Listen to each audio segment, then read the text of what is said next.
right. I am back with tea. I think I hear thunder outside.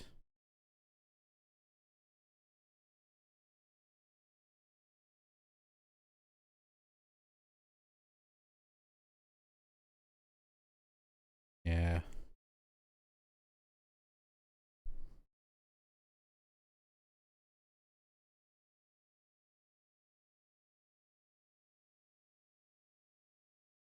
Might get a bit of a storm going through. But hopefully everything holds out. I've already had some internet dips here and there over the course of the stream. 7,470 frames have been dropped. Rip frames.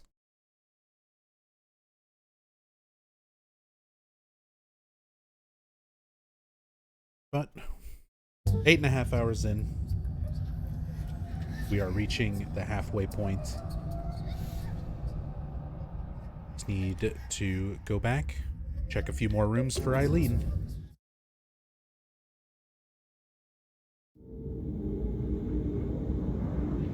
Well, we found Eileen. We just need to find the key to her room now. Since somehow that nurse misplaced it.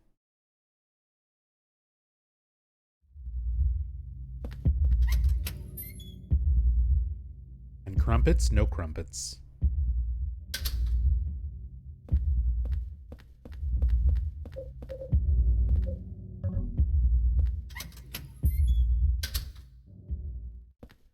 Better pace than the other games so far.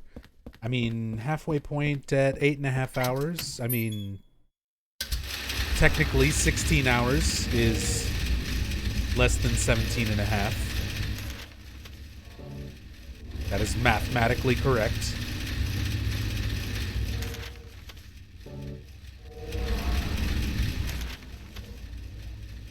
Not even macaroons? I did have a macaroon while I was waiting for my tea.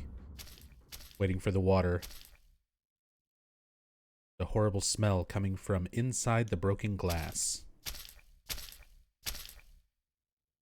It's a golf club. Looks like a 4-iron. Golf club, powerful and easy to use. Another breakable golf club for the collection. We're going to break them all on Walter.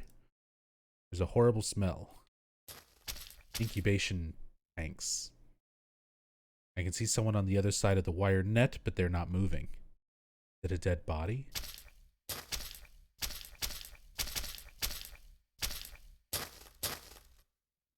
Glass is broken.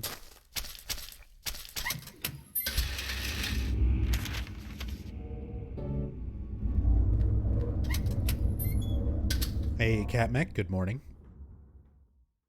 I expected 24 hours. I mean, there's still a lot to go, but I think I'm on decent enough pace. It won't hit 24. But there's still a lot to go over. Our Saint Medallion, first one, Anti-Spirit, can be equipped along with a weapon. Anti-Spirit effects while held, but will eventually break. So you can equip this, and it will prevent you from taking damage when ghosts are nearby.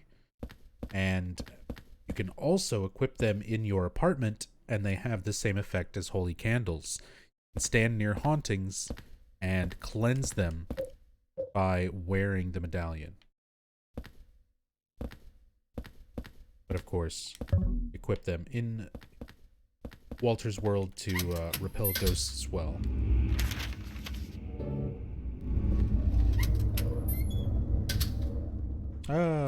Here's the key to Eileen's room.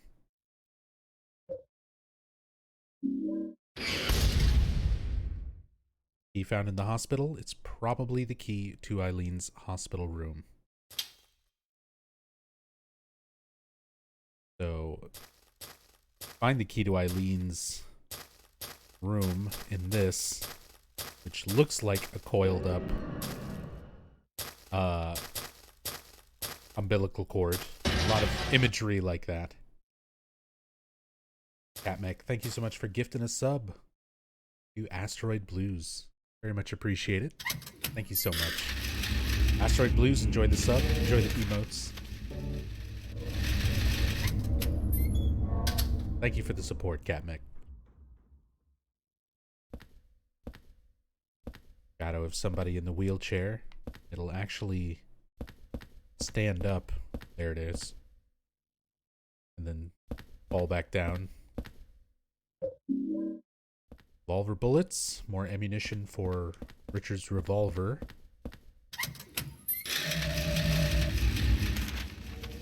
Which, honestly, I should just start busting this stuff out and using it, because it's not going to really matter. At the end, I'm going to have golf clubs for beating Walter. We'll use all our good stuff before then.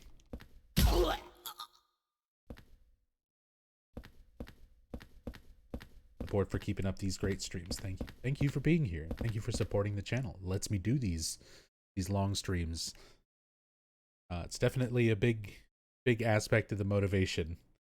To still be, you know, wanting to do this and still be here with people who are interested in it, like so many years after I've started doing this. I said the Silent Hill streams started in 2015, and I started streaming on Twitch in general in 2011. So I went for many years on Twitch, just kind of streaming to a handful of friends, and then with the Silent Hill thing, there was this big community build up around it, and I couldn't have imagined things would be like this. So thank you so much for the support and just letting me do this for so long. It's great too that I was able to take that break and come back to these games kind of refreshed, because I was definitely getting burned out after a few years, but kind of got a better mindset about things now, and a lot of support from people and kind words from people over the years has definitely helped kind of fix that mindset. But yeah, seriously, means a lot to me, all of you being here and enjoying this type of content, you know, enjoying letting me go through and play some of my favorite games and just rant about them with a bunch, and discuss them and talk about stuff with a bunch of other fans. It's a really amazing community that we've got here now over the years. So thanks, you guys. Yeah, life does all sorts of craziness. Maybe not quite as crazy as, you know, Henry's life. Maybe it is for somebody.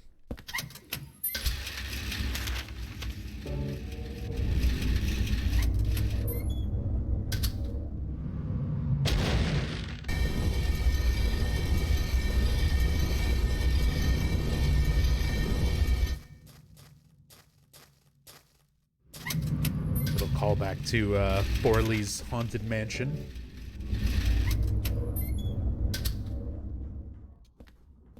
What ending am I going for? We're gonna get a bad ending.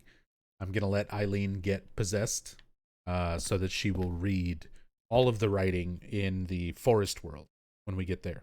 But we got to get her fully possessed by that point, which means no saving her at the end and getting the good endings.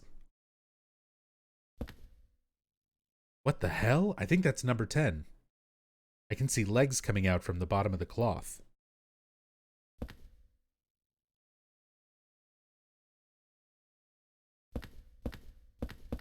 Just all this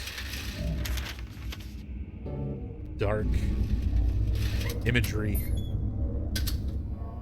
Do these rooms have a certain meaning? They look like a collection of random things. It's all things that are being manifested by Walter's mind, things that he associates with hospitals, his victims, and, you know, aspects of birth, incubation, abandonment, images of, like, his parents, mutilation, from, you know, what he's done to his victims, umbilical cords, this long thing, what the hell is it? There's another what the hell, some kind of umbilical cord. I remember him saying it's his favorite ending. I do like the bad endings more than the good endings. Honestly, it's just an apartment building, and it's kind of a shitty one anyway, and Walter's had a horrible life that's not really his fault. So I'm all on board for, like, let Walter have this one. He just wants to live in the fucking room. He thinks it's his mom. Let him have the room.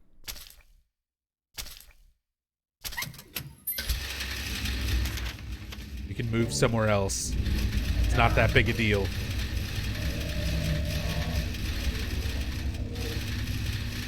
I know the subway access is really convenient, but is it fucking worth it, Henry?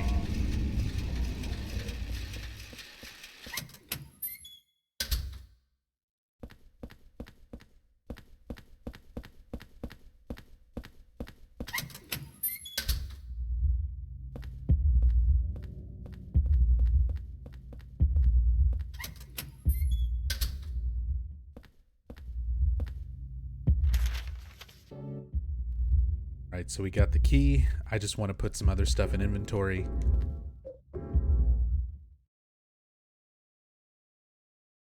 Check things back at the room before... This is like the last moment before it becomes an escort mission for the rest of the game. So, kind of want to like save and look at things, see if anything changes, because I don't know if I usually come back and check this.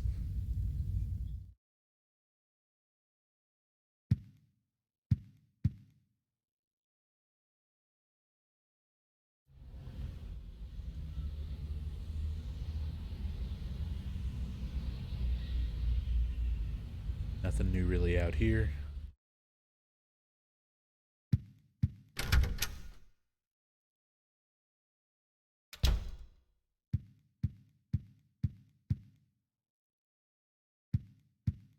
Last time before our apartment starts being possessed.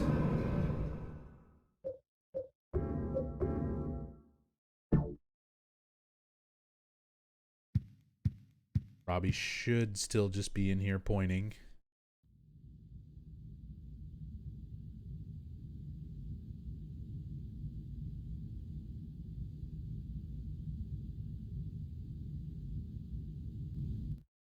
So that's fine.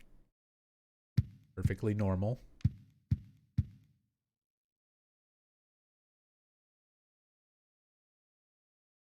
Eileen is still alive, only a faint handprint. Drop stuff off. Go wake her up. Away the medallion for now. Put away the handgun. And the golf club. Just take the revolver, because why not? Use fun shit. And then when we get to Walter, we're gonna beat him with golf clubs at the end of the game.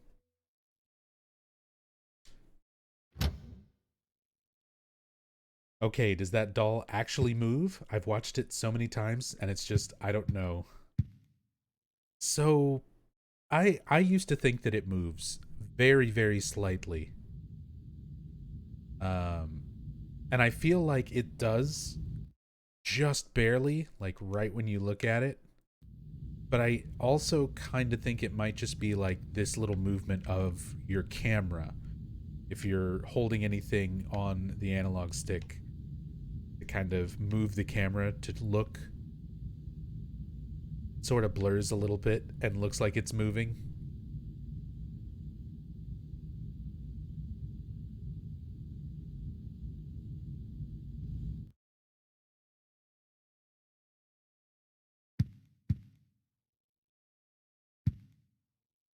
All right, I think we're set.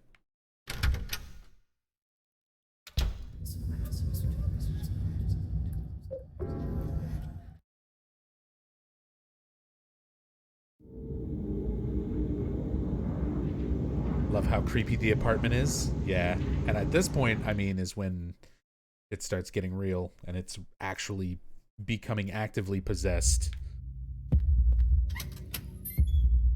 But even before all that starts, it's just a creepy apartment building.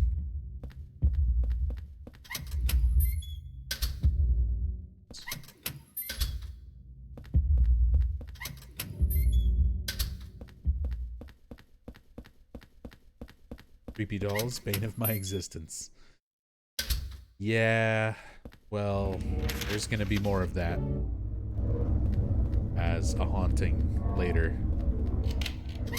Ooh, got in right before the wheelchair hit. So, welcome to Henry Townsend Does Not Know How to Interact with People. This is definitely not what you do when you try to wake up a woman calmly and inform her that she's living in a serial killer's nightmare world. This is not how to do it.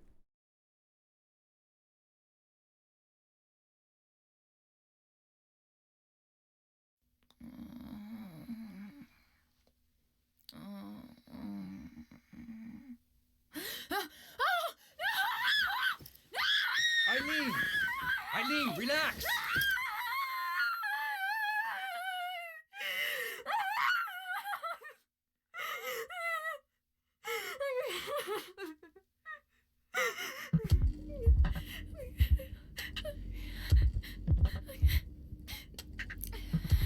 Henry? From next door? What are you doing here?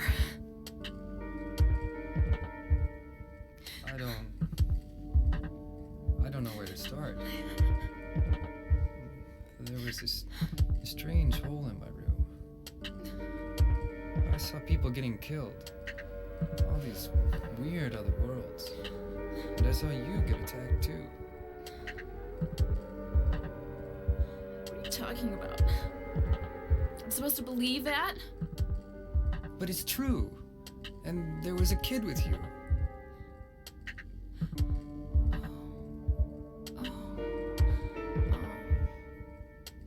I remember now. I was getting ready to go to my friend's party. The boy protected me from the man with the coat.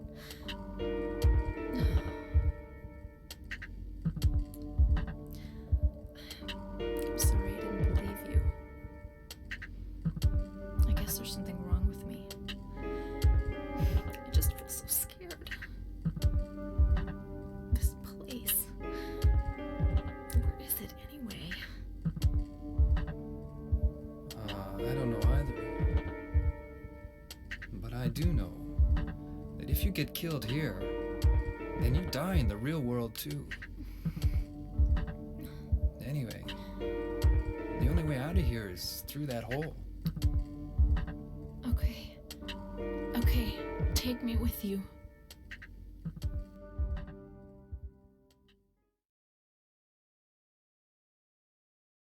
All right.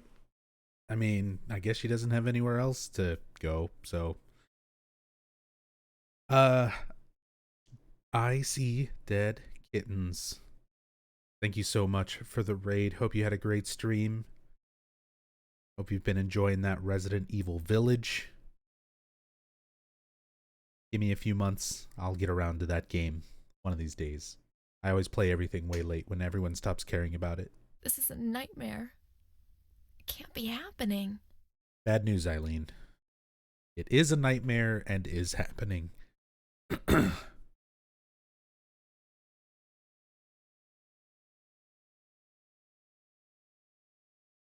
All right. Well, we've just hit the halfway point. We have Eileen with us. It's now the goal to take Eileen through the rest of the game as carefully as possible if you want to get that good ending. But we want her to get possessed.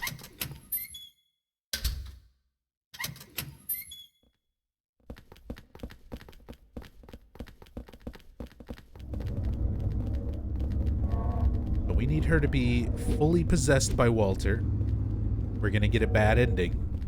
But she's going to be able to read a bunch of extra lore when we get to the forest world that she can only read and give you the most detail reading it based on how possessed she is. So she's going to be our meat shield. Oh no. In fact, we're going to give her her purse so that she can actively attack these monsters. And we'll just let her deal with all the combat. You got this, Eileen. Get him with the purse. Okay, she's trying. She's trying. I'll help out a little bit.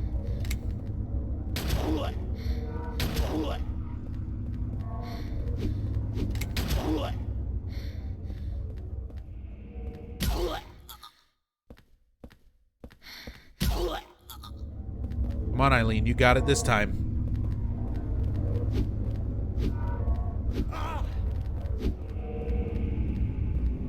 Get her. Get her. Swing the purse.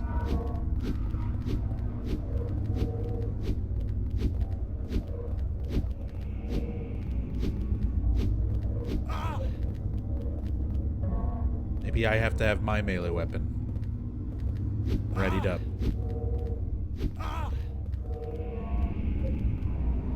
Come on, Eileen. You've got this. I believe in you. Come on. Come on. Stun locked. Give me a hand. She really is supposed to attack things.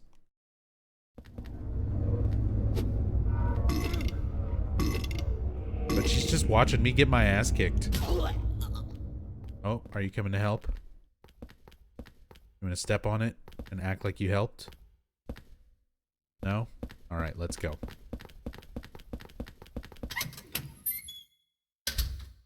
She wants her riding crop. I mean, we'll go pick it up.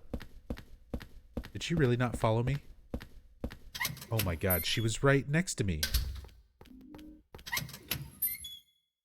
And this is why the second half of the game feels so much longer than it actually is. Am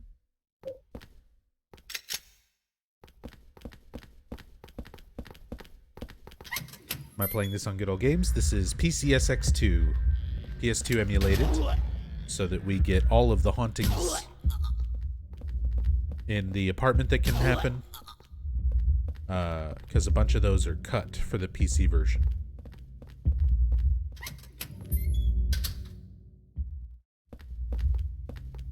Come on, Eileen. Let's go back to my apartment through the scary hole in this room. It'll be fine. I'm sure this'll work perfectly.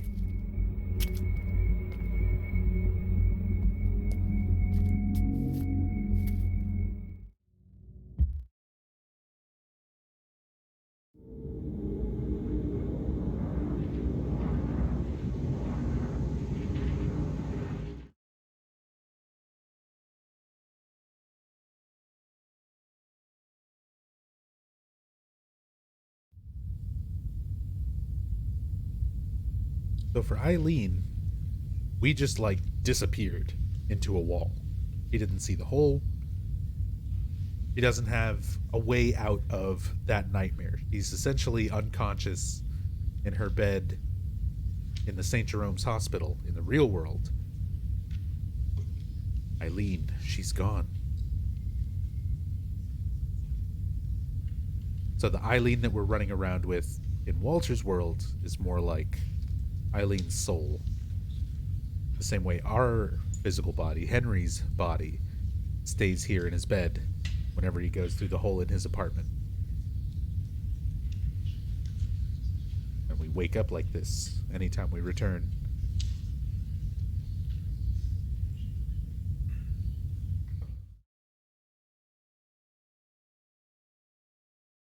Oh, look at my health, not regenerating for free. Oh boy, that is the sound. Sound that our safe place is no longer safe.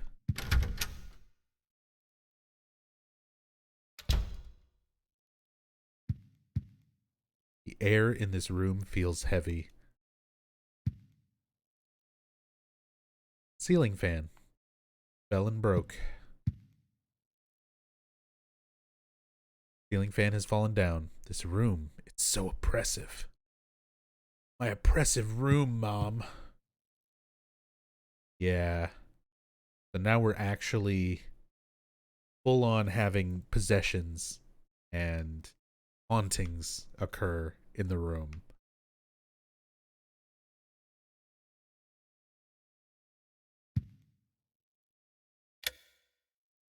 Not even static. Nothing on the radio. Clock is stopped. How much time has passed since this room started going crazy and the hole appeared? It's 5 days at the start of the game, and it's been like 1 day that everything's been happening. So we're coming up on 6 days.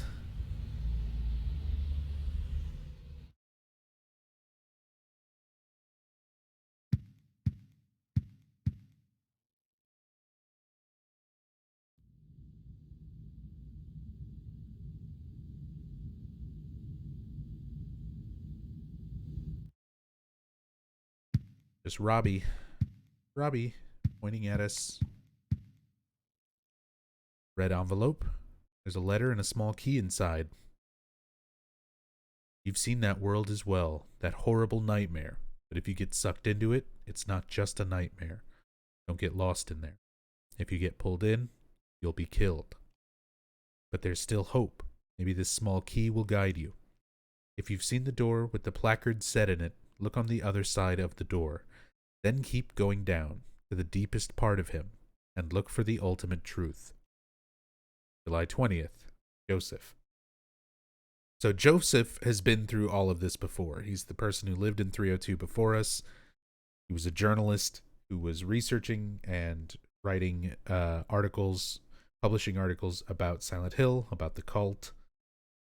And he got too involved trying to figure out the Walter Sullivan case that he became part of Walter's ritual.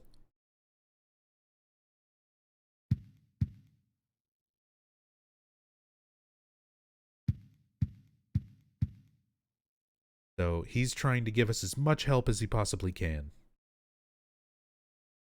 The weather that day was very strange. Even though I avoided the earlier storm, there was still a thick fog clinging to everything.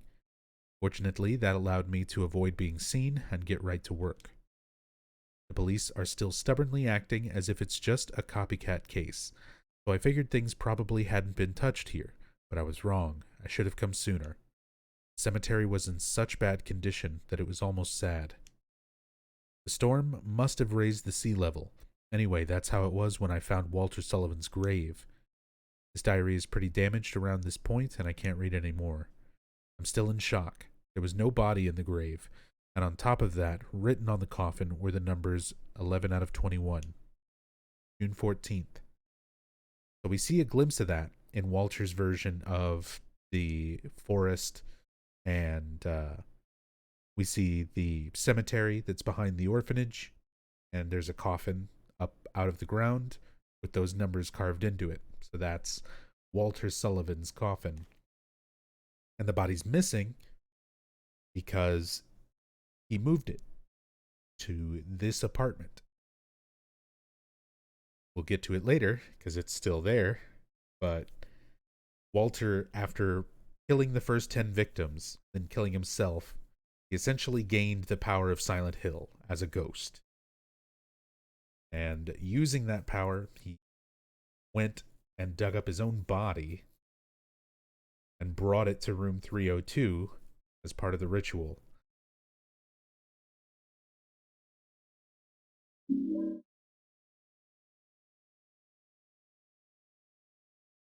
How long has it been since I left this room? I can't tell if it's been days or hours. But during that time, they found the body of 14 out of 21. Been having hallucinations lately. I think I'm losing my mind. No date written.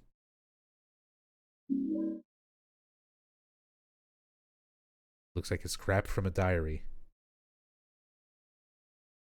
Walter Sullivan did kill himself.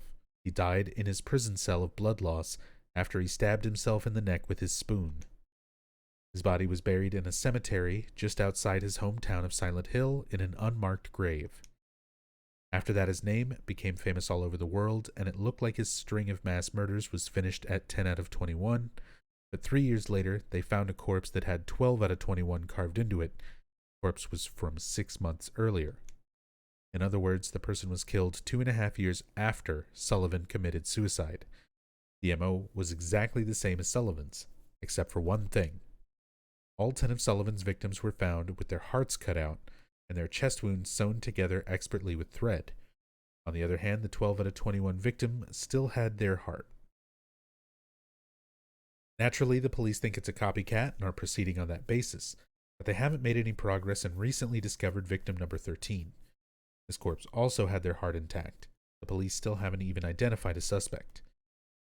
I've got a working hypothesis. Very few people knew the details of the original crimes and would be able to copy Sullivan's MO so precisely. First, I'll head to Silent Hill, to that graveyard near that beautiful little lake. Maybe I'll find the answer there. June 11th. So that's the one that precedes him going to Silent Hill, checking out the cemetery that is near the orphanage, and discovering Walter's coffin empty and his body missing. He'll eventually, to his horror, discover Walter's body in his apartment. Walter just dug it up and put it in a bag and brought it to room 302 as a ghost. He has just that much power just from the first half of the ritual, the first 10 people. Well, 11, counting himself. But to do what he really wants to do, which is the Descent of the Holy Mother, the 21 Sacraments ritual, which he thinks will reunite him with his mother, but in actuality will birth one of the cult's gods. He's got to kill another 10 people, and all that's left is Eileen and Henry.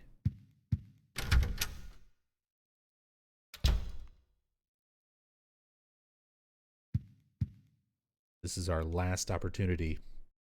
Put an end to what Walter's trying to accomplish.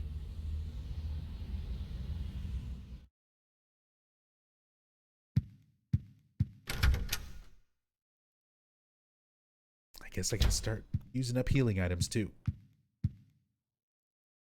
Sadly, no more free heals in the room for all this time. 3 med kits, 4 health drinks, 1 ampule.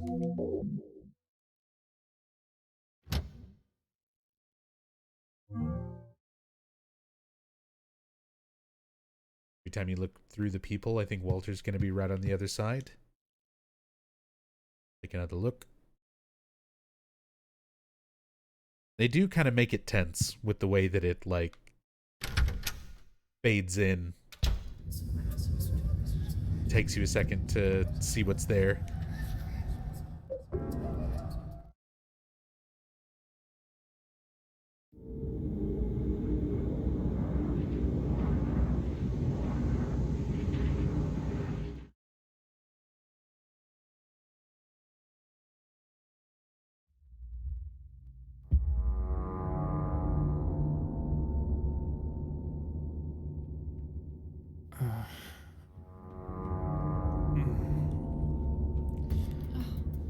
Henry.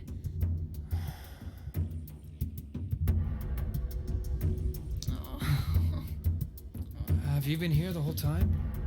Yeah? And I didn't see any hole either. You just disappeared all of a sudden. I can't stay here by myself. I'll be cursed. I know it. What am I gonna do? I might know a way to save you. Do you know about someone named Joseph? Yeah. He was the guy who lived in your apartment before you. I think he was a journalist or something. He disappeared about 6 months before you moved in. But toward the end, he started acting really weird. Yeah. He was doing an investigation about a religious cult and a man named Walter Sullivan. I got this letter from him. He told me to go down into the deepest part of him, and to look for the ultimate truth. Let's do that. There must be something down there. Yeah, that makes perfect sense. And Henry knows exactly what to do. Let's do that. Okay. I'll do it. You're the only chance I've got. Just accept stick that with that it. is what reality is. We're inside Walter's dream world, and we need to go down into the deepest part of him to discover the one truth. Let's just do that.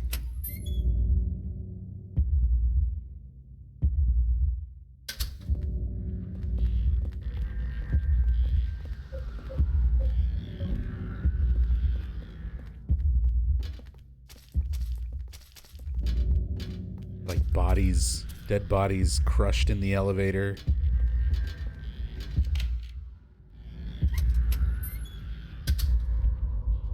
I said, I feel like a lot of the worst gore and visual imagery is just these rooms and stuff around the hotel, or the hospital.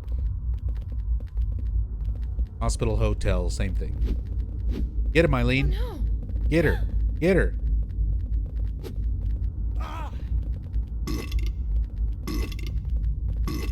Use your fucking handbag and fight them.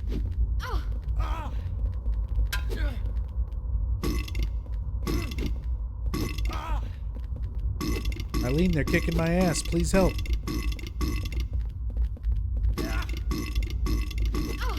Oh, this is the best part for the burps. Because it's just every step on the way down.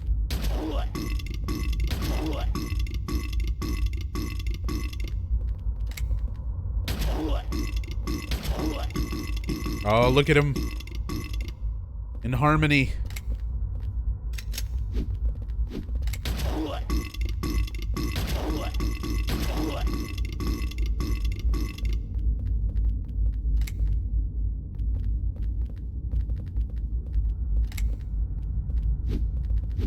Oh, we used up all of the revolver. Eileen, I'm dying. Go attack it. Go kill it. Oh no.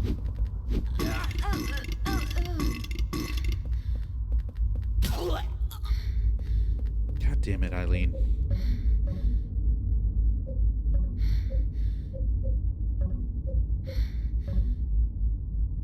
Making me look like a fool.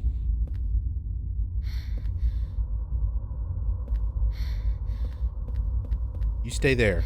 Catch your breath. I'm gonna go back and heal.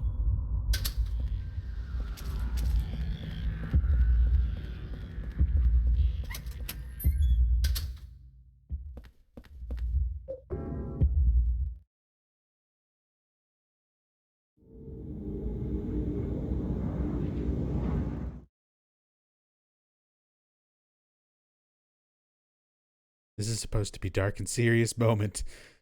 Yeah, but it's patients that have... I don't know. I'm not sure what the logic is supposed to be. They're burping.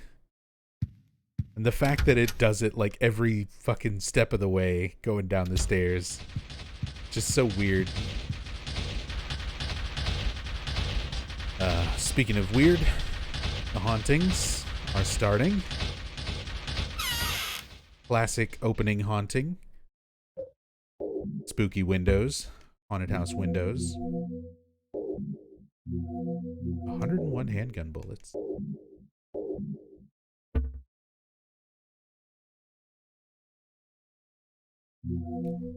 Let's go ahead and use a candle and get rid of the window haunting.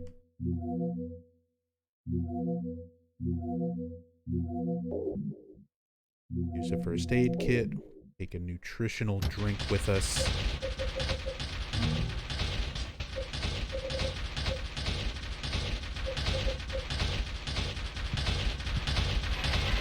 Getting a very bad feeling all over. Maybe I've been holding something that somehow weakened this. The bad feeling is getting weaker. It must be this candle. Spooky windows damaged me. But the candle doing its job. Here, take this. We've defeated Spooky Windows. Sunny Dazed, thank you for the 15 bits. Holy shit, Nubs, you weren't lying about being probably still going when I woke up. Oh, no. We're barely halfway through the game now. We are just now getting past, like, the halfway point. There's still a lot left.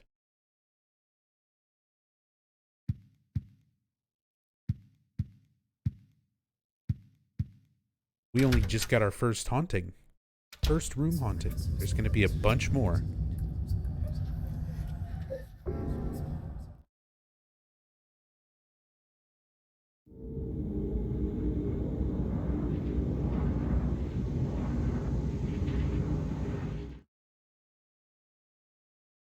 Only ever seen the first half of this game, so this is perfection. Woke up just in time. Nice. Well, now you get to see the second half of the game, and it's going to look kind of like the first half of the game, because we're going to have to go through all the areas that we went through before, but now with more Eileen. 100% more Eileen, who is injured and can't climb ladders. But, you know, she's trying her hardest.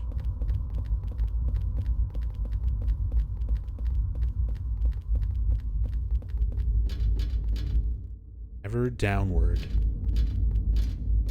So I guess this is what Joseph meant, going down into the deepest part of Walter. It's a good thing that there was just a marked door that says ever downward, so that Henry could figure out, you know, literally just keep going deeper into Walter's subconscious.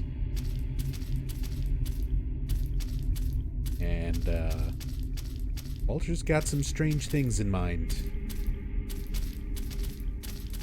If this is all his subconscious.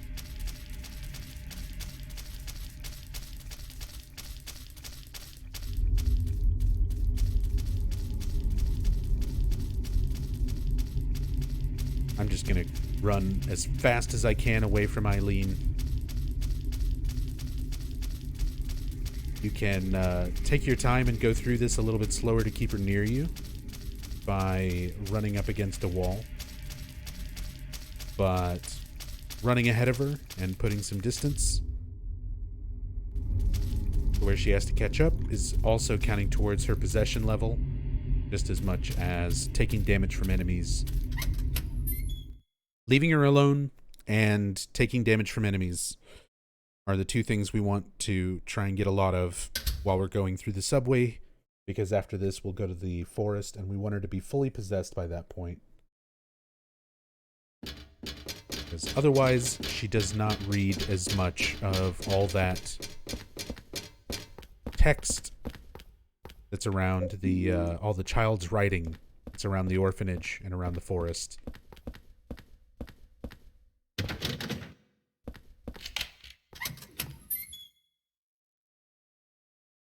So here we go, second half of Silent Hill 4.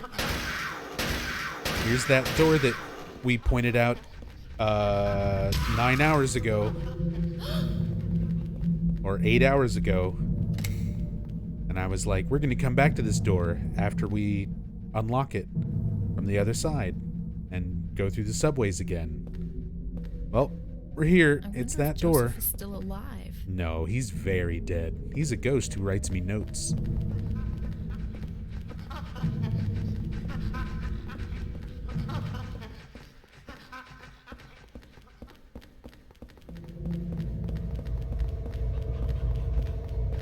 Did it go down in the patient stairway? This bodes well for her being really messed up. I mean, going down in a stairway could mess anybody up. Could be a traumatic event.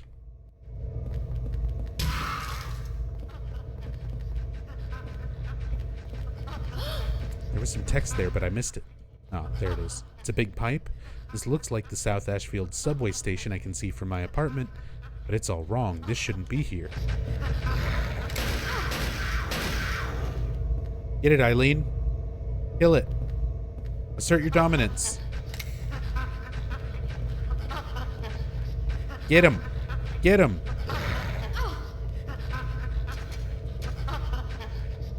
I believe in you. Show him your moves.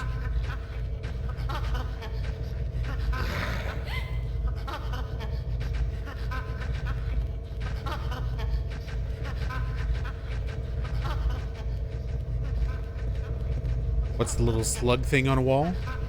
It's a baby version of the big slugs that we encounter. Hello? The gumhead just got bored?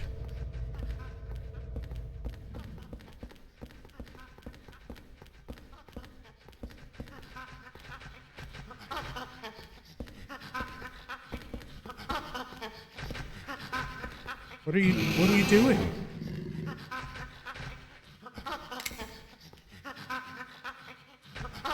Get him, Eileen. Defeat your enemy. Defend your life.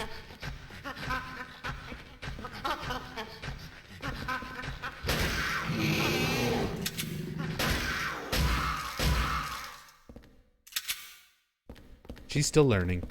Don't worry, she'll do a lot better once we pick up her riding crop. My leg. Oh god, she started to complain. My legs hurt.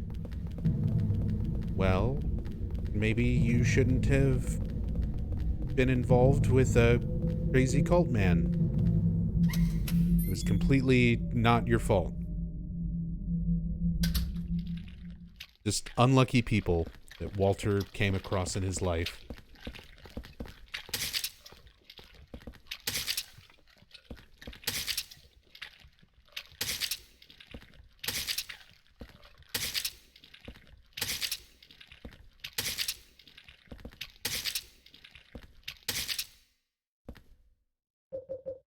How are we doing? Still pretty good.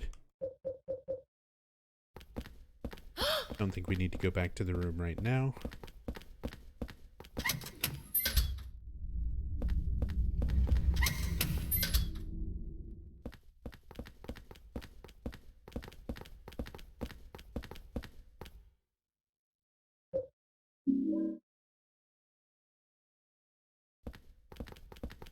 Eileen, if you want to go now. Not going to see another toilet for the rest of the game. Yep. This is the last toilet, so take your opportunities.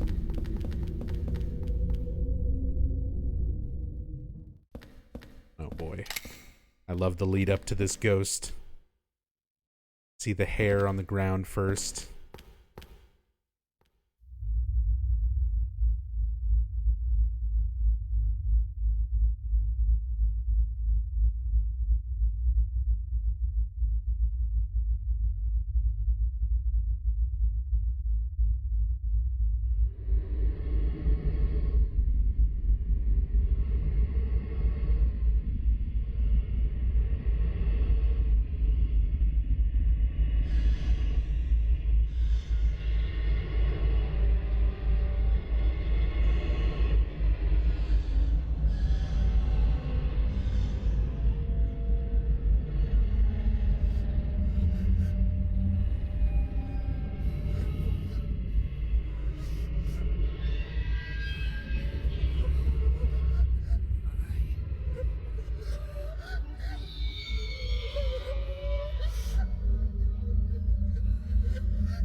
So just like we read in the note, if you die in Walter's world, you will continue to haunt that place.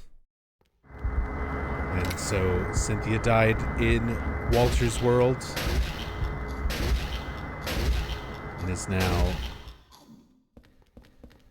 turned into Sadako.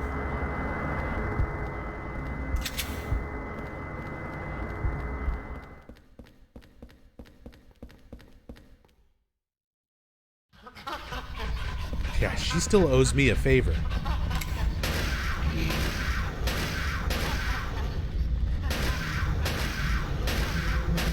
She could at least, like, chill and leave me alone.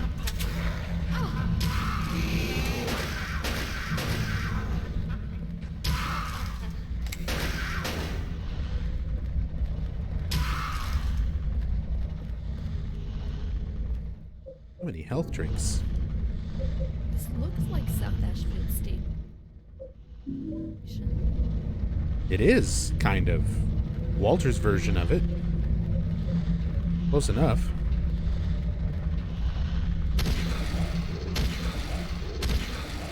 There's that greedy worm again. Representing an umbilical cord connecting all of Walter's various worlds.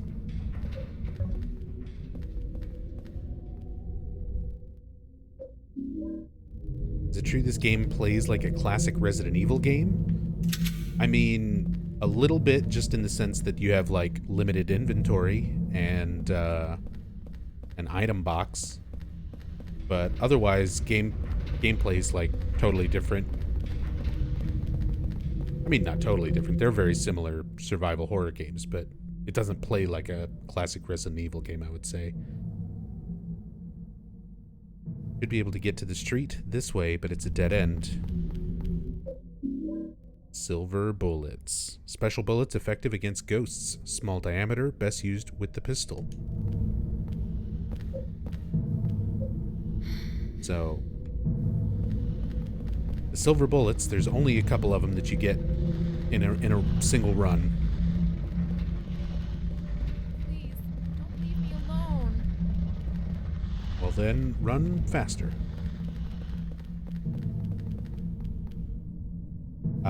But the silver bullets are great. They'll take out a ghost in one shot. And once you've got a Sword of Obedience, like, if I had taken the Sword of Obedience when we were in the building world,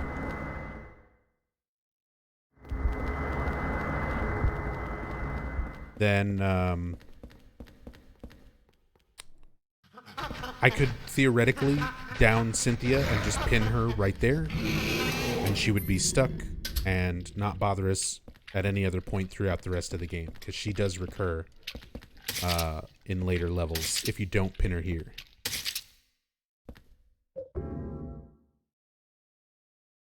But I decided to leave that sword just so that I had one less ghost chasing me through Building World. And we'll get some other swords later. But there's only really one ghost that I'm worried about pinning, and it's the one that you have to progress. You've got to stick the sword in Andrew DeSalvo in order to stop him long enough and get a key from his ghost.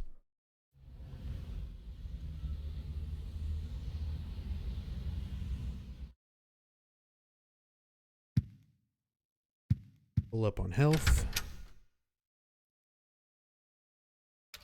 We need to get through the subway, so I'm dropping off some items.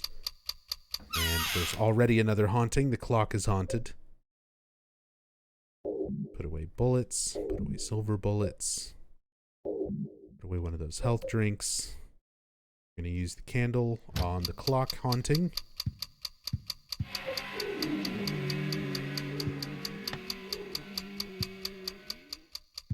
Took damage. That mysterious ticking noise. Our clock has gone crazy. There, it's better now. Hey, things under our door. Anyone out there?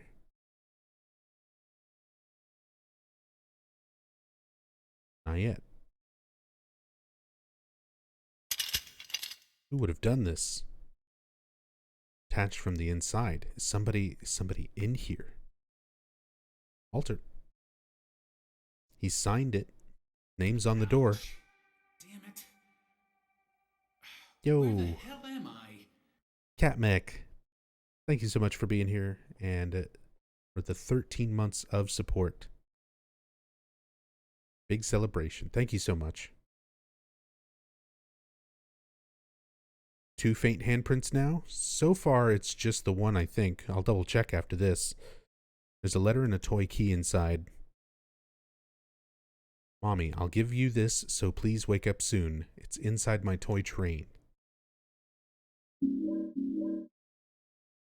E-shaped plastic kid's toy. There's a scrap of red paper stuck in here. I found 2 mysterious and powerful artifacts that seem to be very effective for evading the ghost victims, the Holy Candle and the Saint Medallion. Not only are they effective against the ghost victims in the other world, they also seem to prevent them from invading my room. Just light the candle near where they're coming in, and its holy power is activated. Saint Medallion seems to repel unholy energy when it's worn, equipped, starting to gain some hope. July 25th. We got a video game manual from Joseph explaining how the candles and medallions work. I like that they go out of their way to refer to it as equipped when he says worn. You make sure to equip it. Equip it good. Does the story take place in the same year the game was released? It's not confirmed, or like if there's any sort of... There's no official timeline or year to take place for the game.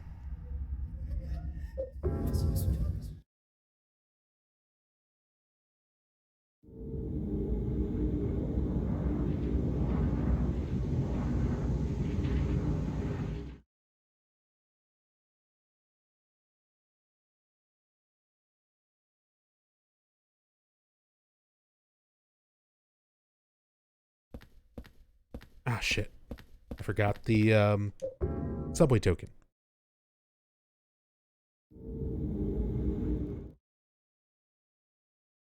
Don't worry, Eileen's hanging out with Cynthia. Everything is fine. It's all part of the plan. We're just making sure she's getting nice and possessed right now.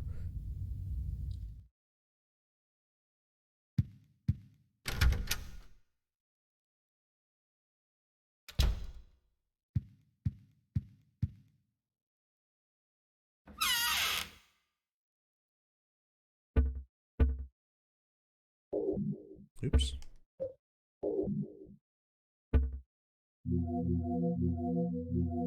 Subway token. All we need for now.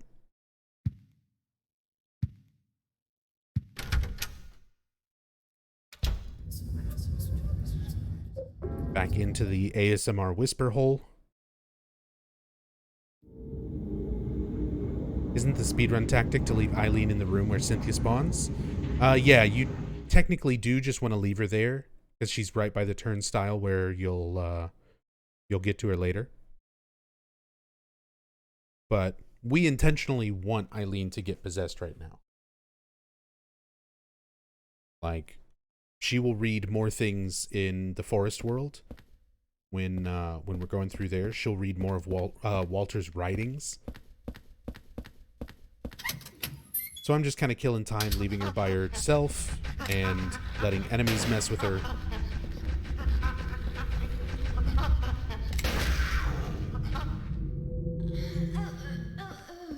See?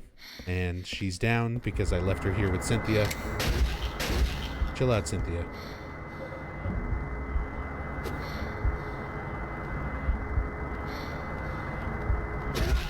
Stop it. Stop it. Ah, now she's doing the crawly thing. Okay, bye.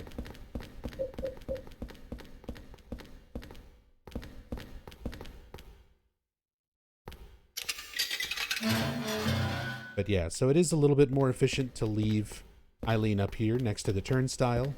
But I'm going to bring her along. Let her fight some enemies. We're going to pick up her riding crop here, so maybe she'll be a little bit more combative.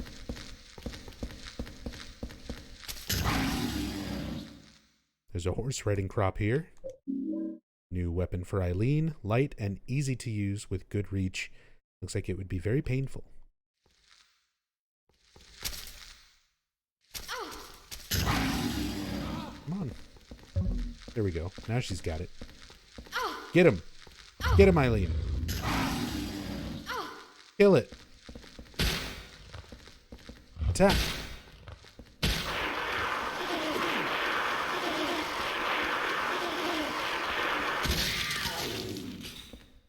Eileen, you're not doing a great job. I'm just going to be very honest with you. You need to try harder. Also, look at this fucking horrifying whatever it is.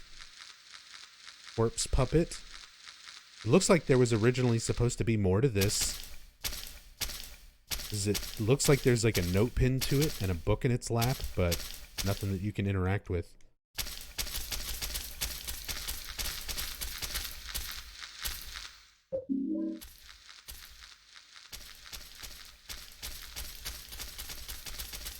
You know what would have made it more interesting if Eileen being more possessed does more damage, like how Walter likes killing things, so it's sort of imbued with Eileen. That would be an interesting mechanic, if she was actually more aggressive and did more damage the more possessed that she got.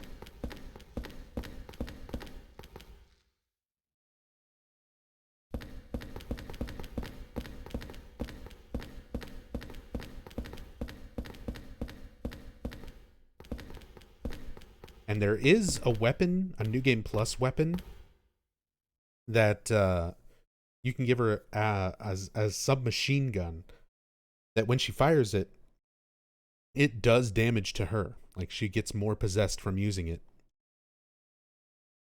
Strange vending machine says 1 simoleon on it. We don't have our simoleon just yet. But we've got the key. I'm gonna open up this box. The filthy toy coin inside the box. Filthy coin. Coin caked with dirt and grime. I bet I could clean it in the kitchen sink in my room. Alright, gotta go back to the room again. You're in the way, Eileen. You're in the way, Eileen. Gotta go back to the room. And go rinse off the key.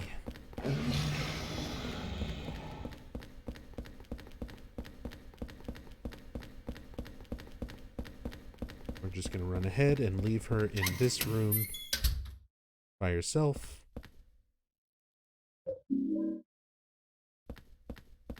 She'll be getting a little bit more possessed for being left alone. And we'll just go back. Wash off the coin and then come back down. This is another one of those sort of logic puzzles, and it just tells you in the description of the coin what to do with it. Maybe I could rinse it off in the sink in my apartment, but can't you just wipe the damn coin off? Spit on it? Rub it off with your shirt? Something?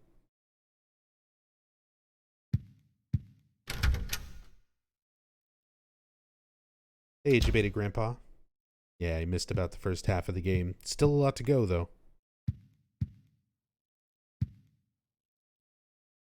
Red paper stuck in here. Another note from Joseph.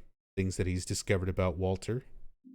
A few days after Walter killed himself in his cell, several residents witnessed a long-haired man with a coat here. Through his window, Richard Braintree in 207 saw the man moving something heavy and doing something in room 302.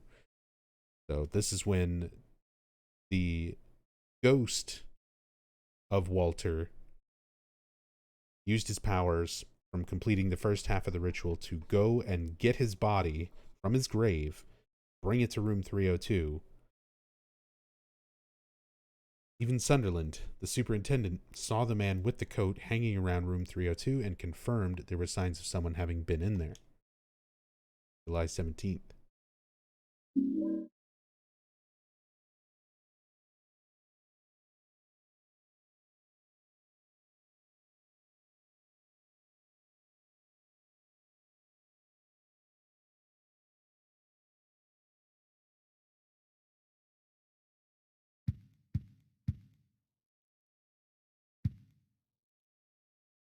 Interesting thing that you can do, there's no traditional radio in this game, like no radio, no flashlight.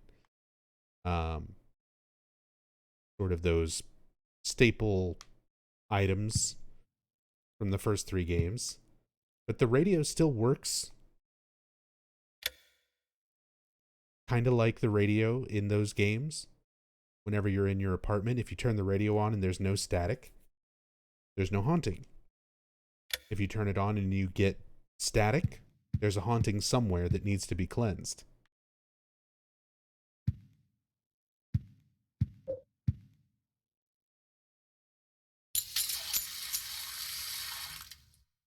Wash the filthy coin with water. Toy coin with 1 simoleon written on it. Maybe someone meant to write $1? That look like a dollar coin that you've ever seen.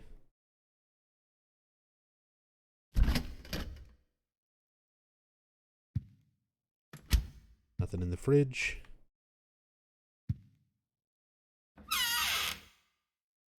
Eileen's got the riding crop, so we can put the purse away. Put the health drinks away. Put the candle away. Take some more ammo. So many golf clubs.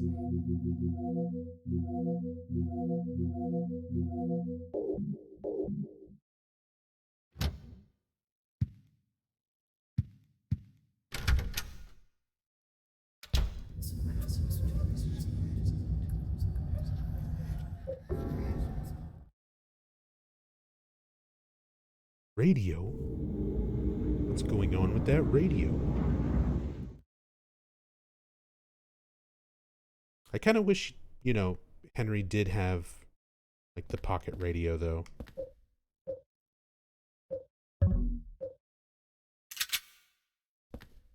Because I feel like you could have done so much with that, with the ghosts and EVPs and things like that kind of being incorporated into it.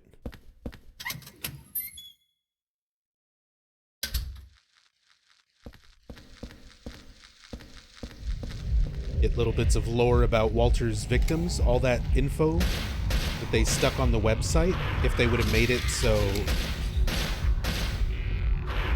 you had like a radio with you that functioned like the old games, where it goes off whenever there's enemies nearby, but you could also record with it when enemies are near, and then play the tape back to get little bits of lore and stuff. Have the victims tell you about what happened to them, how they knew Walter, that kind of thing. All that info that's just in the victim files on the website, only when the game came out.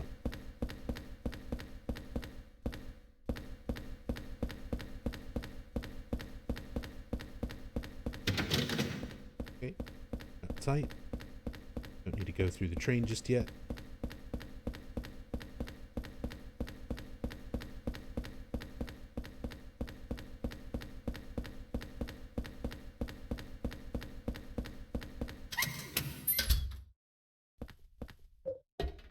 We'll go back where Eileen is, and got the coin for the vending machine.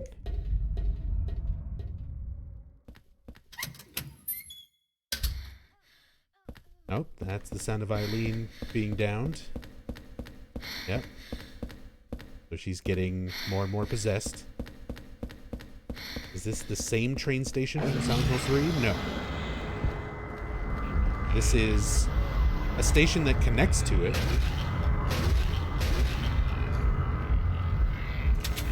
But this is the South Ashfield line of the station.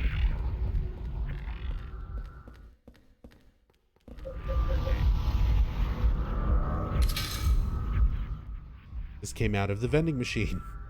Don't mind the Cynthia ghost who's about to reach in and fucking squeeze our heart right through our chest. That's the special favor coming up right now. Got the murder scene key. Oh god. Key from the vending machine. The tag on it says murder scene. Only a tickle.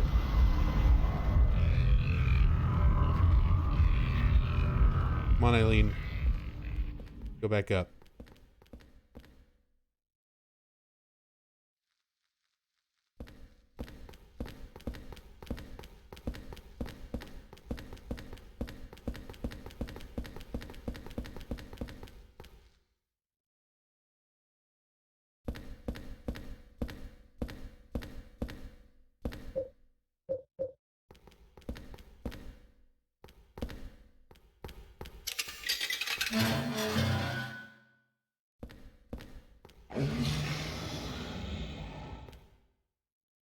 right, this one's just for the Lynch Street line, so I need to go and get... This looks like the station closest to our apartment. It is.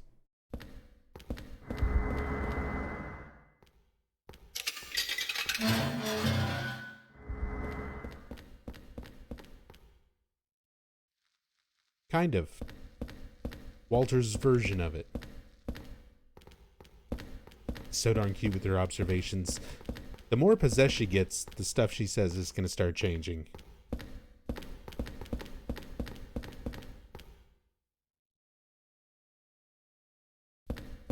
Alright, now we can go through the train.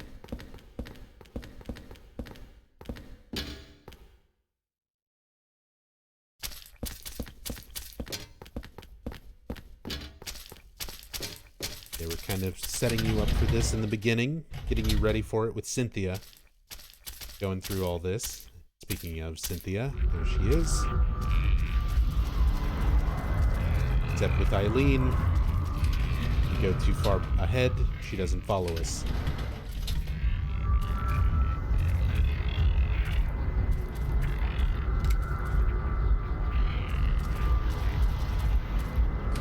There she is. Once she becomes fully possessed, should we take away her weapon? I mean, it won't really matter too much.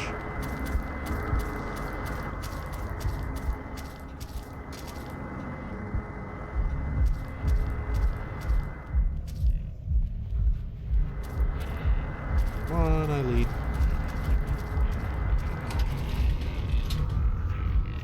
I would play the song, but I'm worried about my channel getting DMCA'd.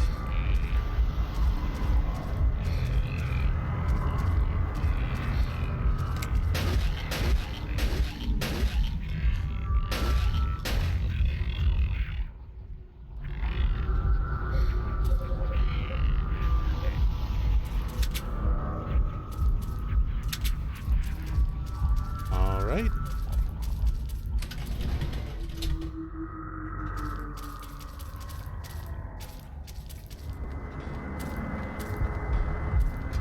So Eileen, like, falling to her knees, taking in so much damage that she collapses for a bit.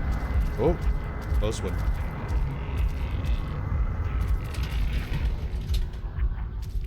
That means she's probably going to be really possessed once we leave Subway World.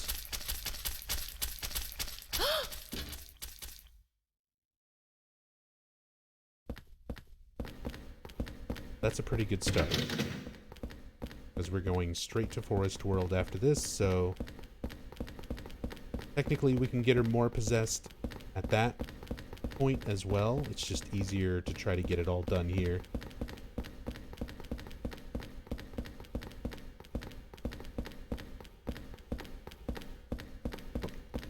Go stairs. Just showing some of these posters. We looked at them earlier the first time around, but the textures are really faint and hard to see, but it's similar. It's the same posters that are around the Silent Hill 3 subways. So, yeah, there's like the Havoc's Business Daily, but it's all blurred and horizontally flipped. It's backwards.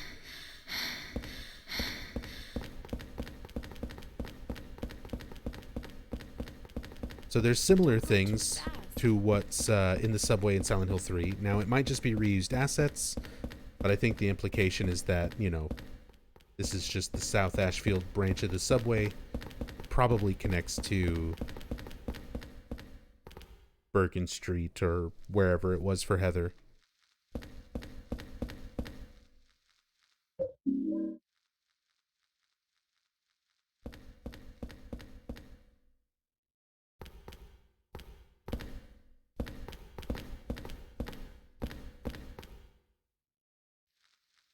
Alright, so that's all blocked off.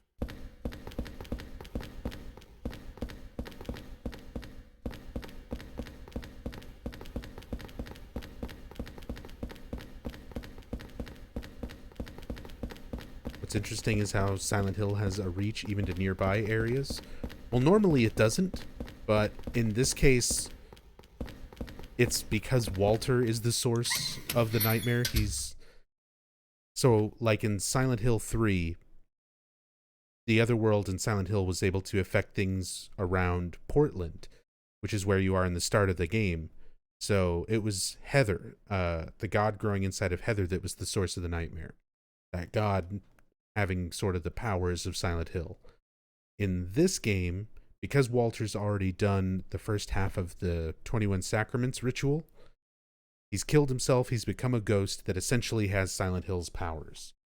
So he's using those powers to affect Room 302 and try and complete this ritual. How strong is Walter exactly for him to change stuff like this? I mean, he's basically I used to a live god. in North Ashfield. He's basically I used the subway all the time when I was younger. Oh, some info from Eileen.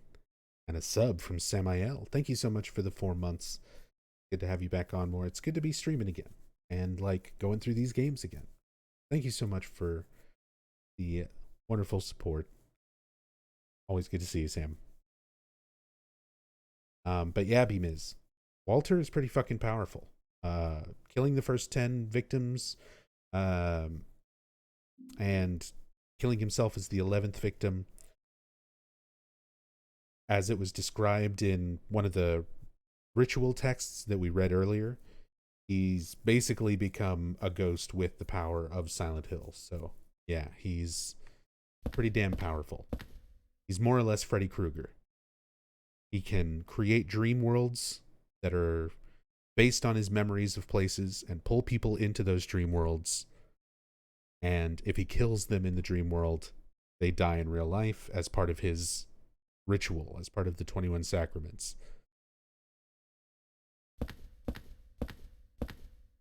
Damn, already filling up inventory again.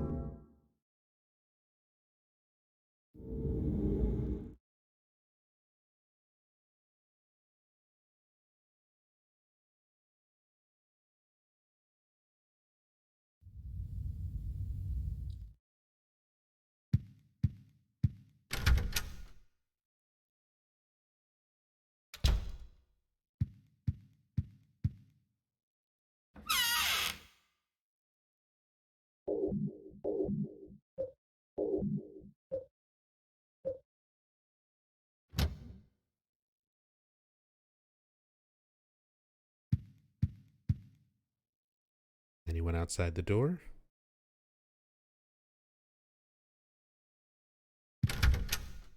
Buddy for now.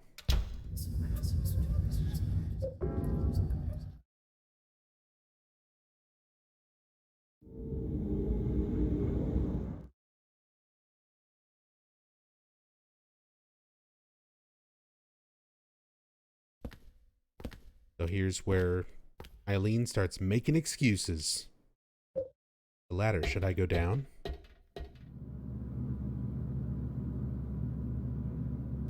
I can't use a ladder with my arm like this. So Eileen's too injured. Can't use a ladder with an arm like this.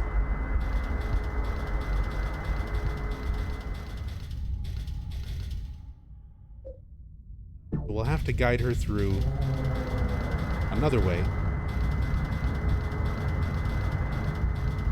And that's basically the new theme of the second half of this game. Is play through all the areas that you just played through, but now you've got to do it without ladders so that you can guide Eileen around.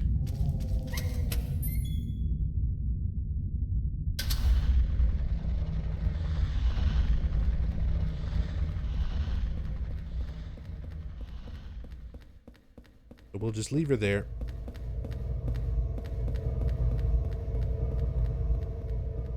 Come do our own thing.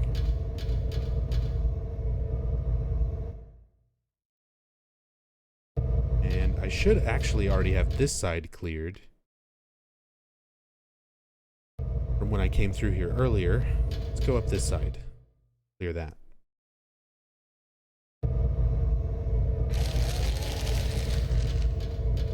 Oh, they are on that side. Well, whatever.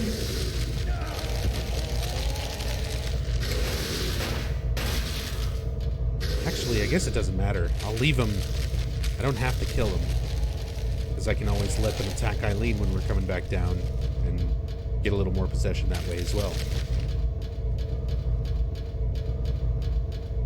Hey Alex, am I doing the entire series again? I am. We've already done 1, 2, and 3 this past week.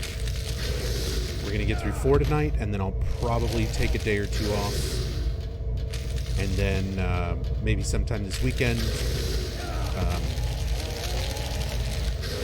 or at the very latest on Monday, I'll be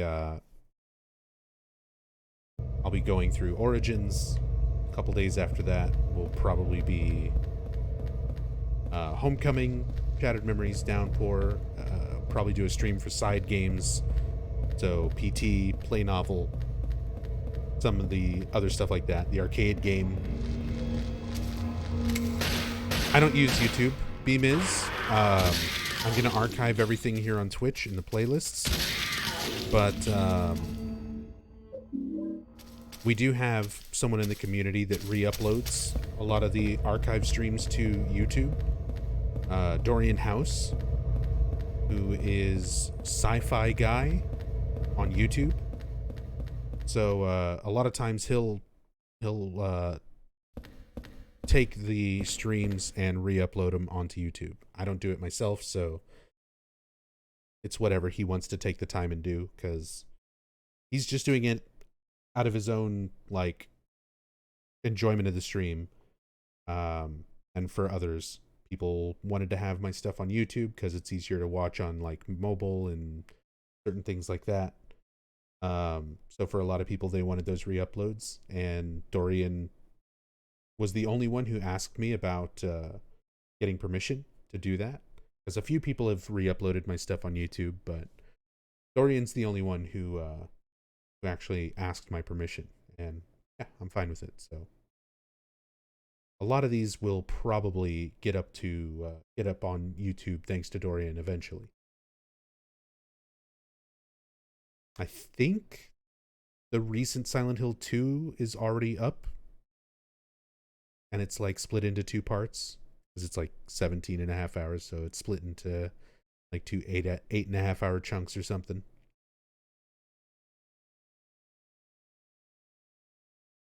Cynthia's got the commuter ticket. Now we can open all of the subway lines.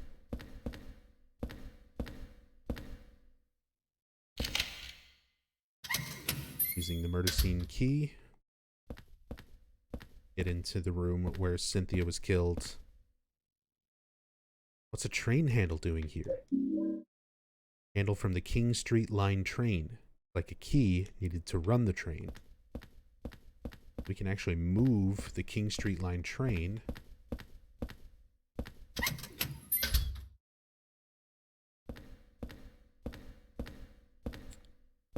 Now we need to go get Eileen.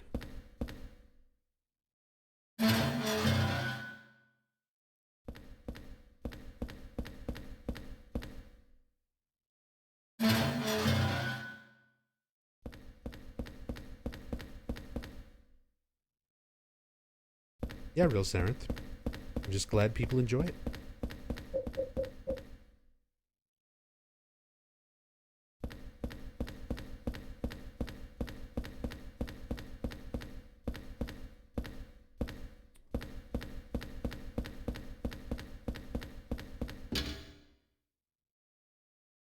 This game wasn't an escort mission, it would be one of my top 3 favorite Silent Hill games. Yeah, it's a little rough, the second half of this game.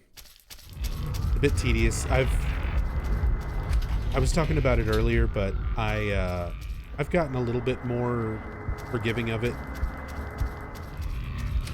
Just kind of as I get older, I'm not as impatient as I was like playing this game as a teenager or anything, so it used to bother me a lot more.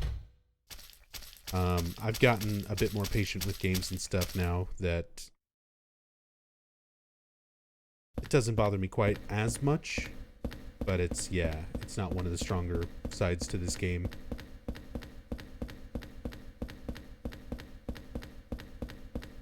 Hey, what's up, support Sleeping Dogs? Going all right? just hitting 10 hours deep in a Silent Hill 4 in-depth story playthrough. We're still quite far away from the ending of this game. We've still got to go through every world again that we were just in.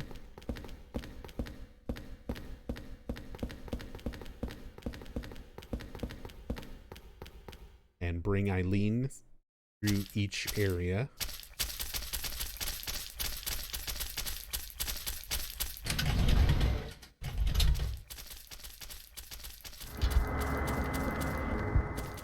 So we've got the rest of Subway World, Forest World, Water Prison, Building World, Apartment World,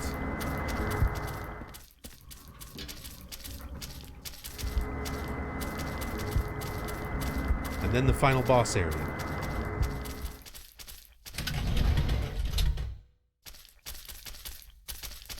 Oh yeah, it's totally fine, sleeping dogs.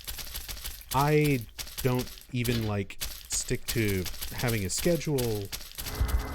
I stream really sporadically and usually for, like, crazy long hours and stuff, so I never expect people to be around for everything. I just appreciate, you know, you're here now. You chose to come by, and even if you're just stopping in and saying hello, like, that's super cool to me. Like, I appreciate that.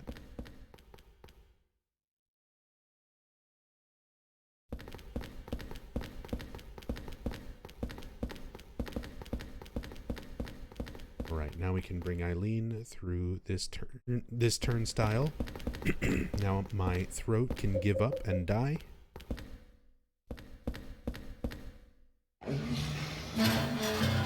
Silent Hill 4 is very scary, but feel it's more obvious and in your face than 2 or 1. There's a lot of things about it that are not quite as subtle as those games, but as said, for what it is, I think it got a lot more hate than it really deserves over the years. I still like the story. I really like Walter Sullivan. One of my favorite villains, like antagonists in the series. He's kind of tragic in a sense that, you know, it wasn't his fault. He was just abandoned by his parents and happened to be sent to an orphanage where it's a horrible cult that runs it. We're gonna let Eileen take some damage here and get more possession. Come on, Eileen, fight for your life. Attack.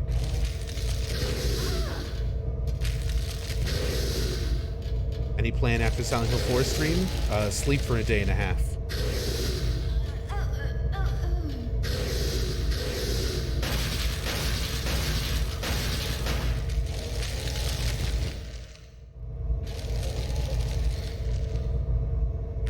You're doing great, Eileen. I believe in you.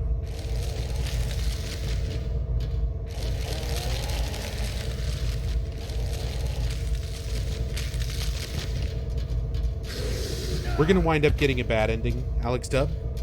I want Eileen to get as possessed as possible, and it'll let us get more lore in the, that was so far up. But it'll let us get more lore out of the, Return to Forest World. Because there's a lot of things that Eileen will only read at great length when she's the most possessed she can be. And her reading that extra stuff gives us some more background on Walter.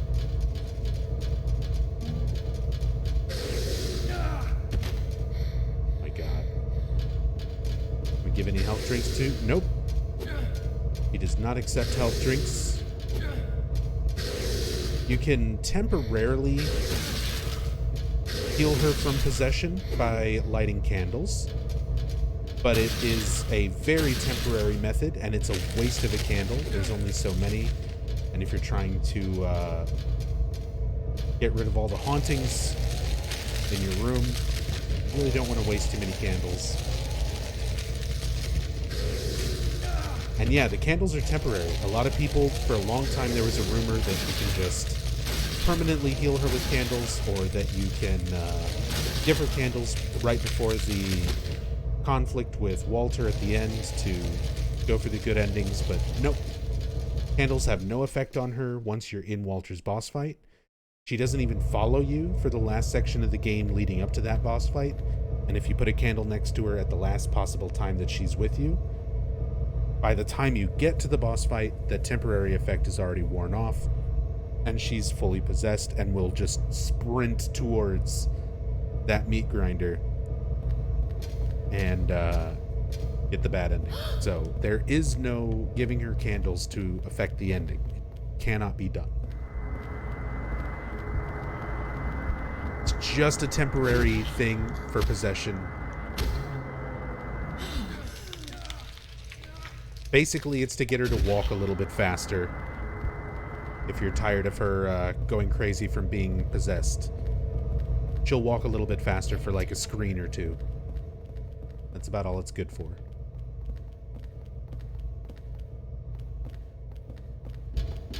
Eileen's weapon. Yeah, she's not even using it. Please.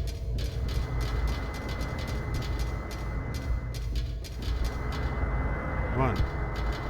Cynthia's attacking us. Go get her, Eileen.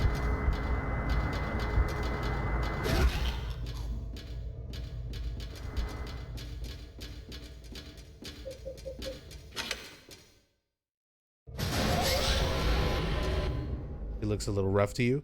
She has already taken a lot of damage. We will probably be good for the forest now.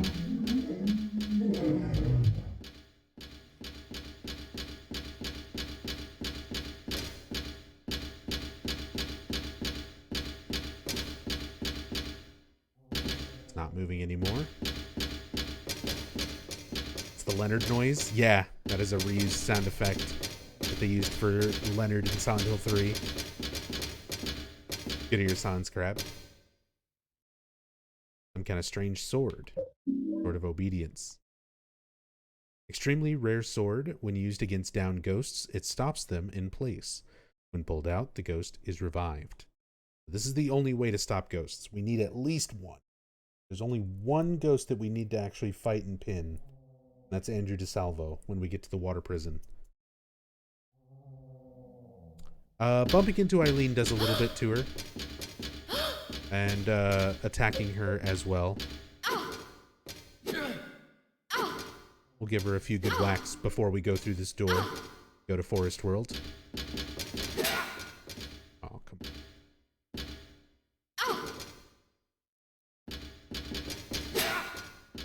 Henry can't even hit the power swing. There it is. Alright, let's go.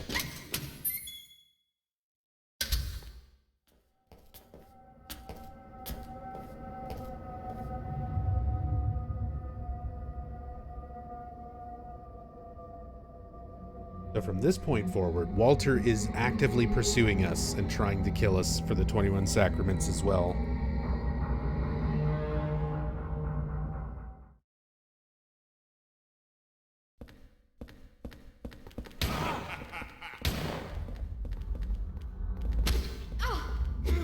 Eileen is very fucked up. That is max possession.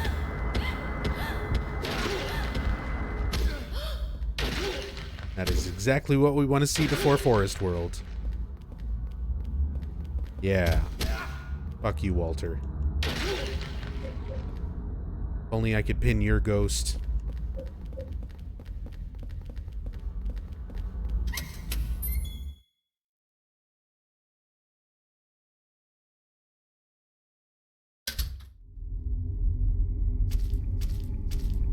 Yeah. That is a very possessed Eileen.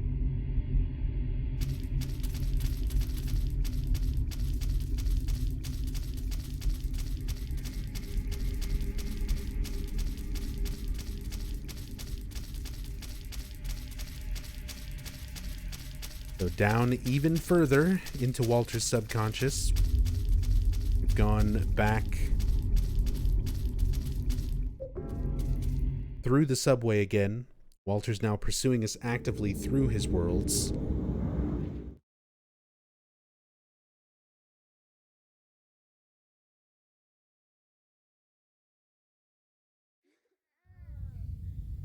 Oh, and there's a haunting. I can hear it already. Oh, multiple hauntings. Child Walter in the closet. Oh god, my health. It's so low.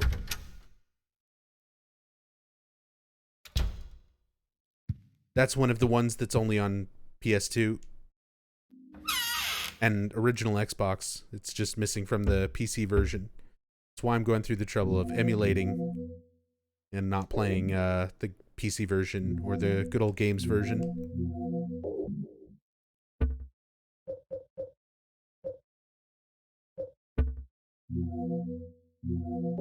Take some health. Done with the subway things. Save the sword for later. Go ahead and go use the candle. Get some bullets.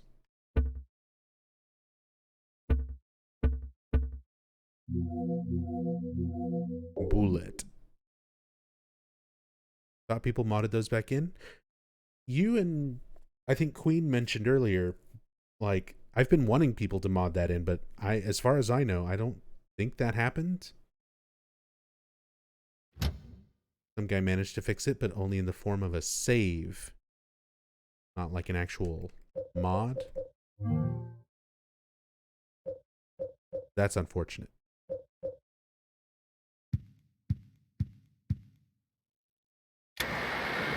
But now you turn on the radio, and the static actually goes off because that Shadow Walter is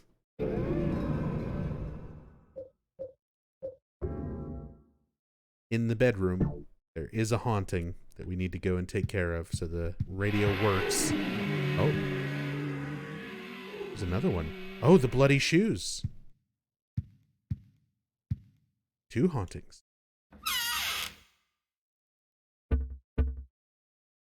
And both of these are ones that don't happen in the PC version.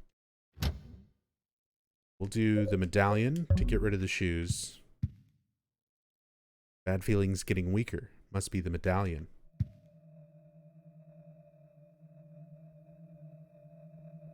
Get out of here, demon shoes. You are not wanted here. Leave this house, demon shoes.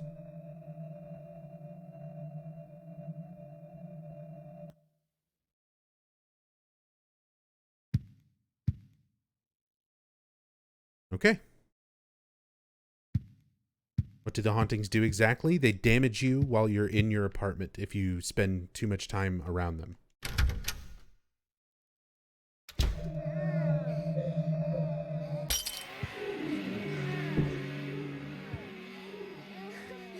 Young Walter, leave this house.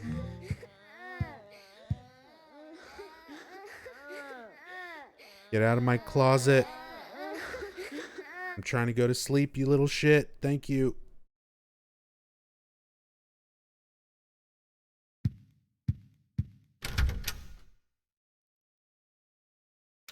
Also, entropy. The ending is affected by how many of the hauntings you cleanse from your room overall.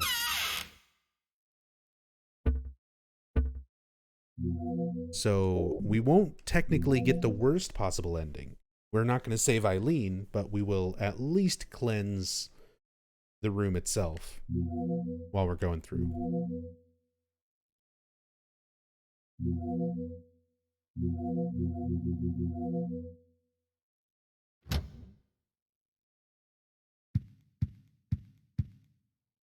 Anything out here? Nothing new.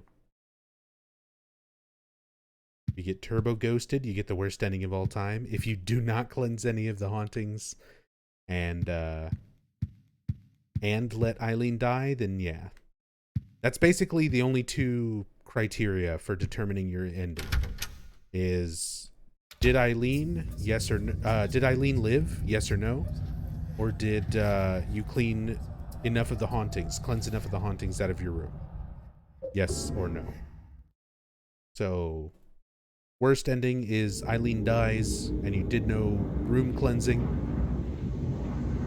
Next worst ending is Eileen dies, and you did cleanse the room, which is most likely what we're going to get. Then the two good endings are Eileen lives, but you didn't cleanse the room. And then the best ending is you cleansed all the hauntings and saved Eileen. Only 4 endings. No joke endings, no extra endings like that either. They did have a UFO ending planned. In the game files, there is a blue gem and some other unused items that were originally going to be for a UFO ending, but it's content that they didn't finish in time, or, you know, something they didn't want to add.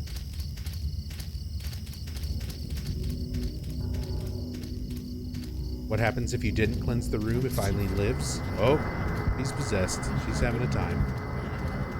She can damage us, yeah, like that. We just took some damage.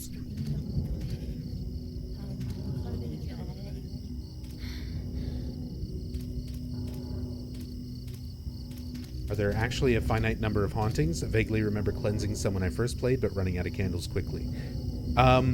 You just gotta really go out of your way to find enough candles to keep up with it. You can also use the medallions, saint medallions, as a way to remove hauntings as well. Between the two, there's plenty. So Henry now will try to read this writing, and Eileen will be able to read it for us, since she's possessed by Walter. And this is Walter's created world. Eileen, read text. Someone carved some kind of weird writing. Eileen?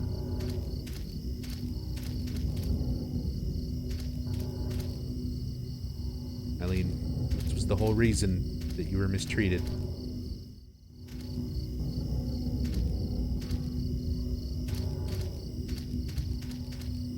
Why aren't you reading the text? Is it this?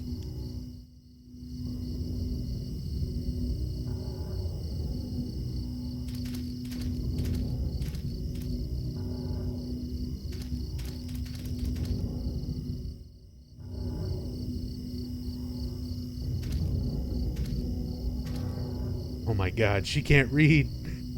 Eileen, please. Why aren't you reading? I don't think there's like a cap on being too possessed.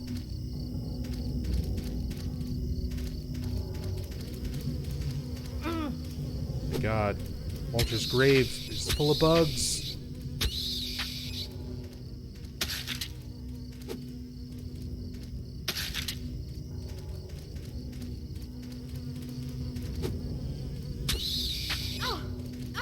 Yeah, get her. Oh, this is probably why she won't read. If there's enemies nearby. Now she should read it. It was because of those things. Even though they weren't aggroed to us. I think now she'll do it. I can read this writing. There it is. That was it. It looks like some kind of a diary. October 2. I played with Bob. It was fun. But I went too far and he got really mad. So we're gonna have to clear out all these areas of enemies in order to let Eileen read this stuff. October 3. I played with Bob again. I went even further this time. There was a huge rock. It was really cool. He beat me up after it. So this is all sort of memories from Walter's childhood here in the orphanage. Getting beaten and abused by Andrew DeSalvo. The huge rock, Nakihona, the mother stone that Jasper told us about the first time through. Something written on the candlestick. Holy flame, it's a torch. So here's our puzzle for the game. are for this area. Equipable item. The tip can be lit on fire to light up dark areas. Soak the torch in oil to make it last even longer. So we can soak it in oil. When we go back to our own apartment, and there's the sound of Walter coming through the door. She can read Walter's mind. She's being possessed by Walter.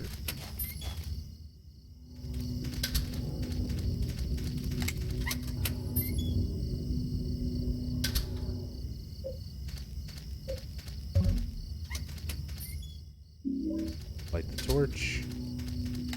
Leave me alone, Walter. I just need to collect these mannequin parts that are stuck in the wells. Person's head is looking this way. Investigate. Doll's head. A wooden doll's head. Charred and blackened.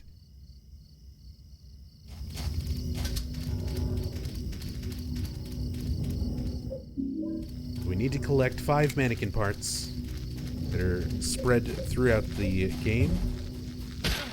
Just throughout the level. Stop it, Walter. Stop it. Stop it.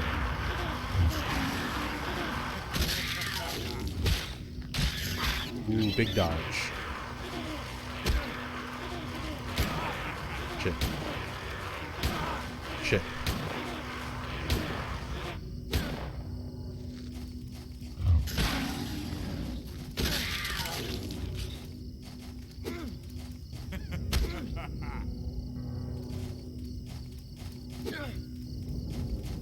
Stop it. Eileen's possessed and hitting herself.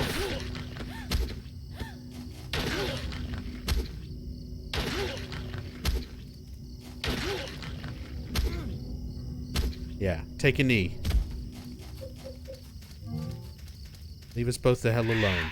Don't go too far ahead. Are you kidding? Did you see what just happened?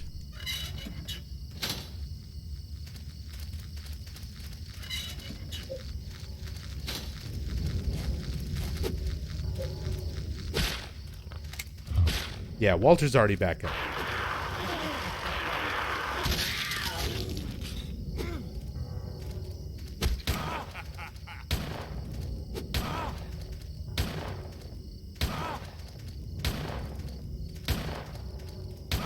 Oh, it's so hard to dodge those in sequence. Eileen's being possessed. Walter's just running around like a crazy person.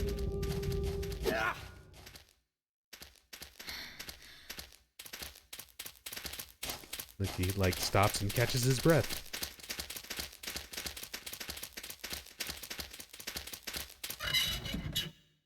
Henry can dodge bullets, only sometimes.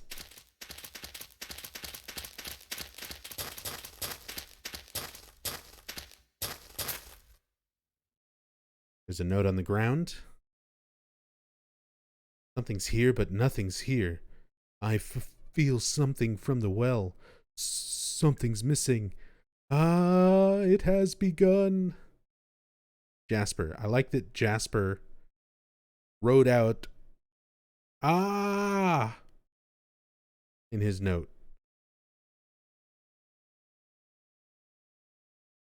He wrote his scream down while burning.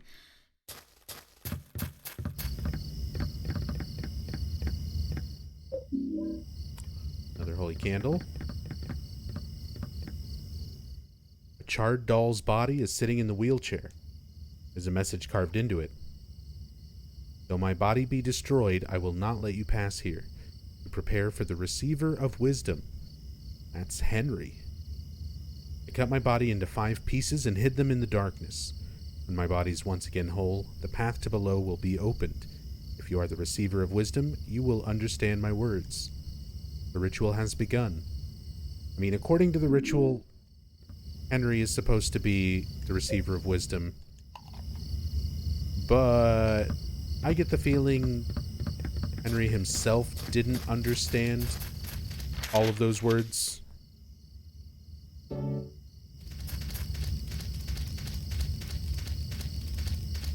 Eileen, read things. October October 18. I have to stay in the round cell tomorrow, even if I read good. If I do it, God will be happy, so I will do it. He comes into the round cell a lot to visit, but it's okay, I guess.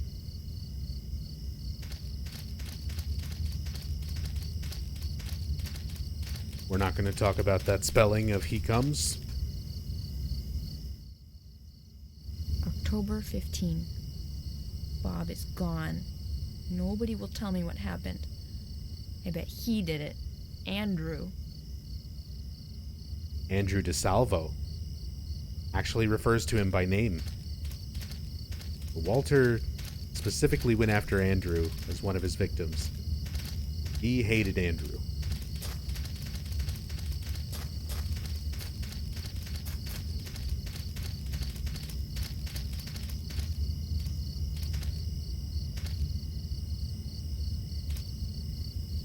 March 17.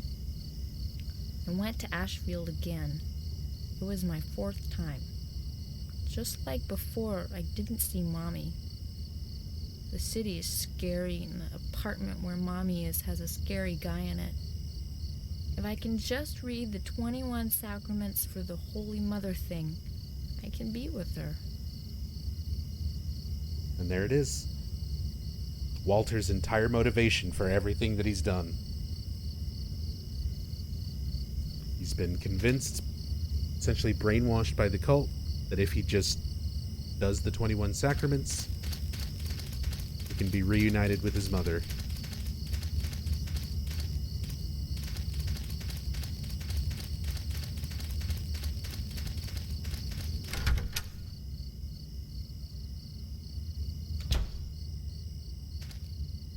Just do the 21 sacraments. Just kill 20 people and yourself and gain the power of Silent Hill so that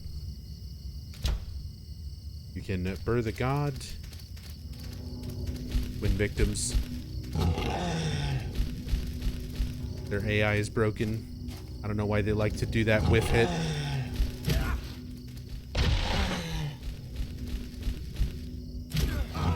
And they come running at you from so far away. Extra horrifying.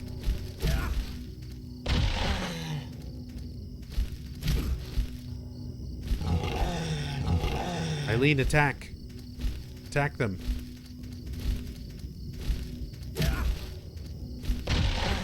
You're supposed to be helping.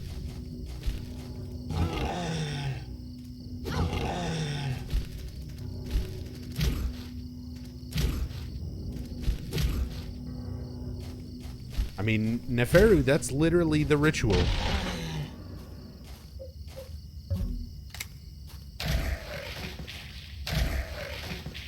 Not an exaggeration at all. That's what it is. Alien Green, thank you for gifting a sub to Teluis. Teluis, enjoy the sub, enjoy the emotes. Very kind of you, Alien Green. Thank you so much for the support.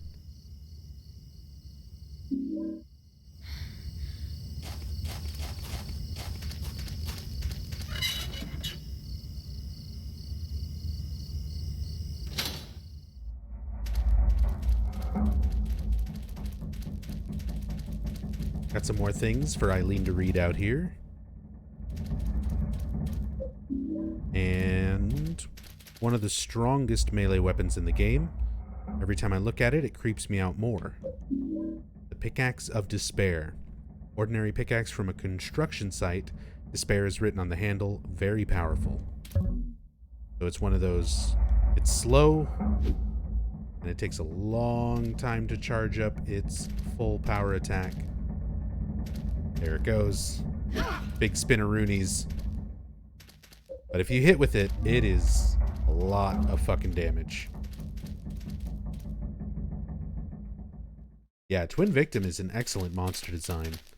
Very impressive considering it's not Masahiro Ito doing monster designs for this game. Yo, Game Over Gandhi with the 65 bits. Thank you so very much. Appreciate that.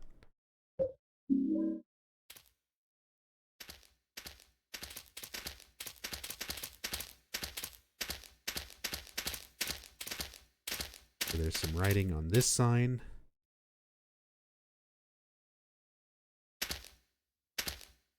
There are enemies here? There are bugs or something somewhere? Oh, we need to do this cutscene first, probably. Are you Walter Sullivan? That's what everybody calls me, but I don't really have a name or a home either. Well, what about a mom or dad? Yeah, but I never met them. They left South Ashfield Heights right after I was born. But soon I'll get to see my mom. Do you know where she is now? Yeah, of course. Right where I was born. Lots of people tried to stop me, but it's fine now.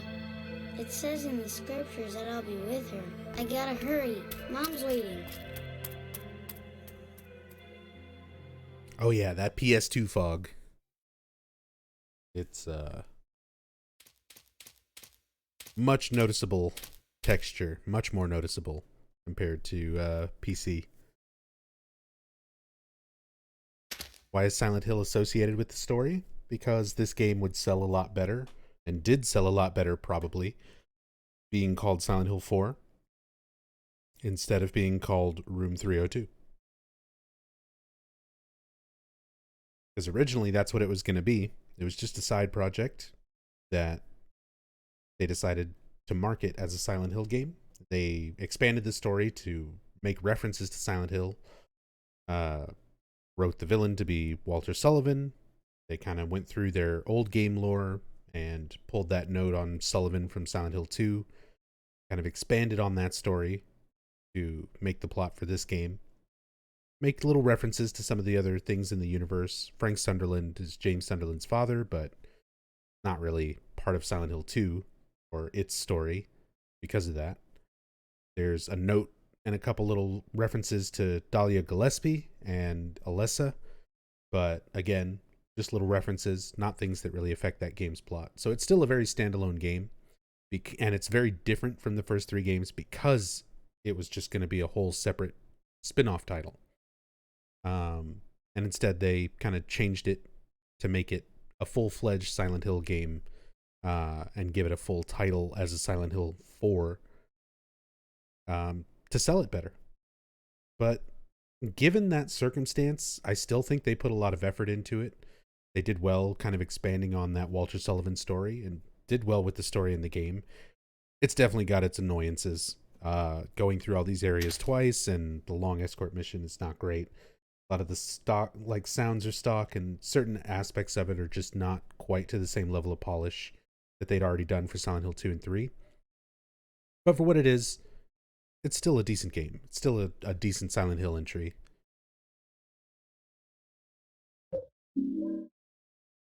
Crested medallion with a disturbing emblem carved into it about 10 inches in diameter. He's good at eyeballing that, apparently.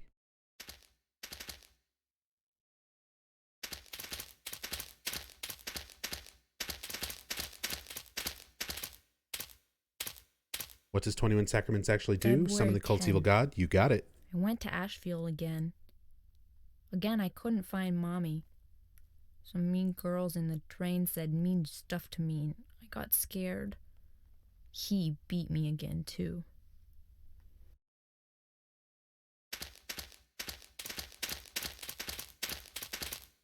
All this extra lore that you don't get if Eileen's not possessed. October 28.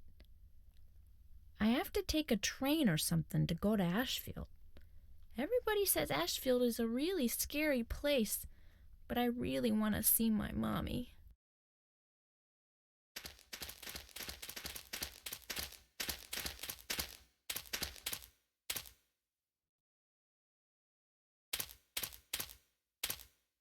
He wants to read it, but I'm in the way. October 21.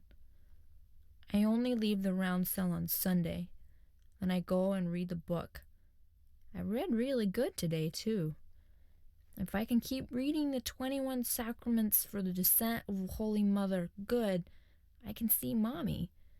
That's what the important lady said. but tomorrow I'm going to the round cell again.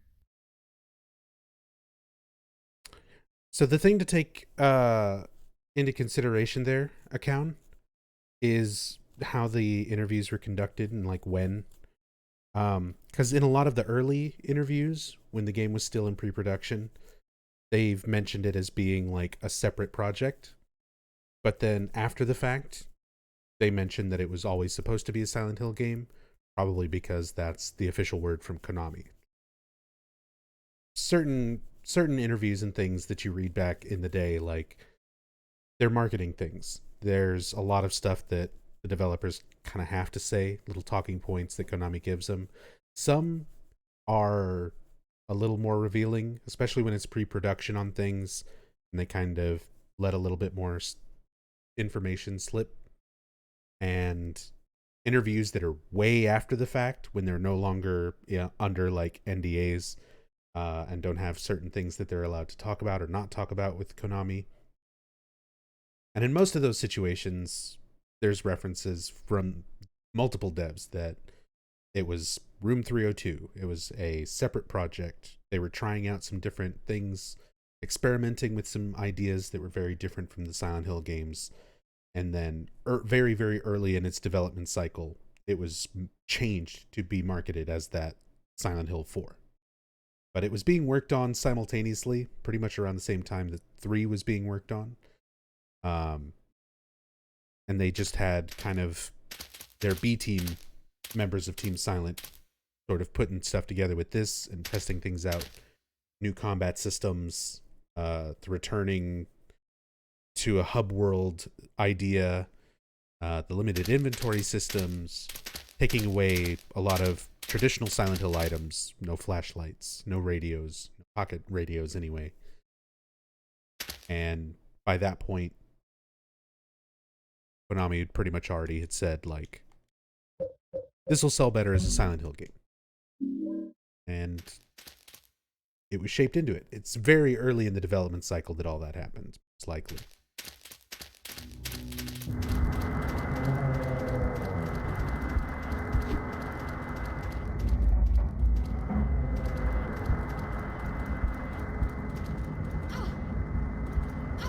Come on, Eileen, you can do it.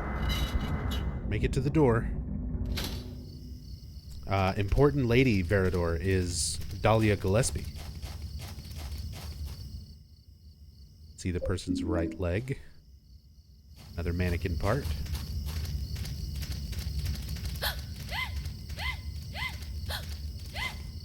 Quit freaking out. Come on.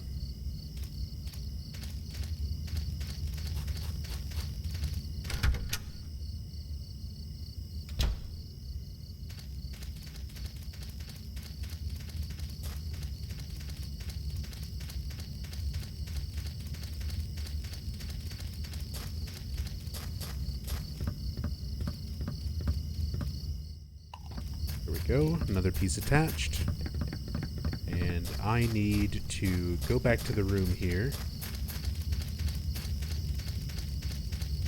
put inventory away, probably cleanse a haunting or two.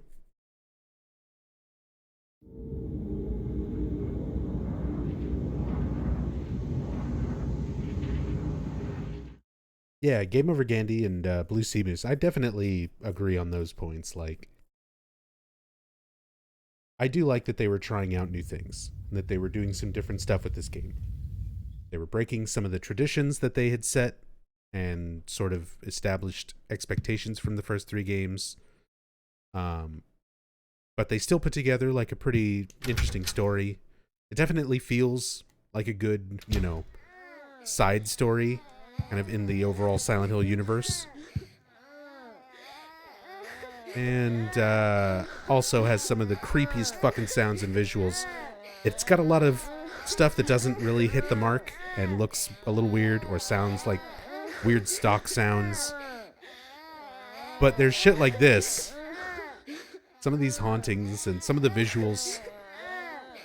Certain times when the audio shines through and it's like, yeah, it's fucking creepy. It fits very well, I think, with the first 3 Silent Hill games, even though it's something kind of different.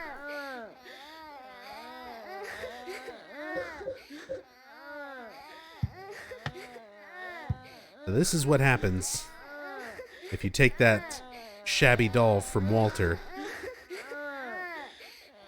and keep it in the inventory box.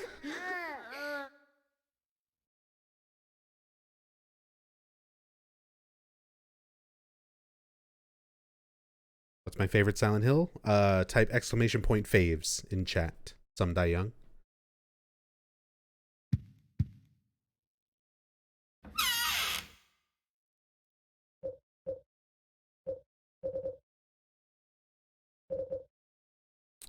Let's do the Pickaxe of Despair.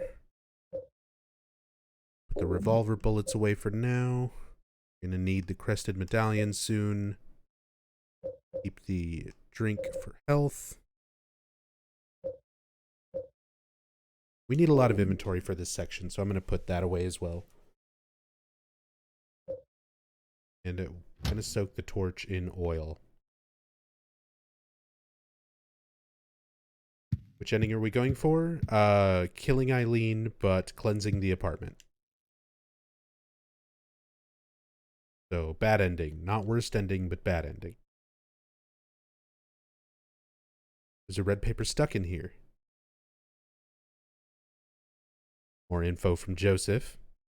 My theory is that Walter never died at the prison. May have been someone else who committed suicide. Either that or the person the police arrested was not the real Walter Sullivan. So, Joseph trying to think of it logically. Not that Walter turned into a ghost with spiritual powers. My theory is that Walter never died at the prison. But yeah. Doesn't know how to explain that. I'm in no position to investigate what really happened at the prison, but in any case, Walter didn't die at the prison. Did and became a ghost with powers. The man with the coat that showed up here was the real Walter. 7 years ago, he did something in that apartment. I'm certain there's a link between that and the bizarre things that have been happening here. Just a little bit more and I'll have this whole thing figured out. I may even find that the real Walter is somewhere nearby.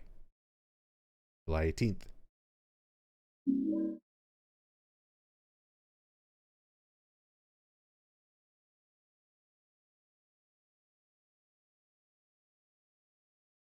I mean, I just said which ending I'm going for. It's pretty much a guarantee that Eileen's fully possessed right now, so she will die. And I'm already going through and clearing out hauntings, so those are the only two things that affect your ending.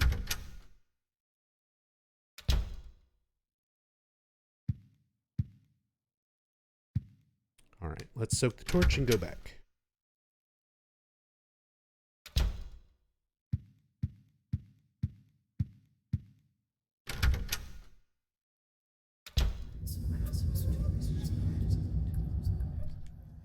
If you light the torch now, it should burn for a long time.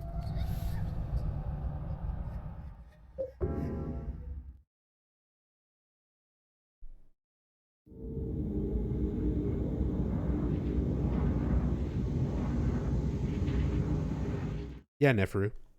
Same Walter. They just expanded on that character and his story for this game.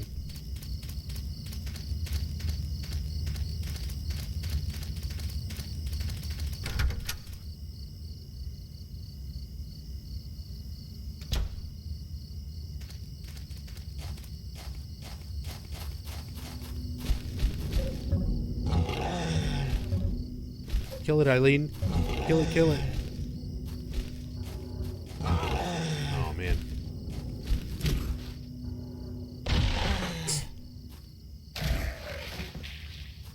I love the finishing animation with this. Just like squishes them with the top part of it. It's not even sharp.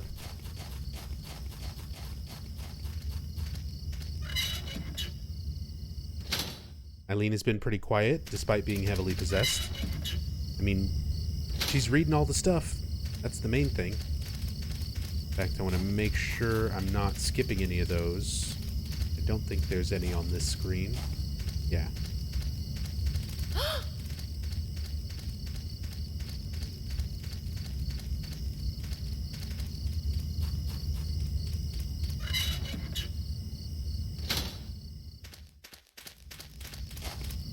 Need need to light the torch, come back and get the mannequin part out of that well. Nothing else for Eileen to read on this screen either. Oh. Been a while since we've seen Jasper.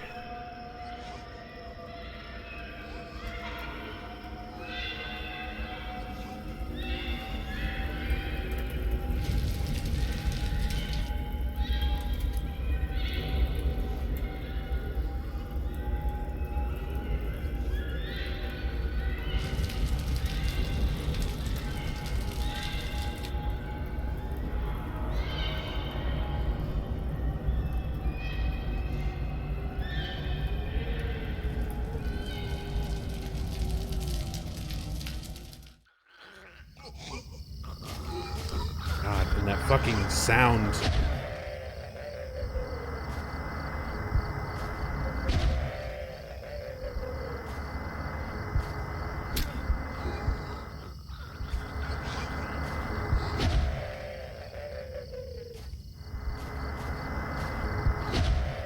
Just stay down, Jasper. Not worth it, bud.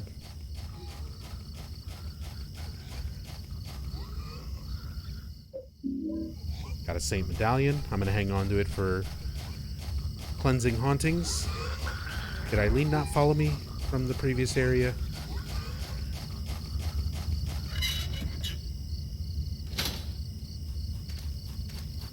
She did not. Come on.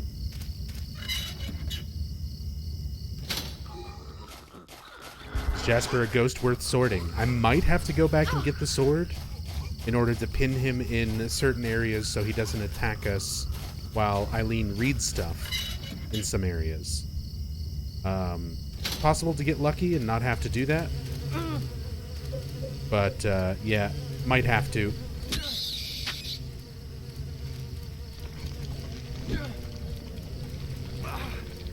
Why is Eileen reading stuff? Because the stuff written down are Walter's memories, and Eileen is being possessed by Walter. So we get more lore. I'm getting stun locked.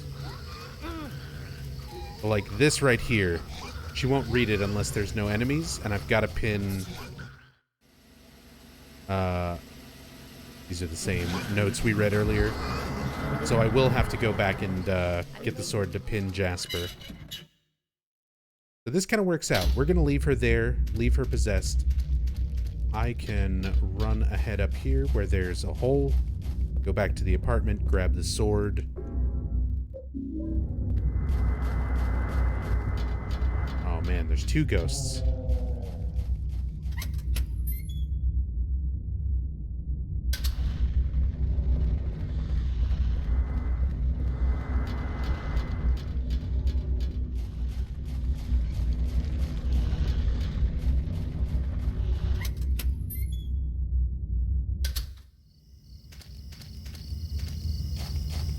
Hopefully I just need to pin one of them. Hopefully it's just Jasper.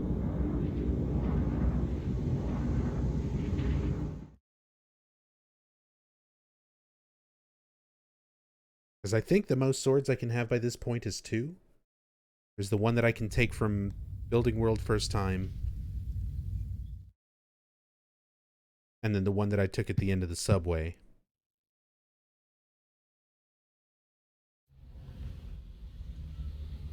There's, I think 6 total throughout the game, but a lot of them are after this.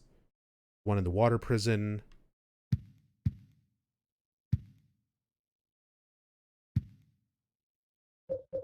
There's one in Building World. But yeah. How am I doing on health? We definitely want to go ahead and drink one of these. Hey, Mello. Oh, yeah, still going.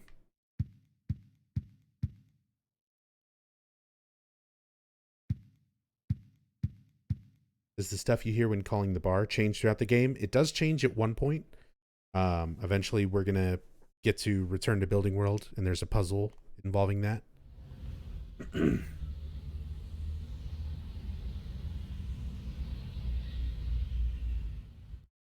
Hey, Blue Satyr. Good morning.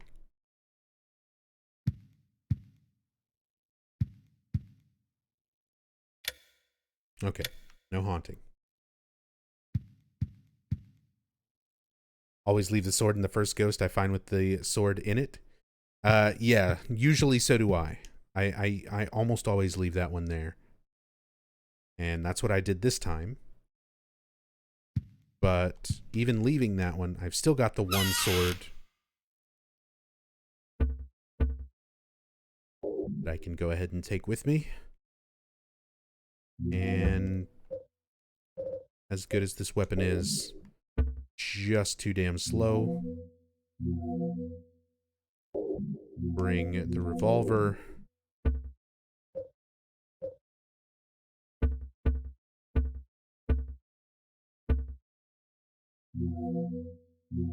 Gonna save that silver bullet for Andrew to salvo. Also bring pistol and some ammo. Why is that? Leaving the sword in the ghost in Building World. There's already a bunch of ghosts in Building World, so leaving that one ghost pinned makes it a lot easier to get through that area.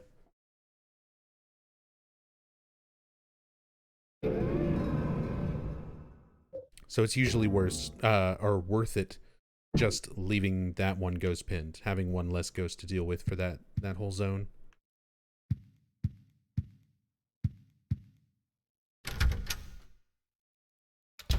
What's the apartment room? Is that like a safe room? For the first half of the game it is. Now it's not anymore. It's becoming more and more possessed, more haunted. I have to keep constantly clearing it of hauntings.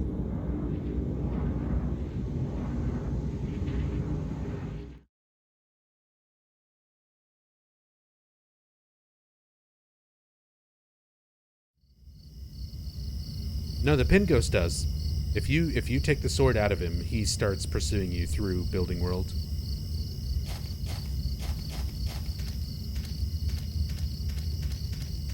The most necessary ghost to pin is Cynthia, because she has the reaching with her hair attack. She is one of the more dangerous ones, but the only one that you really have to pin is Andrew. Outside of Andrew, all the rest are kind of optional.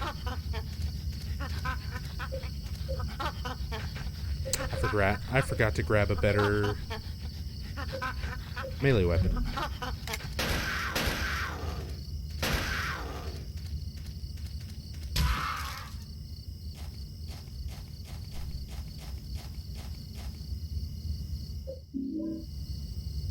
I'm about ready to make an ending command.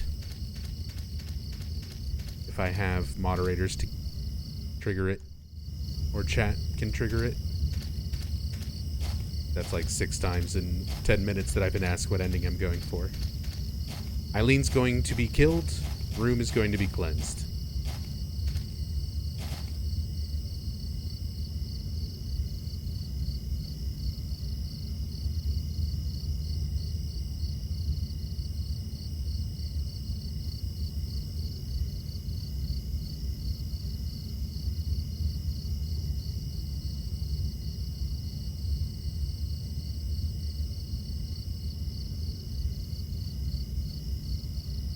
So there's 4 endings. There's the escape ending, which is the best, where you save Eileen and cleanse the room. There's the mother ending, where you save Eileen but don't cleanse the room. There's Eileen's death, where Eileen is not saved but the room is cleared. That's what we're getting. And the 21 Sacraments, which is where you don't cleanse and don't save Eileen. So we're getting the Eileen's death ending. Just gonna make command exclamation point END end.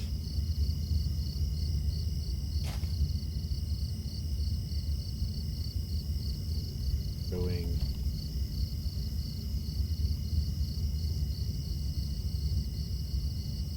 death ending requirements.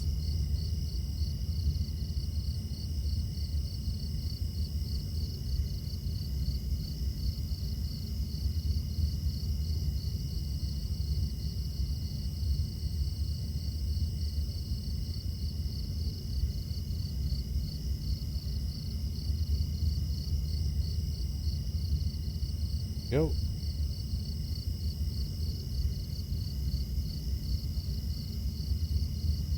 Healing Eileen is only temporary. There's no way to permanently heal her. So you can put down candles next to her and reduce her possession just for a short time, basically to get her to run through a short area. But it won't affect her for the final boss fight.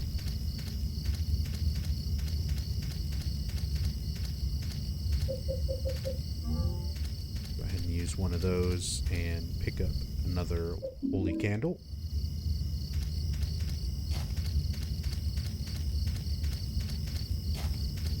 Have to come back here with a torch. And there's a lot of stuff to read, so we need to go and grab Eileen anyway.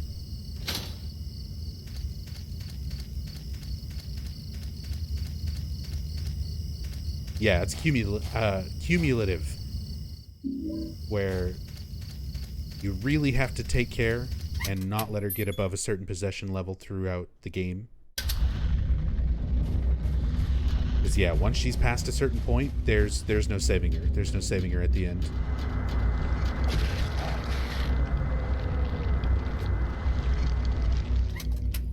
It is very tedious. It takes really good understanding of the game, so that you can kind of get through it a lot faster before she's left alone for too long, or takes too much damage, spends too much time around enemies.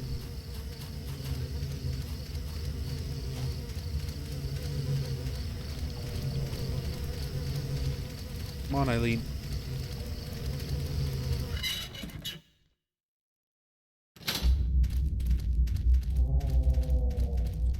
Just want to try to bring her up to that first area. Since there's a lot of stuff to read there.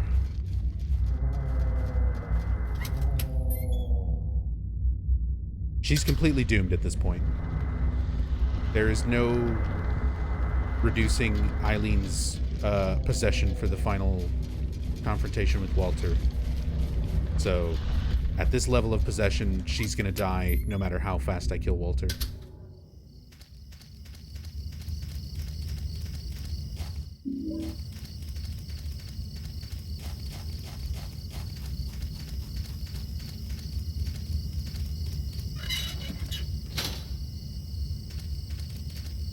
Okay, let me get the stuff out of the well, and then she can read. Oh, god damn it.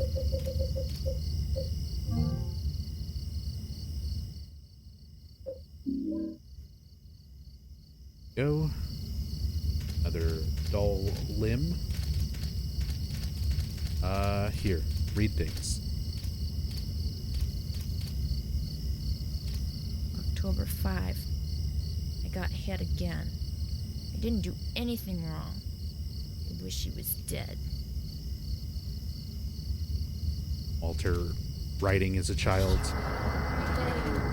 about Andrew DeSalvo. And she's very, very possessed, so let's give her a second.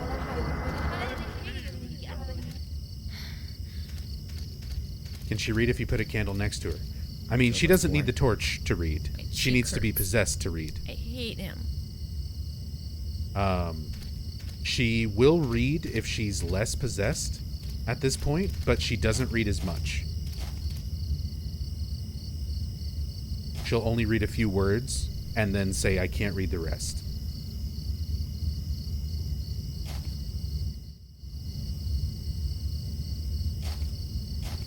So there's 3 different levels of how much of these things that she'll read. If she's very, very less possessed, she'll only read a few words of it, and you only get a little bit of lore. If she's mildly possessed, she reads a little bit more of it, but not the whole thing. But since we took the time to get her all the way possessed before we got here, she reads them as much as possible. It's the most lore for the most possession. This is a lore playthrough, not a Save Eileen playthrough. Read the thing.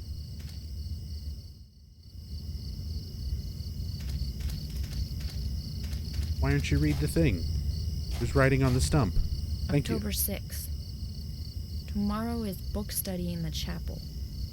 If I can't read good, I'll wind up like John. I'm really scared.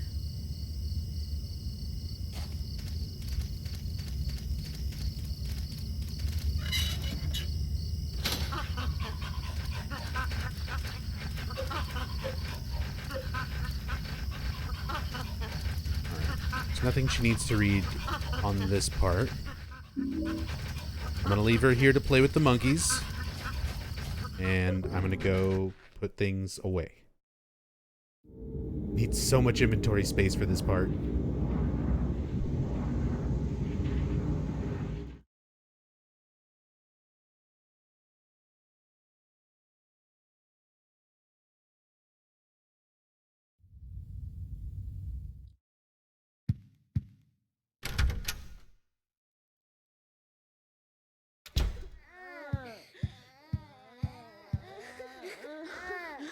Oh, we got this one again.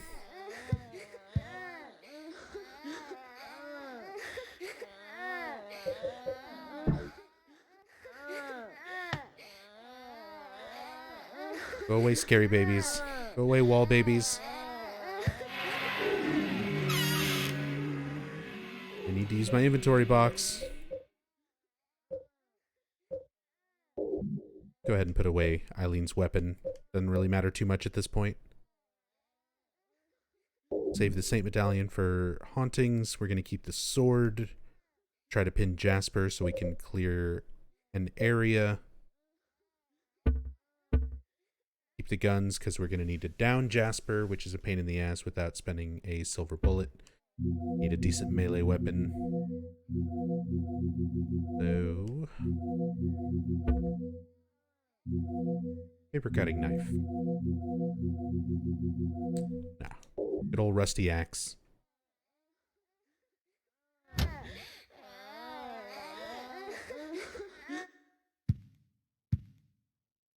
Alright, that's cleansed again.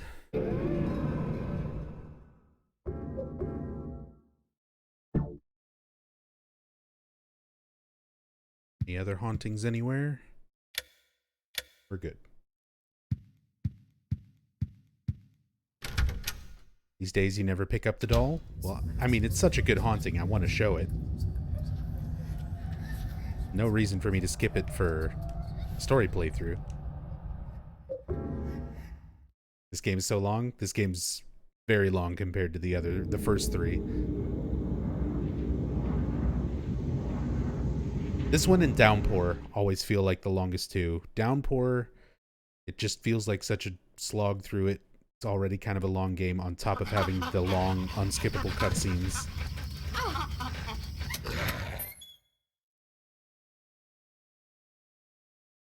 And this one, it just feels so long having to go back through all the areas more than once.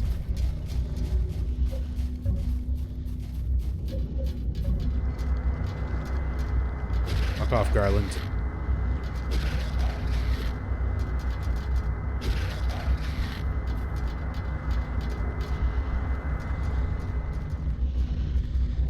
Hopefully Eileen runs past him.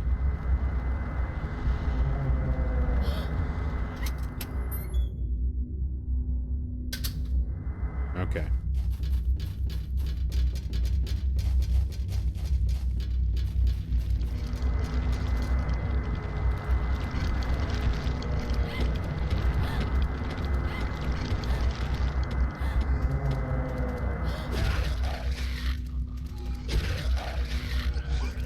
There's Jasper. I want to try to pin him here.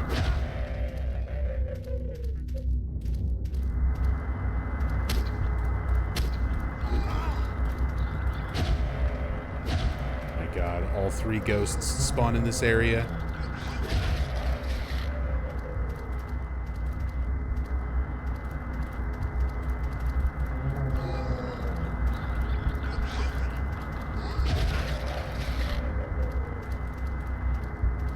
Like spamming the sword.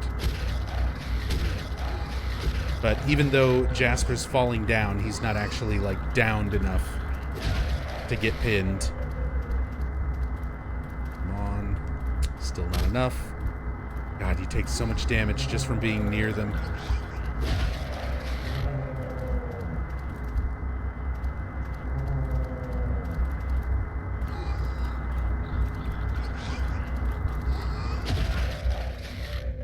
That should work. Oh my god, that's still not enough. Magnum.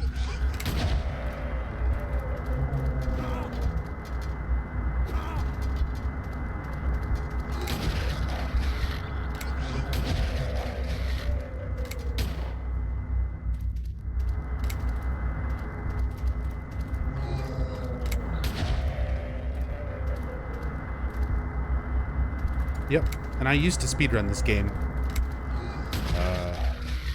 Pretty much speedrun all the games in the series. Okay, I'm gonna die. I have to go back and heal.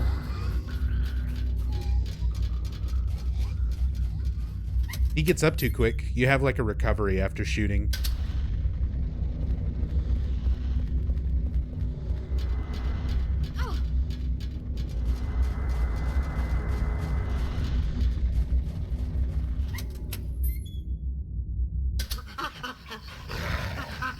Oh my god. Gumhead killed me.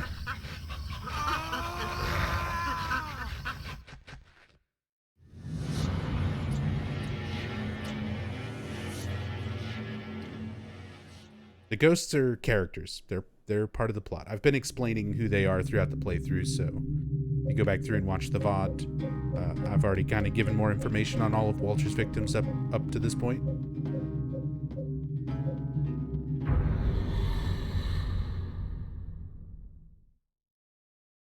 You can also read about them on the victims' files.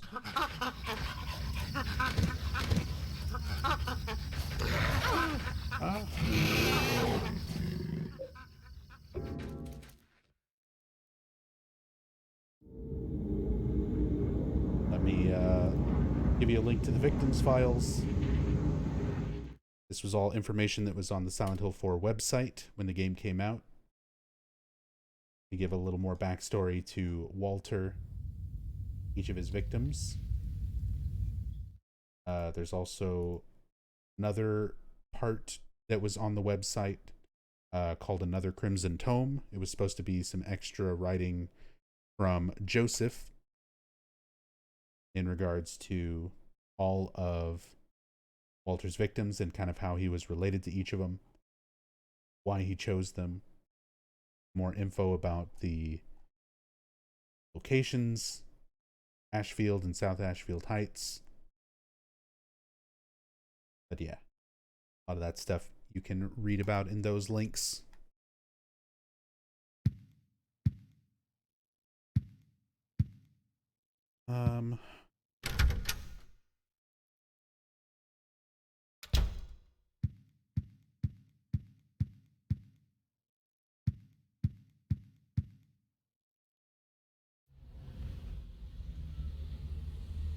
I think this just spoiled the game. The link, I mean. It's an in-depth story playthrough. Like, these are all spoilers. The whole point is to talk about the game in depth. Not worried about spoilers.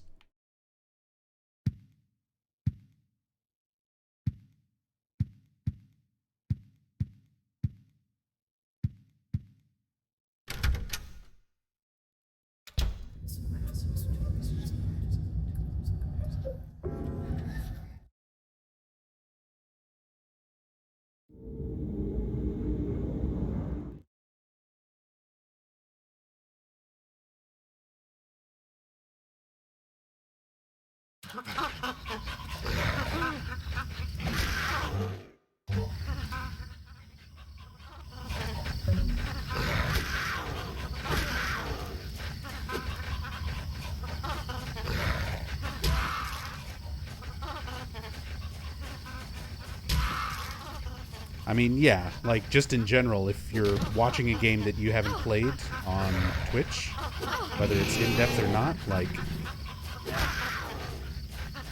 that's all spoilers. Even more so if you watch a stream with the words in-depth in the title, in-depth story playthrough, specifically saying, like, lore discussion.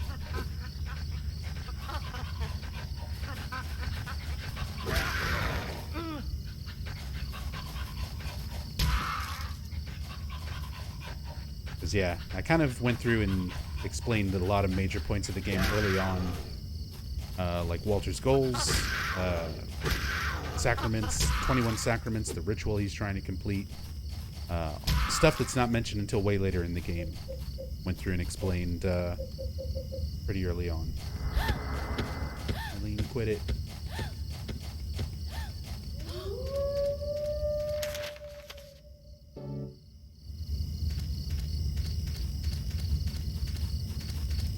Alright, is this the arm that I got from the well at the beginning? Do I need to go get that again? I don't know where this continued me from, so I need to go check again.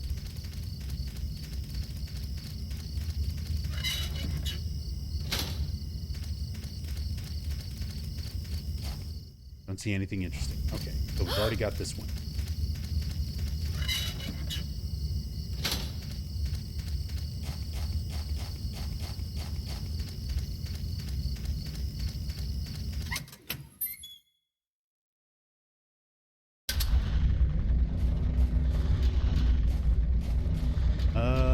I don't have Eileen with me, but it's kind of fine right now. I need to deal with the ghosts. Eileen's max possession. On purpose, not Joe.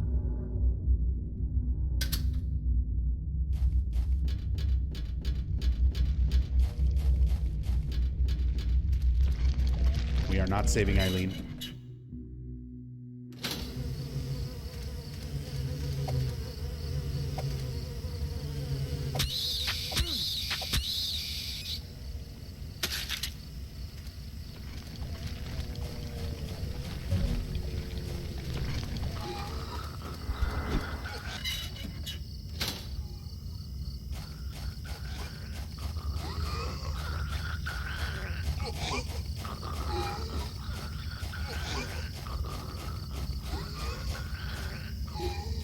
Yeah, that's correct, Entropy. There's a lot of extra things that Eileen will only read if she's fully possessed.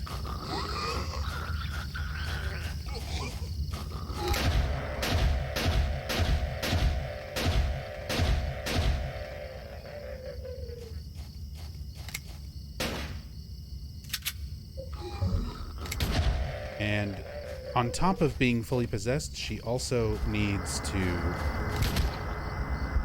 not have any enemies around, which is what I'm trying to deal with right now. I need to pin Jasper's ghost with this Sword of Obedience, which it's not letting me use.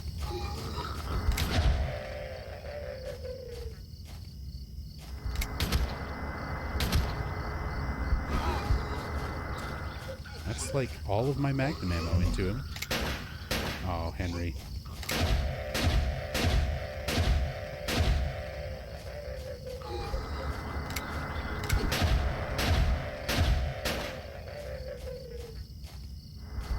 We will get another silver bullet that we can use for Andrew. So yeah, might have to just go and grab that.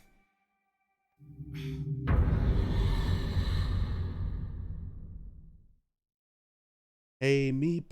Thank you so much for that. 51 months of support. That is a super long time and a lot of love and support. Thank you, thank you.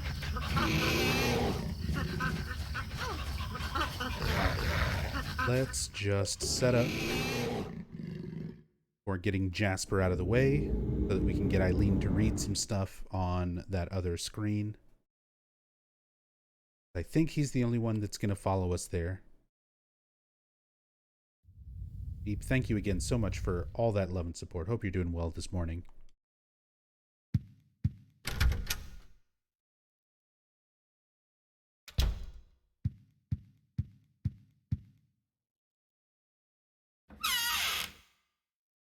We'll come back and get these items later.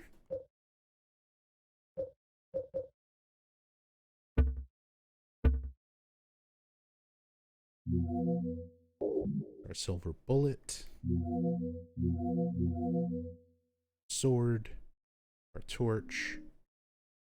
We'll come get the other stuff afterwards.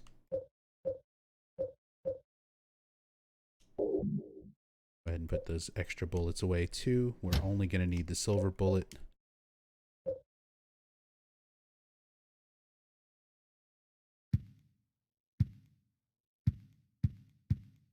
How do you get a founder badge? Be one of the people who subbed when I very first got my sub button in 2017. No, you could offer to DM me. You could literally send me millions of dollars and I cannot give those away. It's not up to me. You had to have subbed when the button first went live in 2017.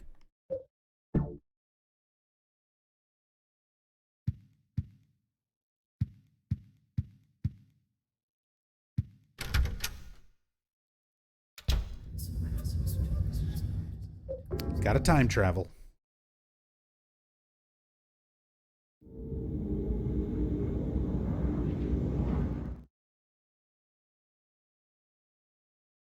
It's been that long? Yeah. 2015 was when I started doing Silent Hill in general. 2017, March 2017 was when I got my sub badge.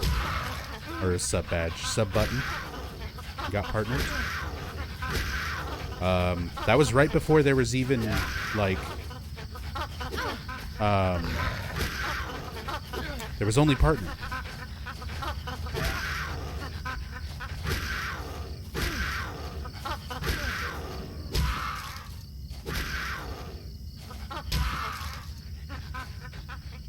So, like, you had to still be a full-on partner. I never went through, like, the affiliate program. That started, like, a few months after I got partner.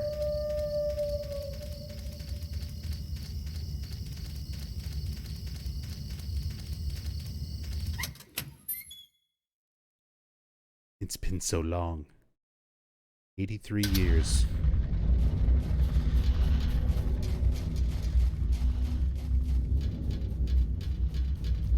Fall asleep and you're streaming, wake up and you're still streaming. Oh yeah.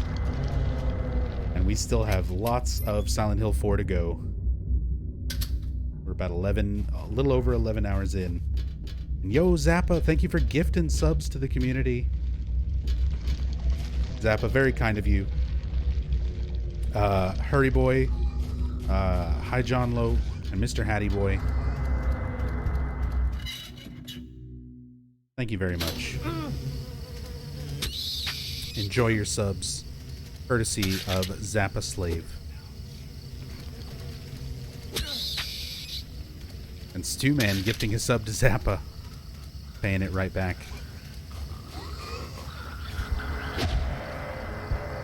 This is where we need to get Eileen to in order to read stuff. So we need to pin Jasper in this room. Get our silver bullet.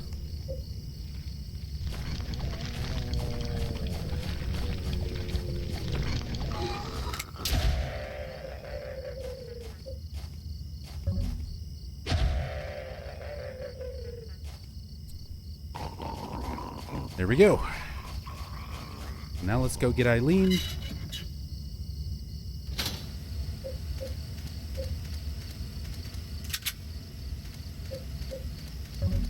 Bring her back to this room so she can read what's on that log. Got weird writing.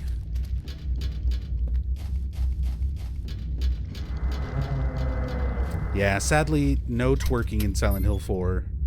Henry's not much of a dancer. We used to have a bit of a musical break and a bit of a dance, but it requires a very DMCA-able song, so I can't really do it as much anymore, because it would be a very sad thing to lose my channel over. Eileen, this way.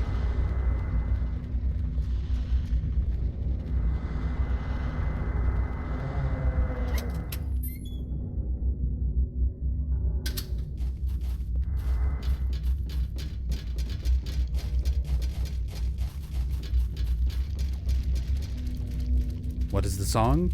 It's called Come On Eileen by Dexys Midnight Runners.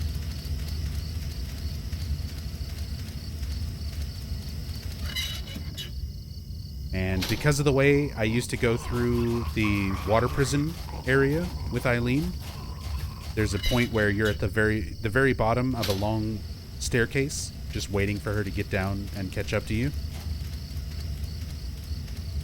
So we had time to play that song and dance around a bit. October 1. He told me to write whatever. Nobody will see it anyhow. I like to write. Teacher told me how. Teacher needs to work with you on your spelling a little bit more, Walter.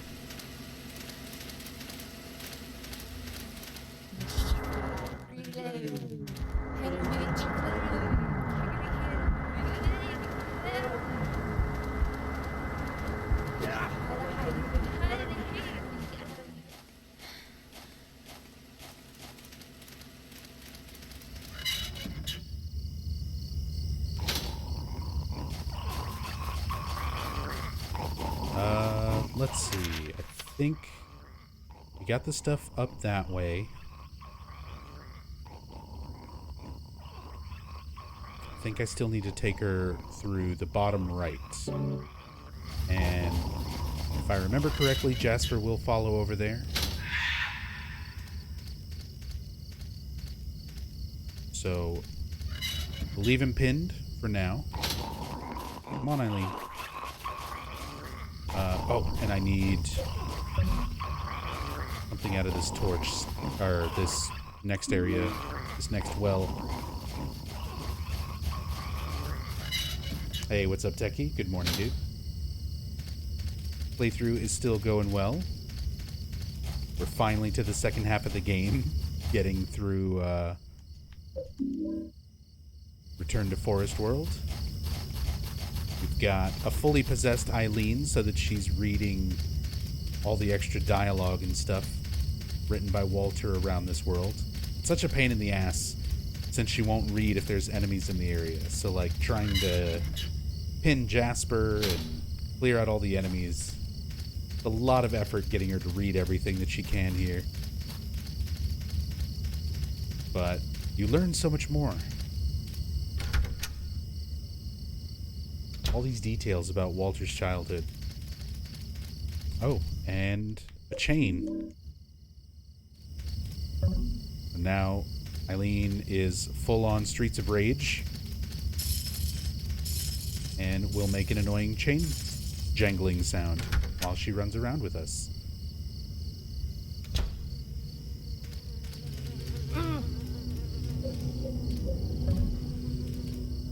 Need to torture her that badly to hear the lore? Yep. The more possessed she is, the more she reads. So you have to get absolutely max possession by the time you get to this area. Just to get her to read everything that she possibly can. You mean Road Rash? Road Rash isn't the only game with chains as a weapon. Streets of Rage also. Final Fight as well, for that matter.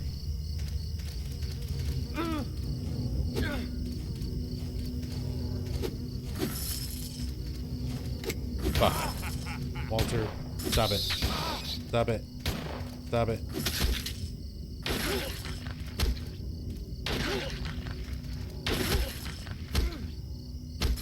Yeah, fucking beat his ass with that chain. Get him, Eileen. He's finally actually attacking things. And it's the best things to attack. It's Walter's things. Nothing to read here, but there is some stuff up this way. Here's our other silver bullet we're gonna need for Andrew DeSalvo.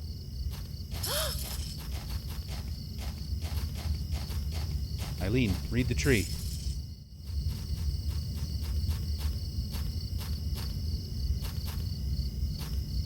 Sorry, I'm in the way. October 13.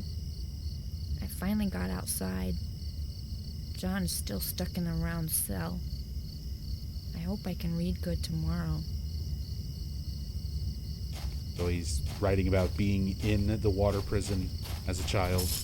That they're basically keeping him there and forcing him to read the 21 sacraments.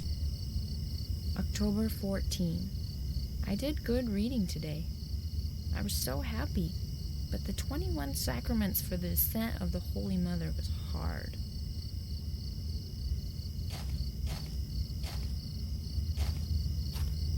October 16. Some important people came today. One of them was a lady named Dahlia. Dahlia Gillespie.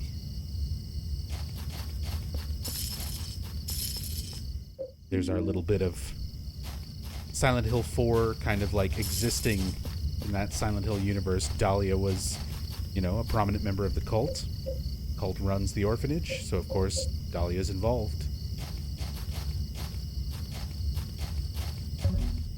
Should still have inventory to grab this.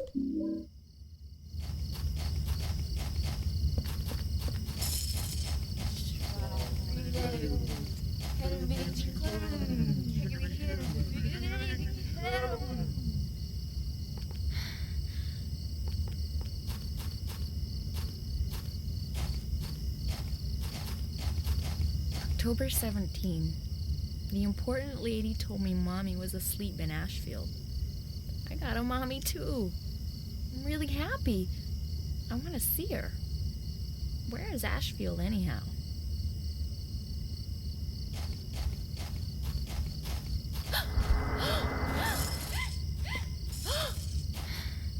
Alright, well, just have yourself a freak out.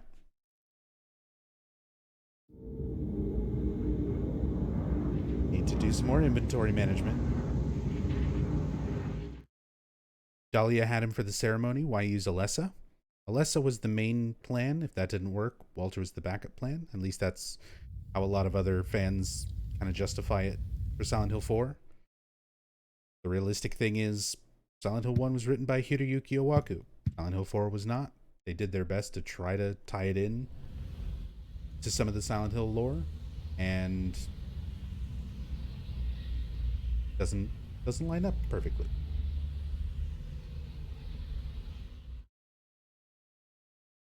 One of the things that, you know, kind of hurts this game a bit.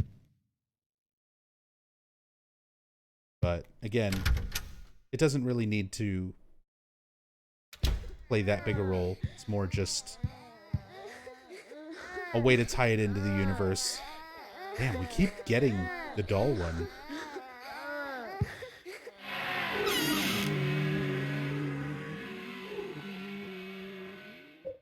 At this point, I'm just like wasting candles and stuff on it. Put that away until we get to Andrew. Put all that stuff away.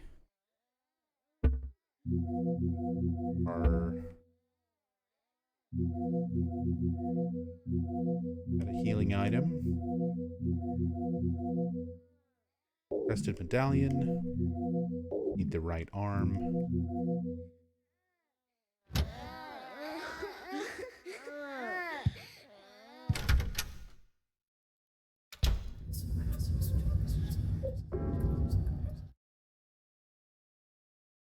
Can you even get rid of it permanently if you took the doll? Now, once you take the shabby doll from Walter, that haunting can pretty much always come back.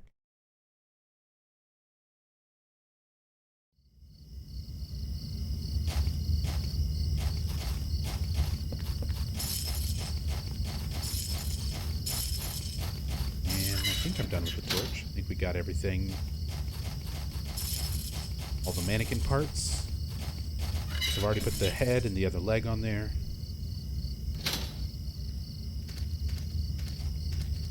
Eileen is not keeping up. Come on. Thank you.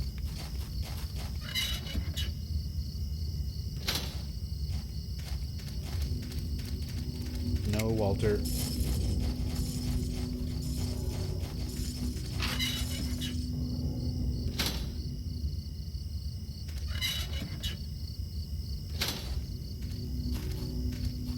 Eileen.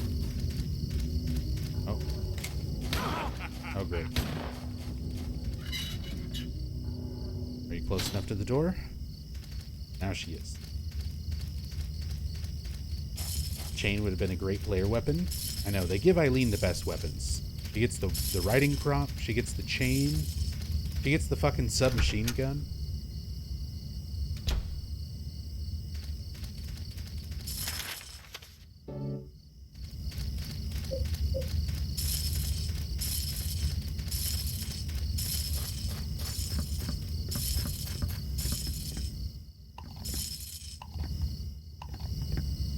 Go.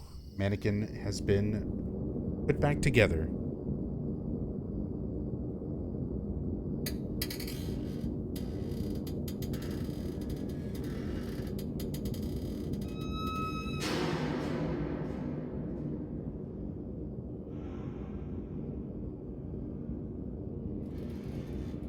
Playable Eileen mod? God, I wish.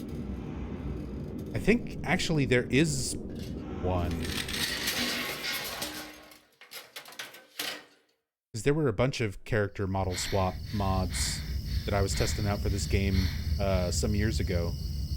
Because you can play as Cynthia, you can play as Bloody Cynthia, you can play as Frank, you can play as Henry from the beta version, which is for some reason still in the game files. And I think Eileen was playable or almost playable at that point. I don't know if there was any more advancements on those character swap mods, but yeah. I did some speedrun cutscene playthroughs doing a few of those character swap mods. I should still have them archived too. How different is Beta Henry? He has like a brown shirt, a little different face and hair. Most notable thing is like the clothes. But yeah, overall, it's a different model. There's a book here. Like there's some kind of Bible. The Descent of the Holy Mother, the 21 Sacraments. So we got a little piece of this when we were here the first time around and Jasper was sacrificed. Now we get the full picture, the full ritual of what Walter's trying to accomplish. The first sign, and God said, at the time of fullness, cleanse the world with my rage. Gather forth the white oil, the black cup, the blood of the 10 sinners. Prepare for the ritual of the Holy Assumption. So that ritual of Holy Assumption is Walter's first 10 victims, the blood of the 10 sinners, and a few ritual items that are familiar from Silent Hill 2. The white oil, also known as the white chrism, the black cup, the obsidian goblet.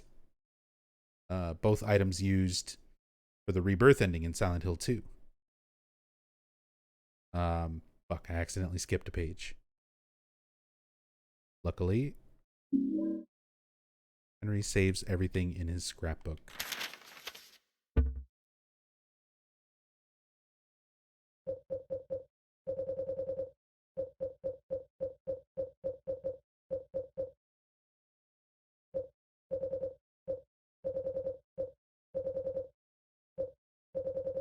That's all of our red diary scraps that we've gotten so far. Descent of the Holy Mother, 21 Sacraments.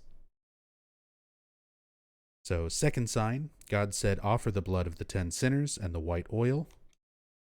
Be then released from the bonds of the flesh and gain the power of heaven. So that's where Walter killed himself. He was released from the bonds of his flesh, literally his corporeal body, and gained the power of heaven. So now he's a spirit or a ghost that has the power of heaven. Basically has the power of Silent Hill. From the darkness and void, bring forth gloom, and gird thyself with despair for the giver of wisdom. All references to his victims. Darkness and void, gloom, despair. Despair being Joseph Schreiber, the last person who lived in 302 before Henry, who's also known as the giver of wisdom. Henry being the receiver of wisdom. And the whole game is Joseph giving Henry wisdom, giving him the information to stop Walter. The third sign, and God said, return to the source through sin's temptation, under the watchful eye of the demon, wander alone in the formless chaos. Only then will the four atonements be in alignment. The last sign, God said, separate from the flesh two, she who is the mother reborn, and he who is the receiver of wisdom. So the last two victims are the mother reborn, aka Eileen, and the receiver of wisdom, Henry himself. If this be done, by the mystery of the 21 sacraments, the mother shall be reborn, and the nation of sin shall be redeemed. So that's the ritual. That's what Walter is trying to perform. And the only two victims left are the last two. Holy Mother, Eileen, and the receiver of wisdom, Henry himself.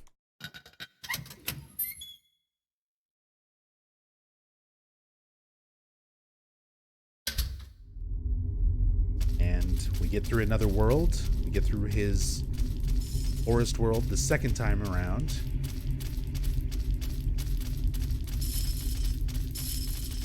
That fucking chain sound effect.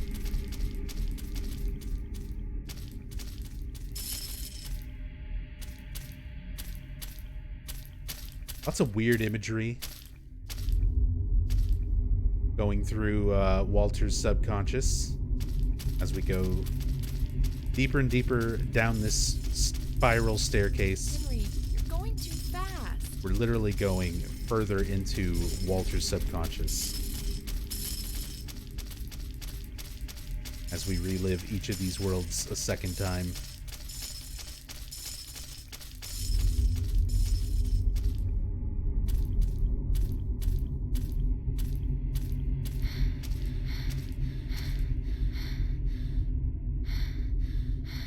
Yep.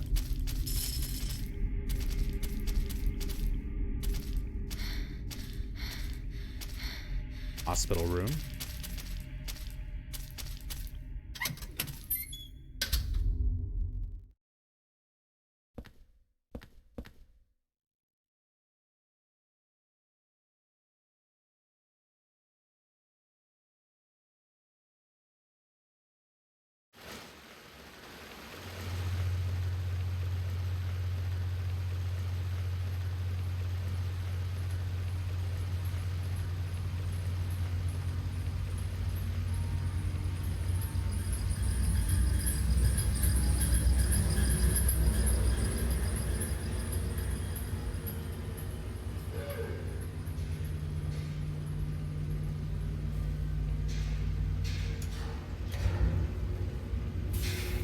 Like long nonsensical elevator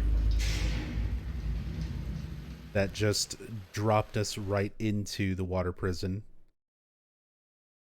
from the very top, because sure, why wouldn't you?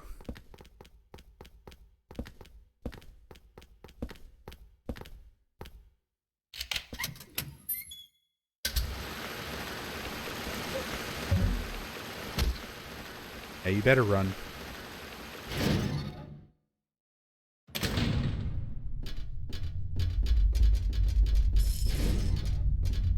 And Walter is now pursuing us.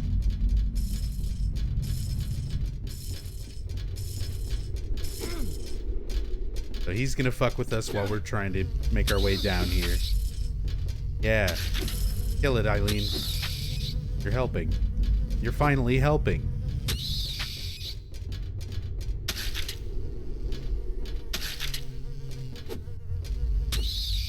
Walter's definitely gonna catch up to us and start shooting us here.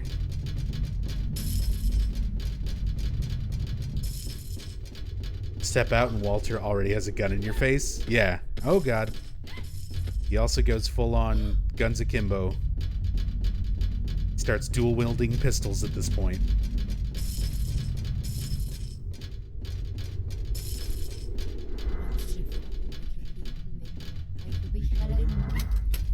Please don't.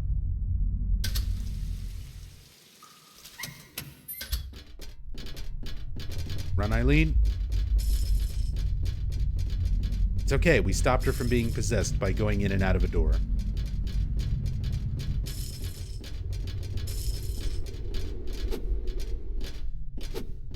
Oh, Walter's going back up. Nope, he's coming back down.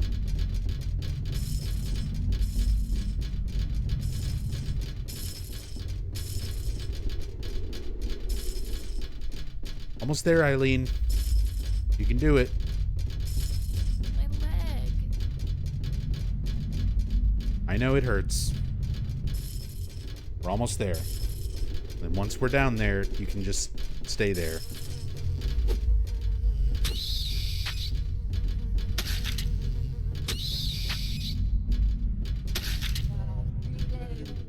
Oh, that's not good. Stop it. Stop it. Stop it.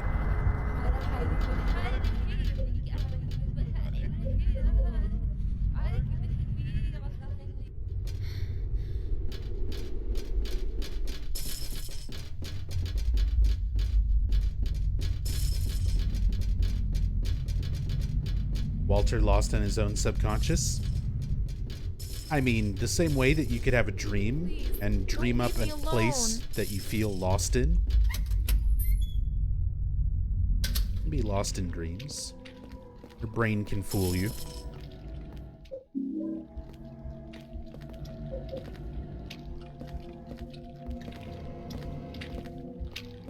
Does Eileen have any important background lore in the game, or she's just there? She's got lots of main background lore, like she's connected to Walter. We went over all the victim files earlier throughout the VOD, so you can read up more about what I've already covered by reading through the Another Crimson Tome files that we read earlier, as well as the victim files. This was all supplementary info that was on the Silent Hill 4 website back when the game came out. It's just a lot to it, and I've already gone over most of it earlier, so but yeah, there's a lot more to her.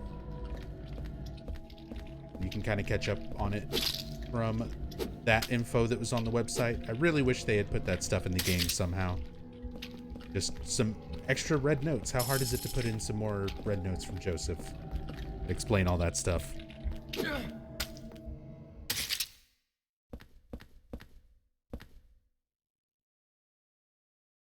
She went to Silent Hill to buy a Robbie doll. Pretty much. She also knew Walter. Walter saw her as a child. And Eileen was one of the only nice people to her. Or Eileen was one of the only nice people to Walter, rather.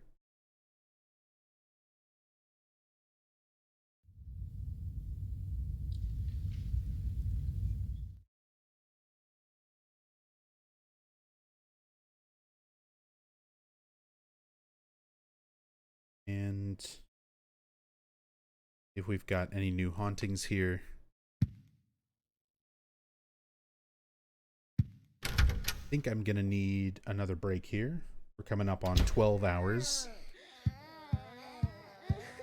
I've been going with this, but we're making decent pace through the game. Is that bridge haunting? Yeah, that is the cat in the fridge haunting.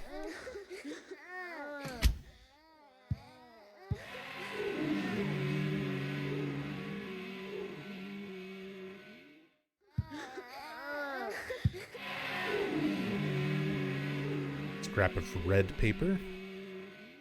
Going to summarize everything that I've learned about Walter Sullivan so far. So this is Joseph kind of summing up everything, all the notes, all the little bits and pieces that we've had up to this point. He was born right here in room 302 of South Ashfield Heights. His parents abandoned him soon afterwards and disappeared somewhere, leaving the baby alone. He was discovered and sent to St. Jerome's Hospital. He was adopted by Wish House, an orphanage in the forest near Silent Hill that's run by the secret Silent Hill religious cult. When he was 6 years old, someone from the cult showed him where he was born. Since then, he started to believe that room 302 itself, in other words, this room, was his mother.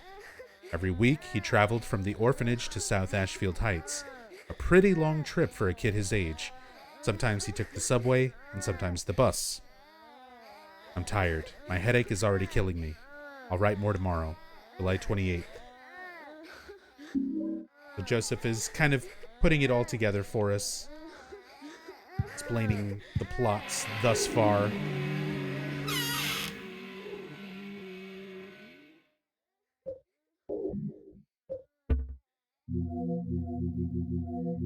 I need anything for Water Prison.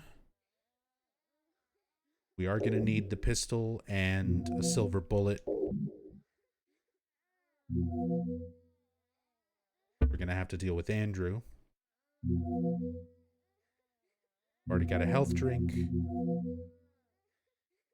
We should be good.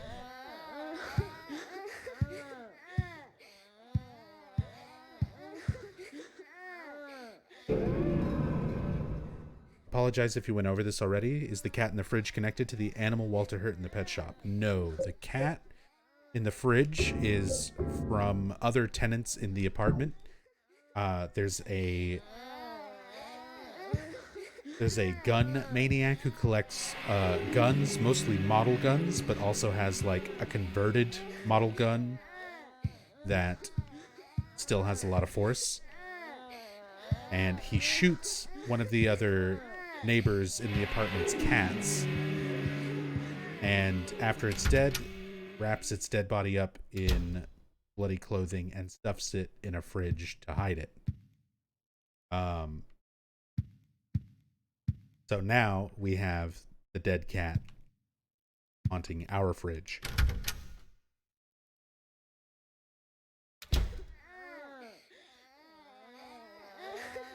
Find the key to Eileen's apartment in a fridge with a dead cat? Not directly. You find half of a note that you have to read in order to spawn the key. You get the key itself from your bedroom. It's just found like next to your bed after you read that note.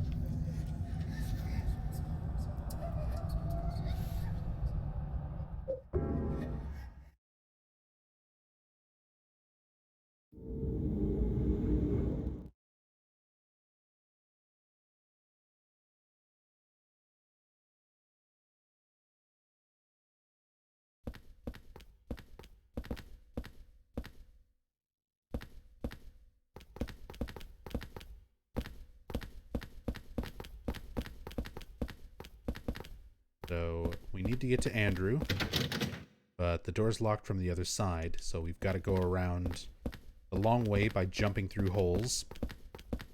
And we're going to meet Eileen when we get back here, so we're going to bump her and then run to the door. Puts her far enough away that she'll be stuck inside that room, and we can go get to where we need to go and unlock that door, and then come back and get her.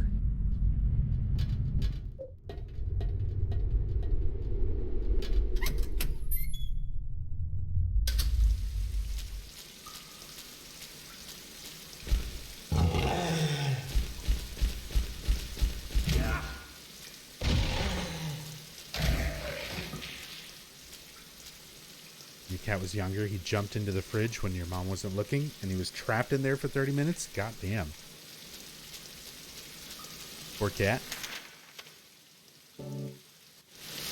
My cats are pretty stupid, but luckily they haven't done anything like that. Not yet, anyway. My cats are also pretty big, so it'd be hard for them to, like, jump into the fridge and not notice.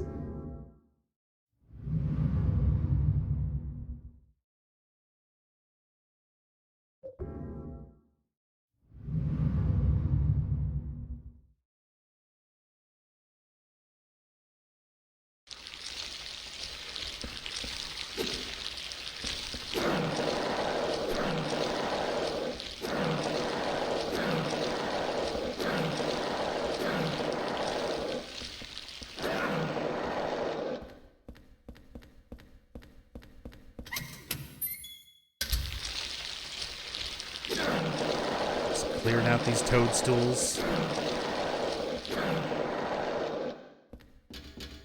Gross noises. So this is the death chamber, as it was referred to, considering all the torture equipment and like giant blade saws and everything in the water. Gross room to be in. We find Andrew DeSalvo's shirt. Something written on it in wax. Maybe something's written on it in wax, maybe if you soak it in some kind of colored liquid. This always bothered me because they make it a big deal of like you take it back to your room and soak it in the bathtub full of blood. But there's also colored liquid, gross bloody water like right here, right where we found it. Why do we got to take it back to our room, to that gross bloody water specifically? Like, we could just dunk it in this water right here.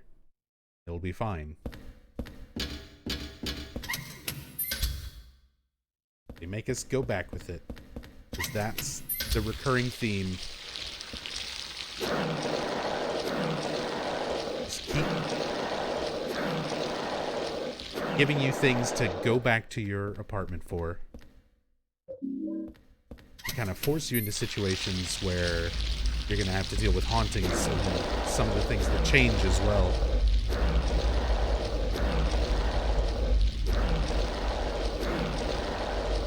Alright. One of those.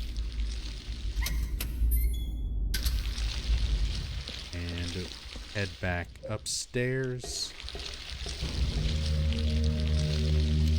Unlock this door, and Eileen's waiting for us here. But in order to spawn Andrew, we need to go and soak the shirt in the tub in the apartment. Yo, Tautastic, thank you so much for the tier 2 and the 51 months.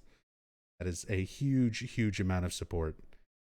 Thank you so much. Room 302 water is special. Yes, you're right. Yes, you're right. Kind of is. Thank you so much, Tautastic. That is seriously long time of love and support. Thank you so much. Hope you're doing well today.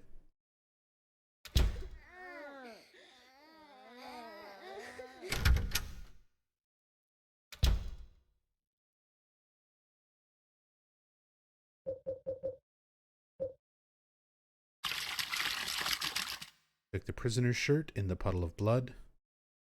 The white letters rising to the top.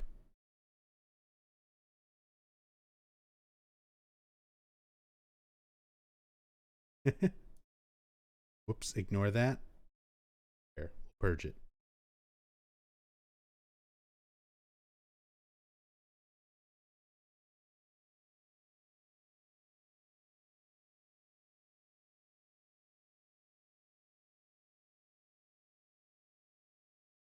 Change your passwords.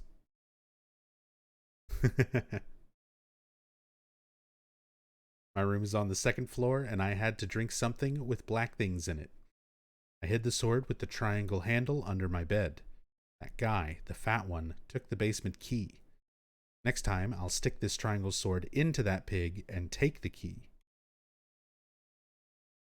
So we left Jasper pinned and didn't get our sword back from the forest world.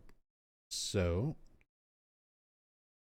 now we can go check the prisoner rooms and underneath the bed get a sword to deal with Andrew. Oh, poor kitty. Let's get rid of these fucking hauntings. Medallion. I can only get rid of one.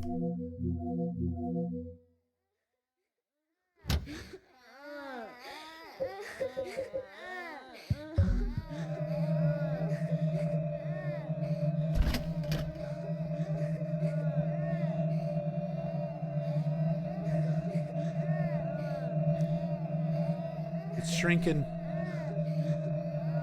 Going away.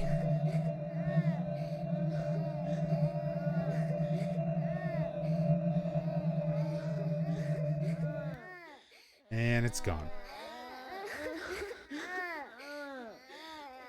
The kitty's been allowed to move on.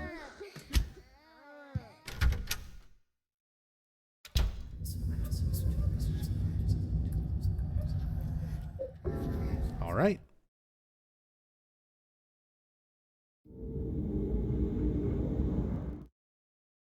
Back to the water prison. We need to go find the prisoner's bed where there is a one of the swords of obedience. Still kind of want to try to trap Eileen here. We'll bump her again, run past her, and she should be stuck in there.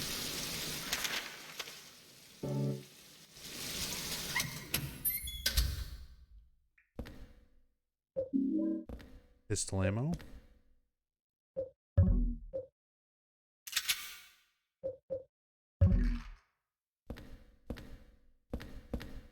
So nothing under this bed.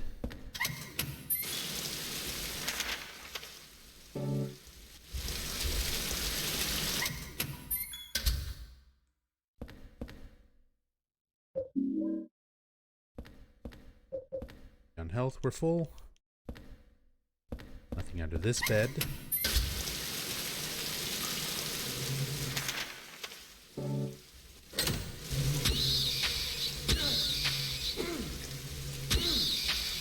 Get out of my face, bugs.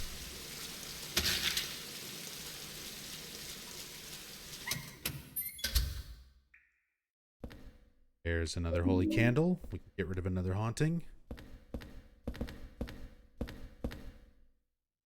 Being watched. Under this one.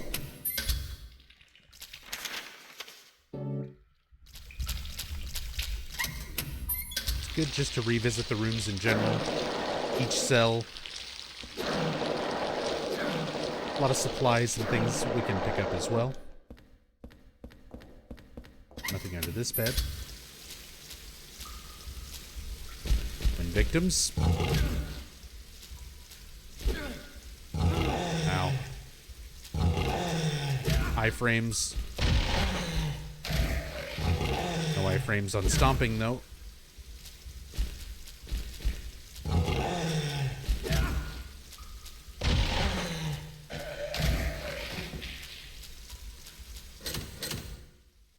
That one's locked. Do we know what these worm things are? The toadstools, mushroom-like creatures. They are supposed to represent underdeveloped fetuses on upright umbilical cords. More references to umbilical cords and babies and birth in general, all themes that are important to Walter that manifest all throughout his worlds.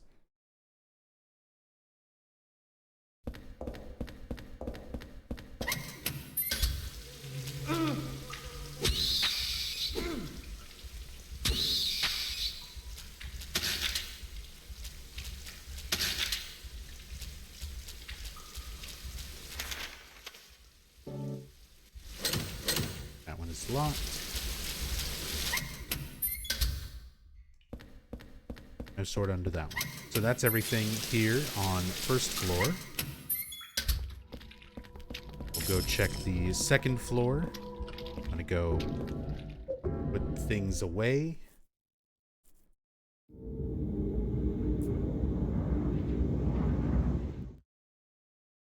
Hey, Bootleg Pickle. Oh yeah, still going. We're just now hitting 12 hours.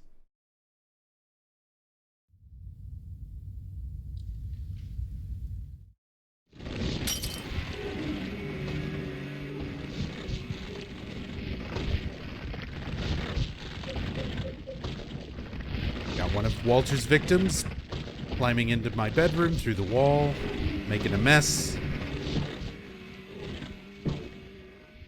Come on, put the candle down.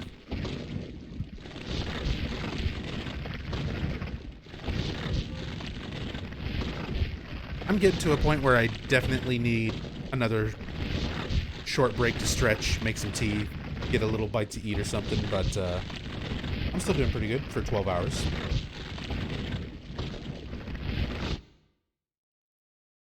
As said, the Silent Hill 2 and Silent Hill 3 streams from a few days ago over the last week, those were both longer, like over 17 hours. And I've done much, much longer streams in the past, so we're used to this kind of thing here.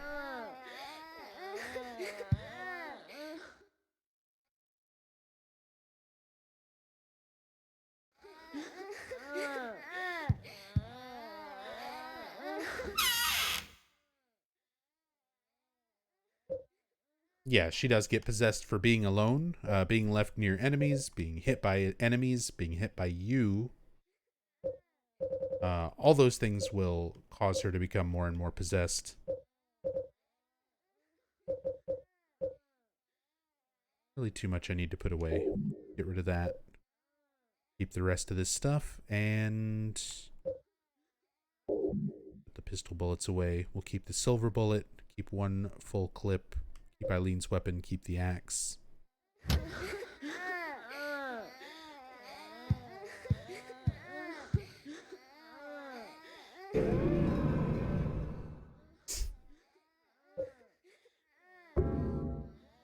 You just gotta deal with the sounds. Get you some headphones. Or better neighbors.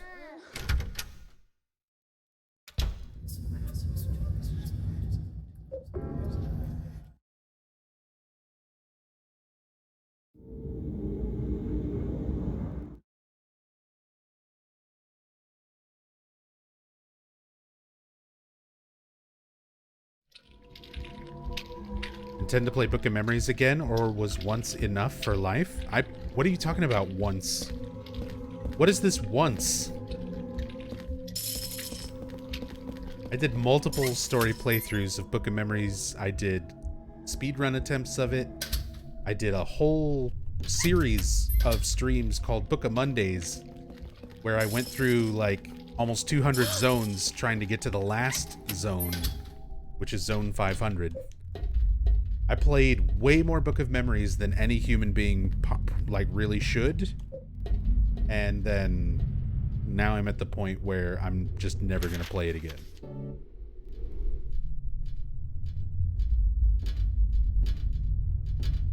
Was once enough. Once was definitely enough for life, but my stupid ass played it a lot more.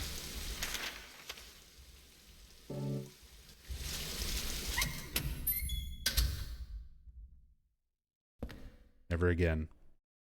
Some kind of strange sword. Sword of Obedience. There we go. Now we're ready to go face Andrew.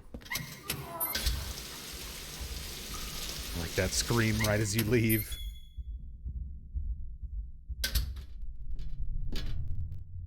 Doing Shattered Memories at some point? Yep. After Silent Hill 4. I'm just going in release order, so all main series games. So I'll probably take a day off after this, and then whenever I come back, I'll be streaming Origins. After that will be Homecoming, then Shattered Memories, and then Downpour.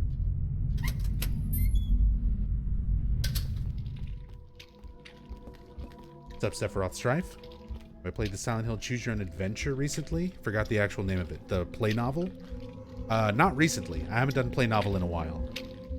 But I'll probably do some side game streams once I get done with going through all the main series stuff again.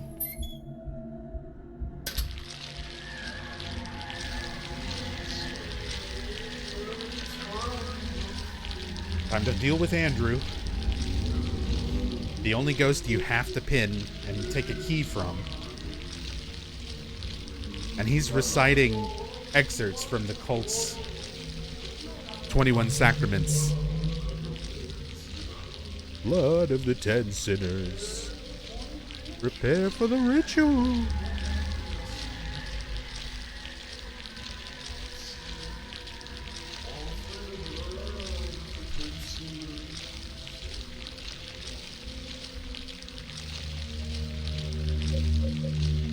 Equip the pistol, equip the silver bullet, prepare the sword.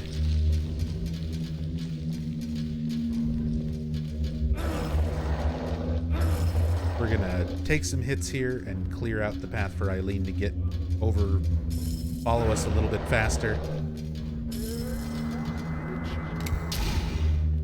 Run up and pin him after the silver bullet so we don't waste it. And you get the water prison generator room key. Trying to do this fight without that silver bullet is such a huge pain in the ass. Always want to try to save a silver bullet just for that.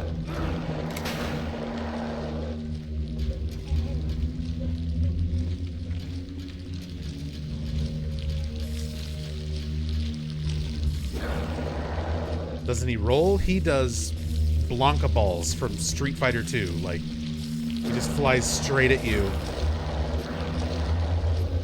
while curled up in a ball. He's got a lot of really crazy attacks. He's a huge pain in the ass to try to fight. It's very difficult to wear down with normal melee or normal guns.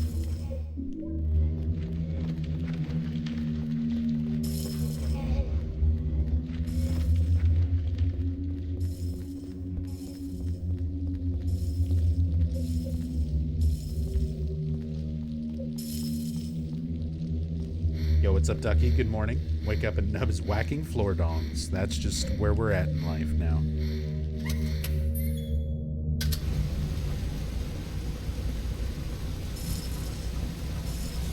Wish there were more horror games like Silent Hill. Yeah, same here. You would think that other developers after Team Silent disbanded would have seen how good Silent Hill is and managed to like improve on that since, 2004. But I still feel like there's very few games that kind of approach horror the same way that Silent Hill did and do it as well. More greedy worms, more representations of Walter's umbilical cord, even though they also look like something else. But that's an argument for another day.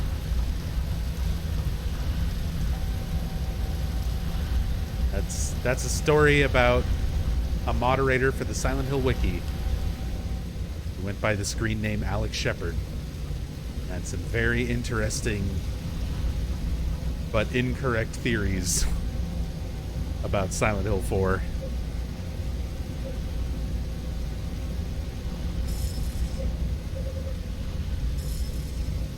Yep. Going too fast. Yeah, Duke Magus. That guy.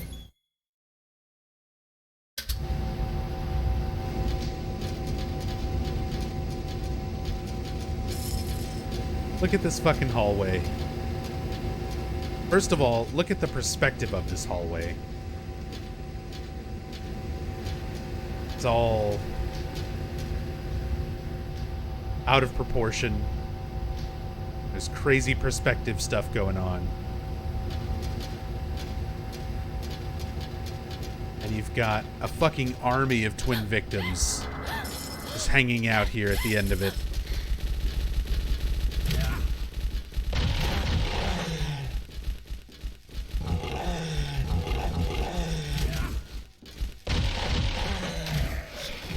Get him, Eileen. Fuck him up.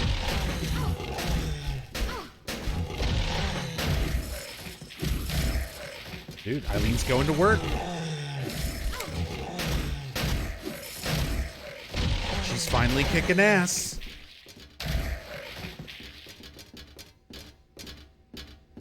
Hell yeah, great job, Eileen.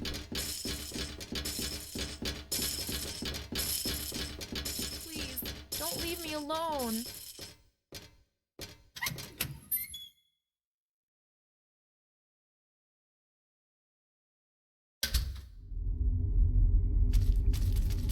like how dark and dingy, more distorted everything is getting. Just like more grotesque the further down you go. Still all this wild imagery. All of this supposed to represent going further into Walter's mind, deeper into his subconscious. Please, don't leave me alone. Gotta keep up, Eileen.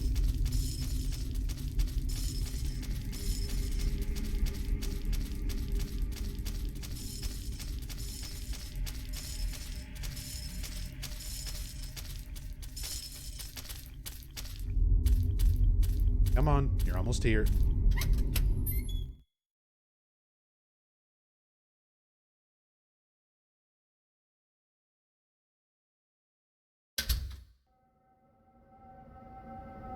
Oh, and time for Richard Braintree.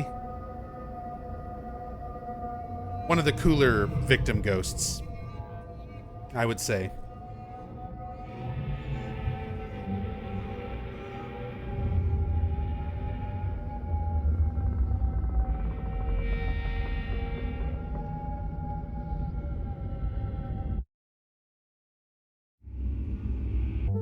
All right. We've got a whole new area to go through, and this area really takes some doing. There's two options of how to go about this as well. There's a speedrun strat where you basically skip the majority of this area, and then there's going through and doing it legit, which takes a lot of backtracking, using elevators to go to different levels, to get Eileen all the way around everything. But we're only at 12 hours. It's only been a 12-hour stream. So we'll probably go ahead and just do the long route. There's also some interesting stuff that you miss. A little bit of extra lore. Not a whole lot, but a little bit of extra lore here that you miss out on by skipping doing the speedrun strat. It's almost just worth it for like the one newspaper that you read with some information about Walter shooting up the pet store, and you get some audio of Walter shooting up the pet store. And a couple other things. There's a few decent things about Building World.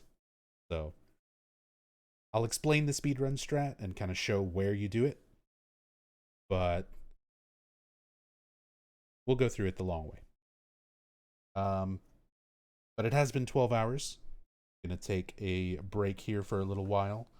Take a few minutes, make another cup of tea, hit the restroom, stretch, check on my cats, all that good stuff. And then I'll be back in a few minutes, and we will continue on through Building World, Apartment World, and then the finale. Sounds like it's not a whole lot left, just these last three areas, but they take a while. And there's a lot of stuff to read, a lot of notes to read, a lot of things to talk about regarding all of that. Some pretty major plot points kind of coming to light. So all of that will be coming up after this break. Yeah, I'll see you in a few minutes.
All right.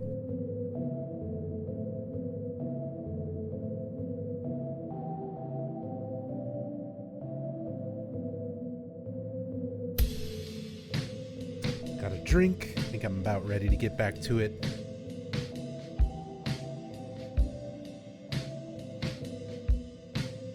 And that is one long elevator ride. Hey, sometimes it's like that.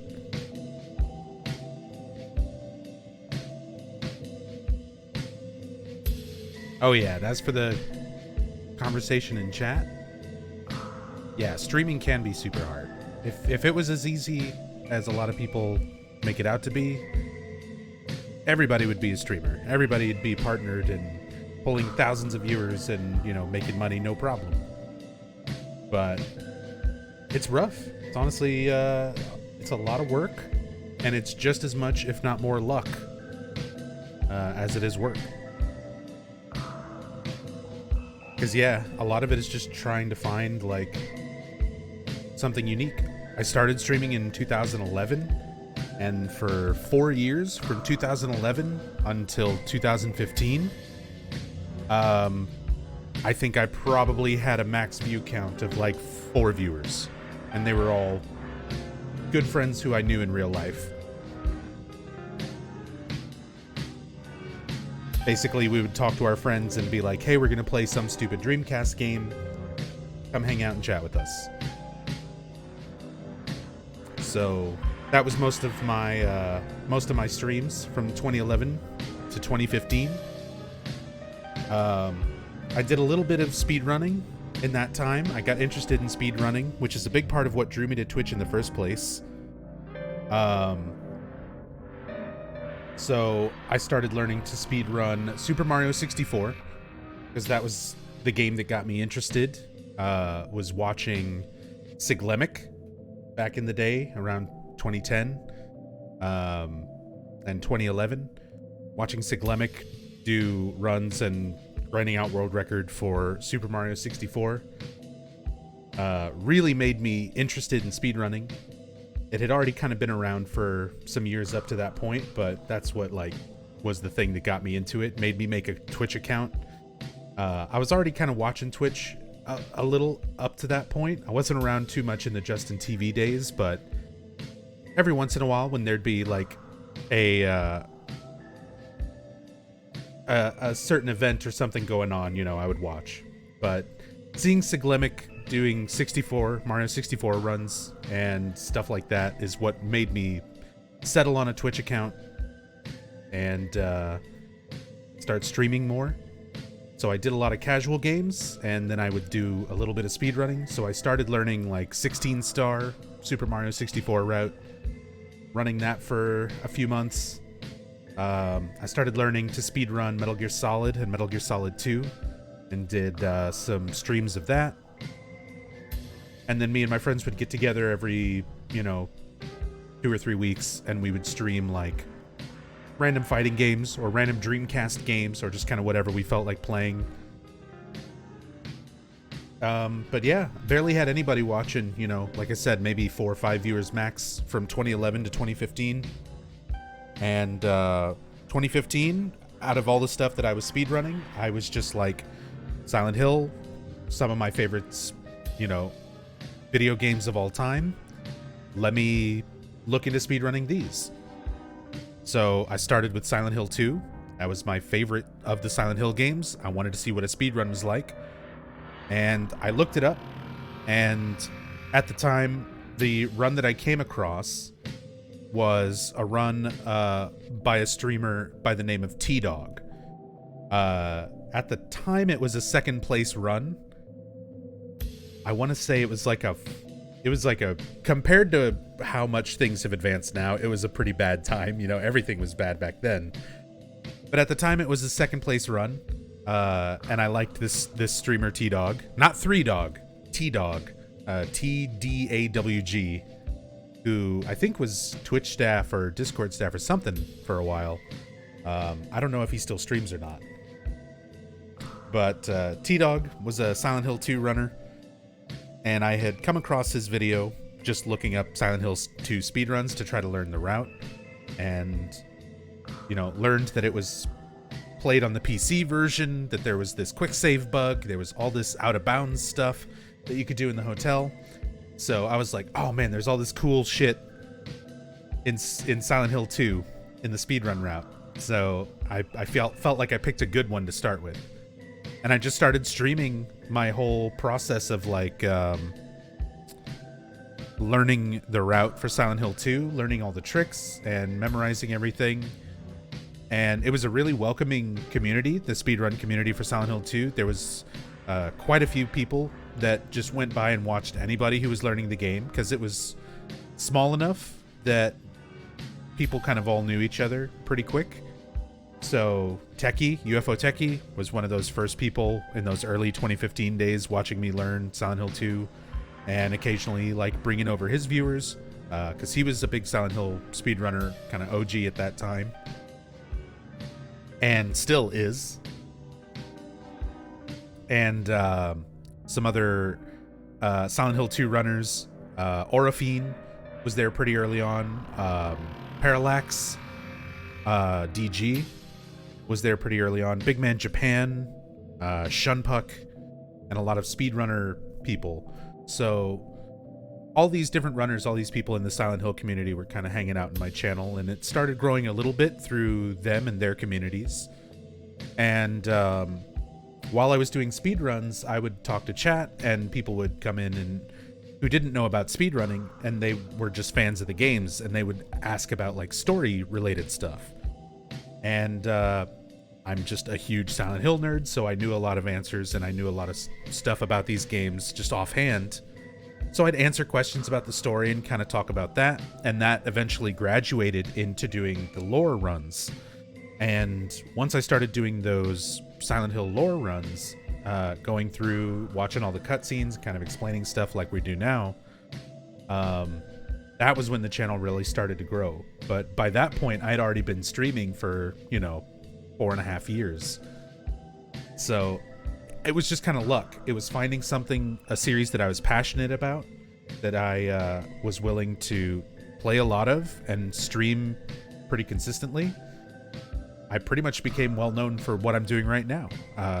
Just kind of stuck with it for several years, and people enjoy it, People have said I've got a good voice that kind of goes along with survival horror and the tone of things, especially with Silent Hill. I've spent a lot of time in my life just as a fan of the series and learning about it and sharing it with friends, so it's very natural for me to talk to people about these games and discuss them. It's a lot like just how I sit down on the couch and play these games and talk about them with friends.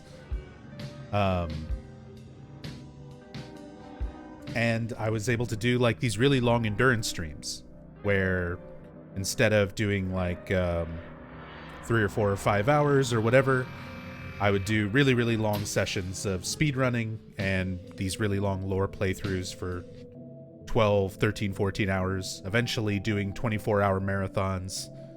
And yeah, it was just a lot of work and a lot of luck, a lot of really cool people in the community that helped grow the channel initially. So many things have to line up. So many things have to like come together for streaming to happen, and you're only in control of so much, to be honest.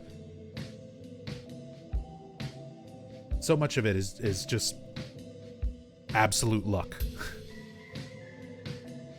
So I'm very lucky to even have the opportunity to have an audience, people who want to come by my channel and enjoy what I do. So I really do appreciate every single person who's here, whether you're lurking, watching, subbing. Doesn't matter if you're here, if you like chilling and enjoying the playthroughs and in any way. It's an absolute amazing miracle to me that you choose this over anything else. All the millions of other streamers on Twitch, they got ladies in bikinis like 2 clicks away in kiddie pools that they're calling hot tubs, and you guys are listening to me, not even seeing me on a webcam, listening to me talk about a video game for 12 and a half hours that came out in 2004.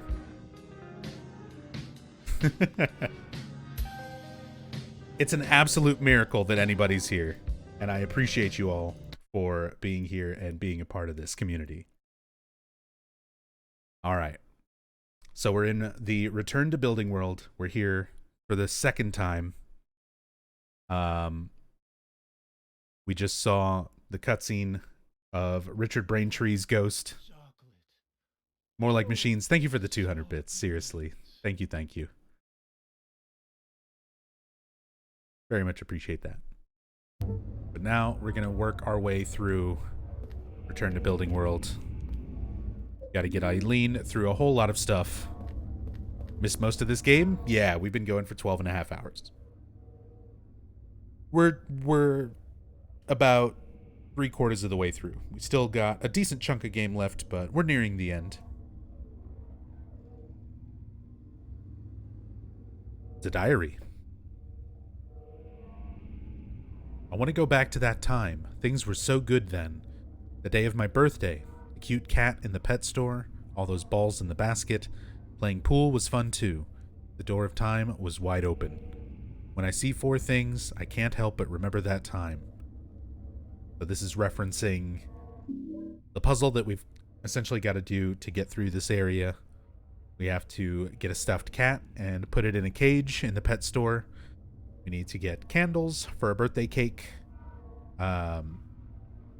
Put a pool table together. Put a volleyball back where it needs to go. All these different things in order to get through the Return to Building World. They're all significant to one of Walter's victims.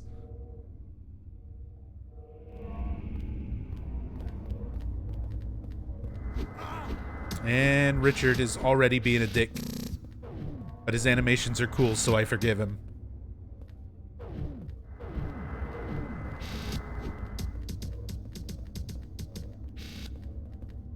Oh yeah, Eileen is very dead.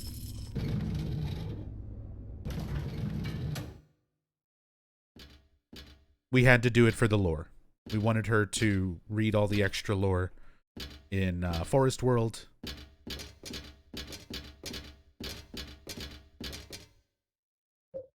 And she won't read all of that stuff unless you get her fully possessed.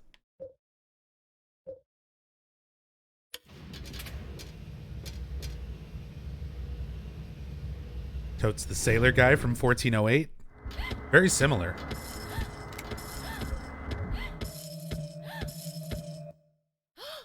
Thank you.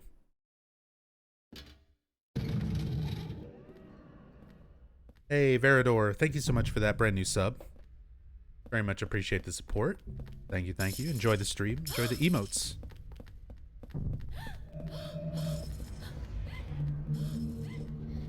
Oh my god.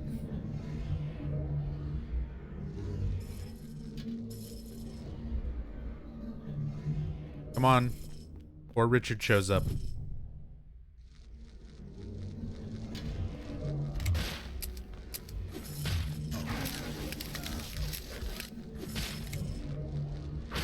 Yeah. Eileen's killing a dog by herself.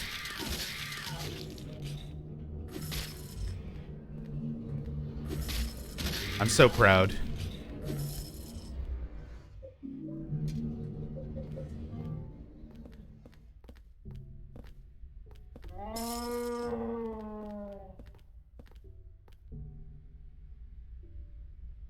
And that's a sound.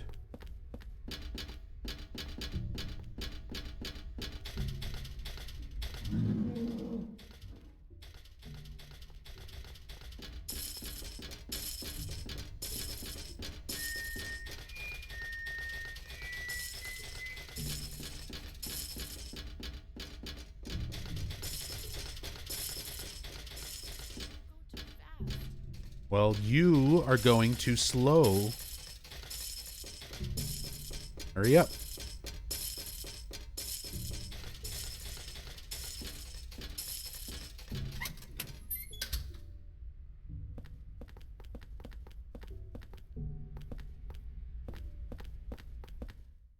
Filled with volleyballs. Here we go. Here's the cake candles. Colorful candles for putting on a birthday cake. Bowls. Yep. This is the dreaded ball puzzle. So much backtracking you gotta do. That's why when I started learning to speedrun this game, I was so happy to learn that there was a glitch that let you skip this area. Oh, Richard. Why are you like this?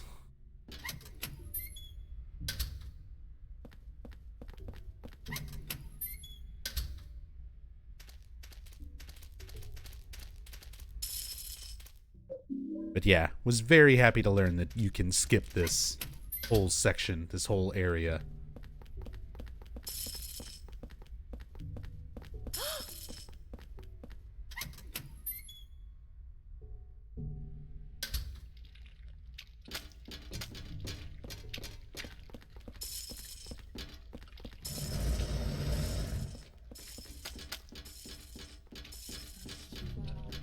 Oh boy.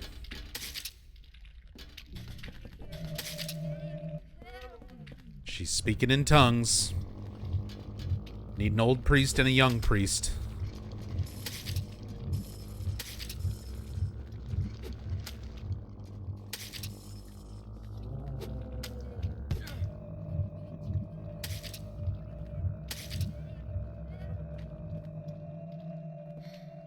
Squish it. Love that wallpaper. That is some growling. Yeah.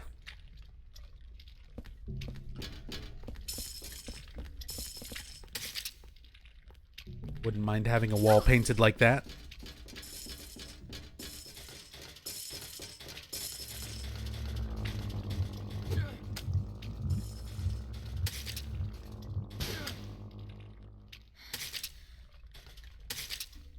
We squish them because it's satisfying.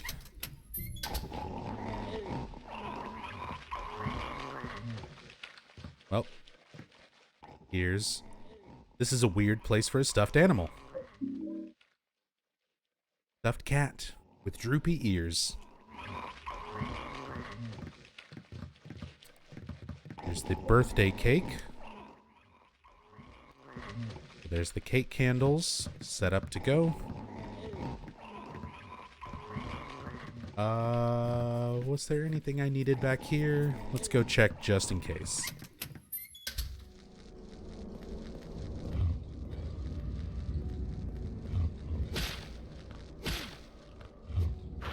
Yeah, it does look like a Scottish fold. The little short ears.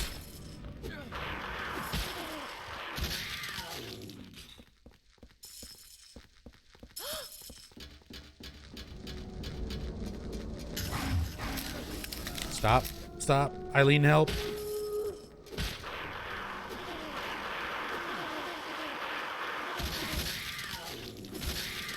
Thank you, Eileen.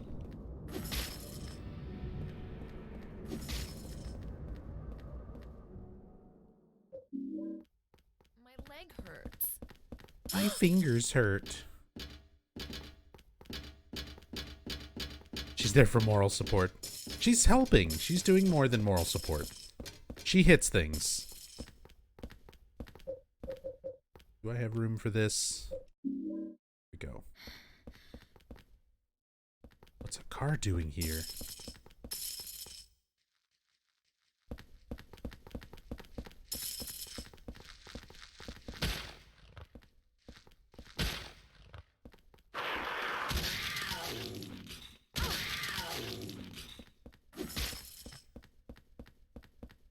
Give her a gun. In New Game Plus, you can. Give her a machine gun. She gets better guns than the main character.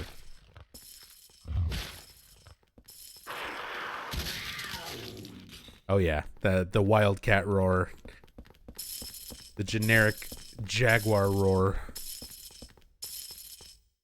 Oh, we need the golf club. And waste a drink for it. The driver. Go put stuff away.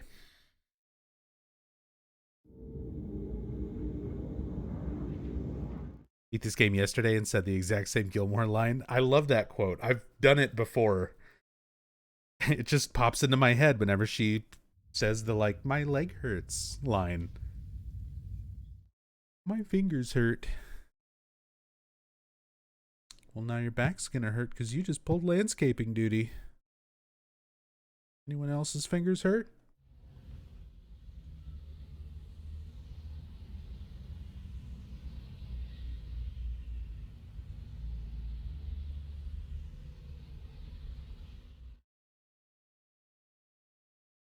He gets a machine gun. Clearly not as informed about the game as I am about Silent Hill 3. Yep. There's a lot of New Game Plus weapons that you unlock and costumes that you unlock in this game. So Eileen, you can get an SMG for. And it actually causes her to get more possessed the more she uses it. So if you're going for good endings, you don't want to give her that.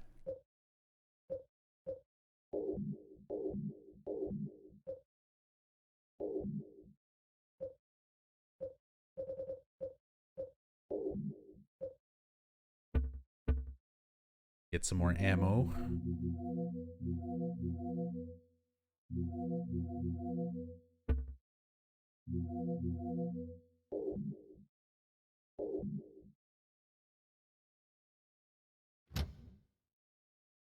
If you want a cursor for lore, yeah, it's a great weapon.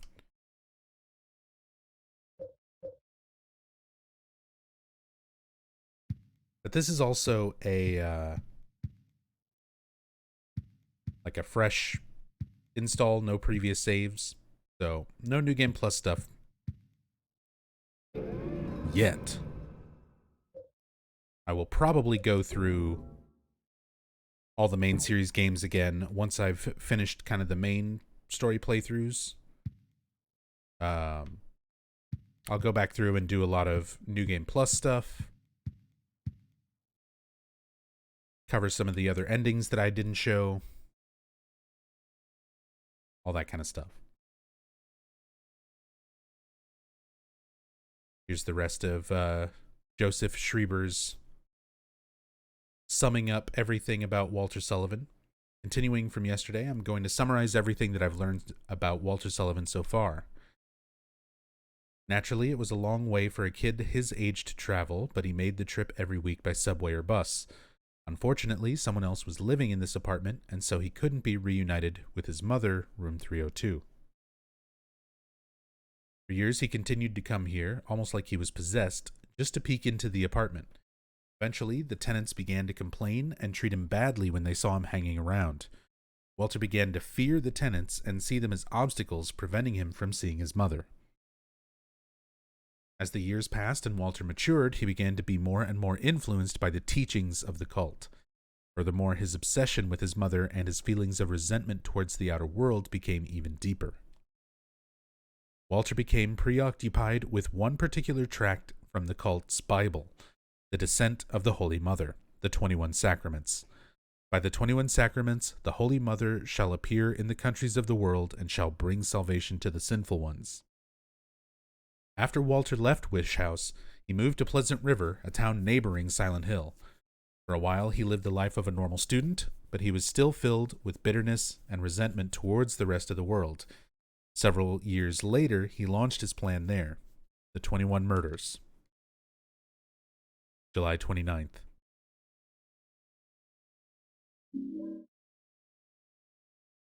Not a single cult member considered telling him rooms don't birth people. As long as he was reading the scriptures and had potential for completing a ritual and birthing a god for the cult, they weren't going to correct him.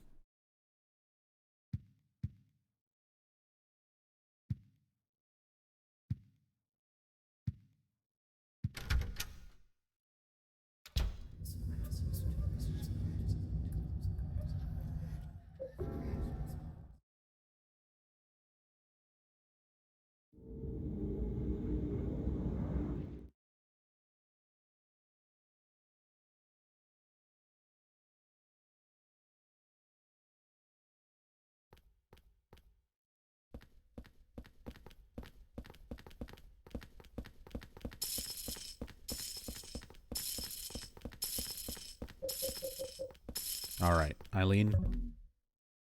I know you're helping. But you need to stop holding onto that chain while we're running around. Just too damn loud. Welcome back, Queen.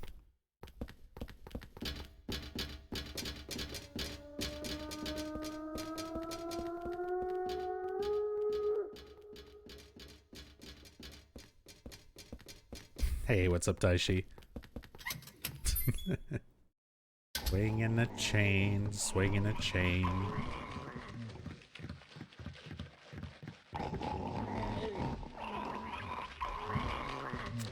Yeah, he can just stay there. I don't need that sword. One less ghost to worry about.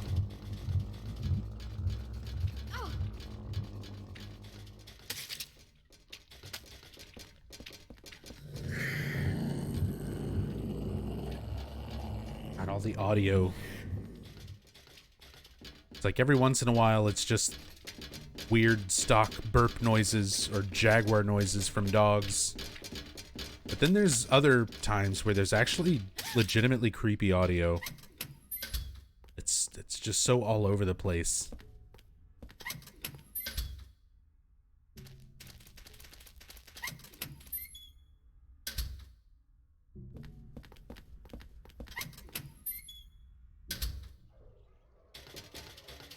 Oh. Near the pet store. I can already hear all the animals.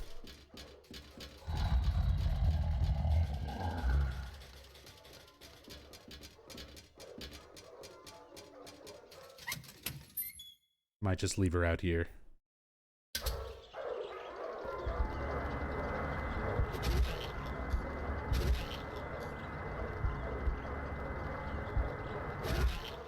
Stop it, Cynthia.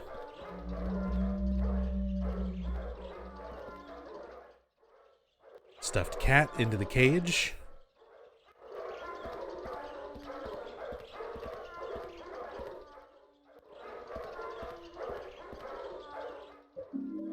Nutrition drink, some more ammo.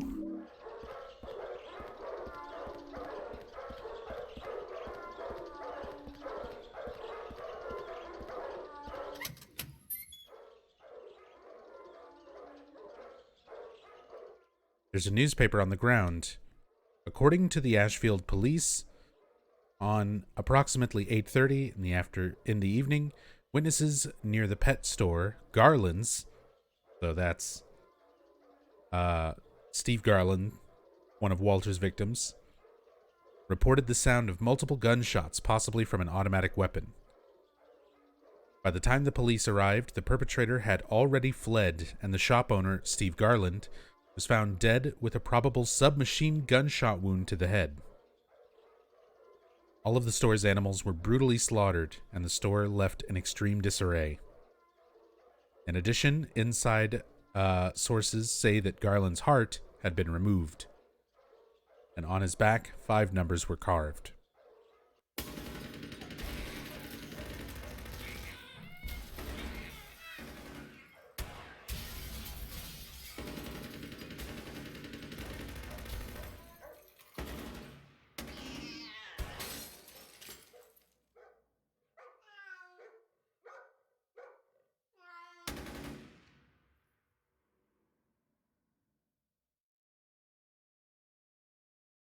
God, it's so awful. And all it is just the audio. They could have done like a full-on cutscene or anything for that. But the audio going along with that article and the information we read earlier from the victim notes, Walter killed Steve Garland with a submachine gun while he was at the pet store and shot up the entire pet store as well.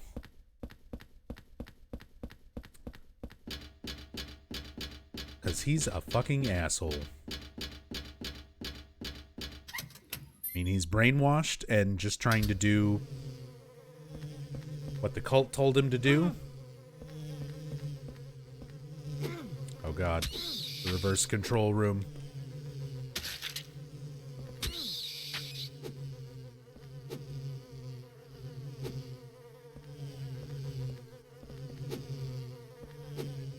me turn around.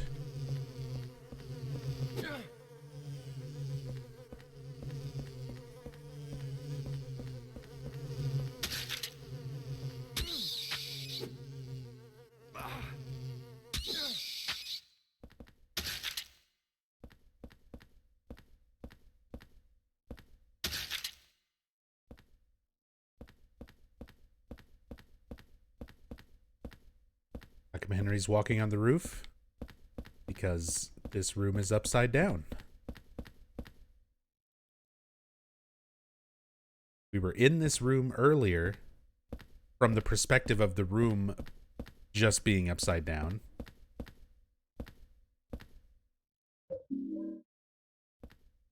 Now we see the room normally from this perspective, but it's like all my controls are reversed. So awkward.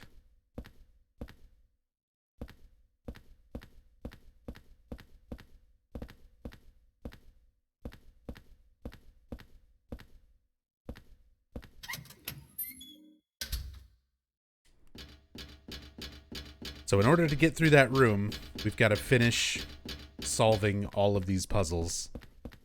We still need to place the volleyball and the billiards ball. We place the cake candles. We place the cat in the cage. And this whole place is super fucked up now.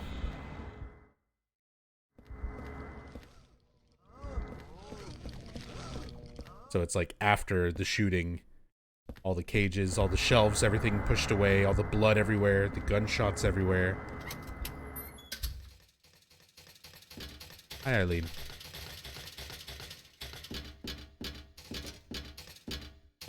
Come on.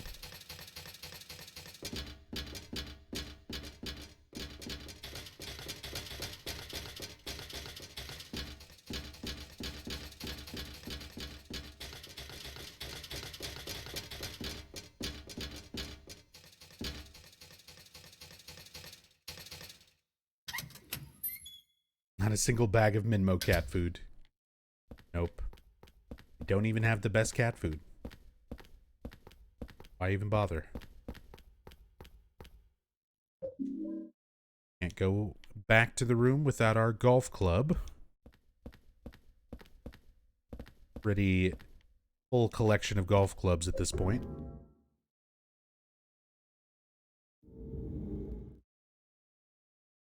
First time you played this, had to turn yourself upside down to do it.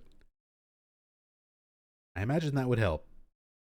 I just try to get used to the controls, but yeah, it still throws me off even after all the time spent playing this game.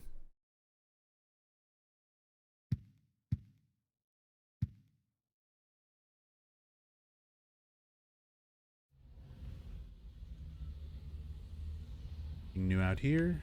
Not quite yet.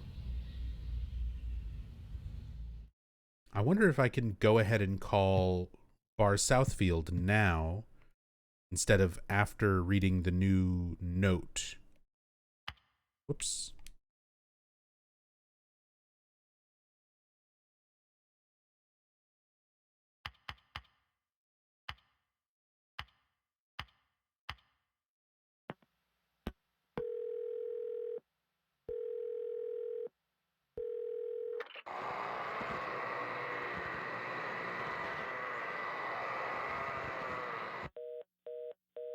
No.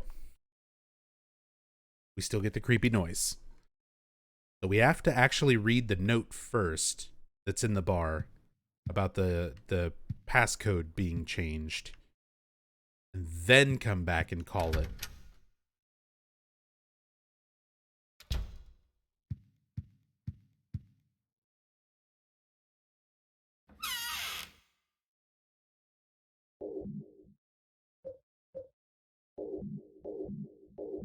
Oh yeah, the non-stacking bullets and the limited inventory.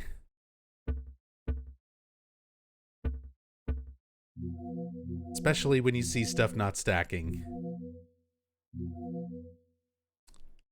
Let's see, we got the driver, the 3-wood, the 4-iron, the 5-iron, 6-iron, 9-iron, pitching wedge, putter, I think I've missed a couple. But it's alright.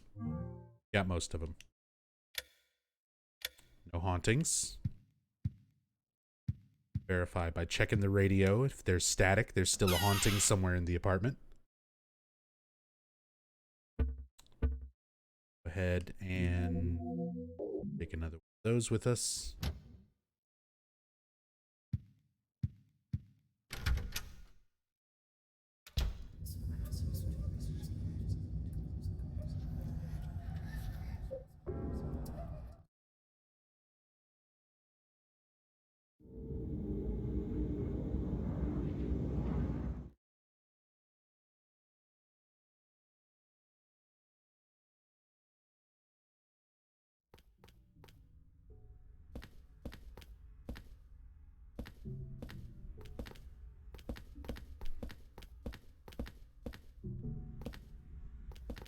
Many people these days don't know about calling the old number to get the new number trick.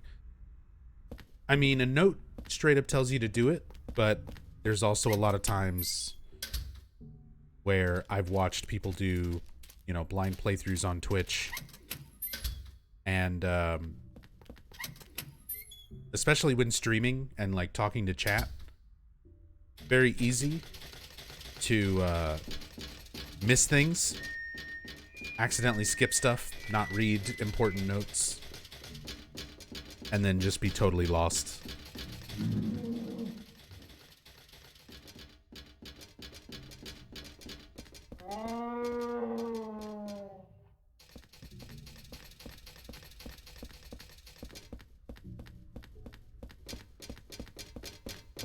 Eileen, hurry up.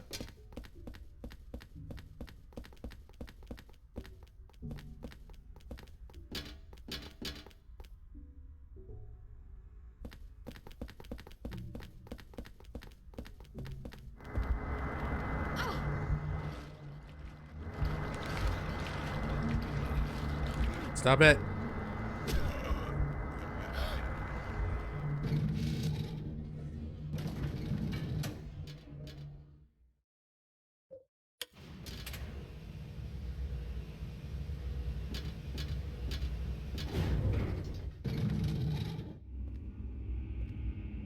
All right, so this is the middle floor. That's where we started. Side is shut tight.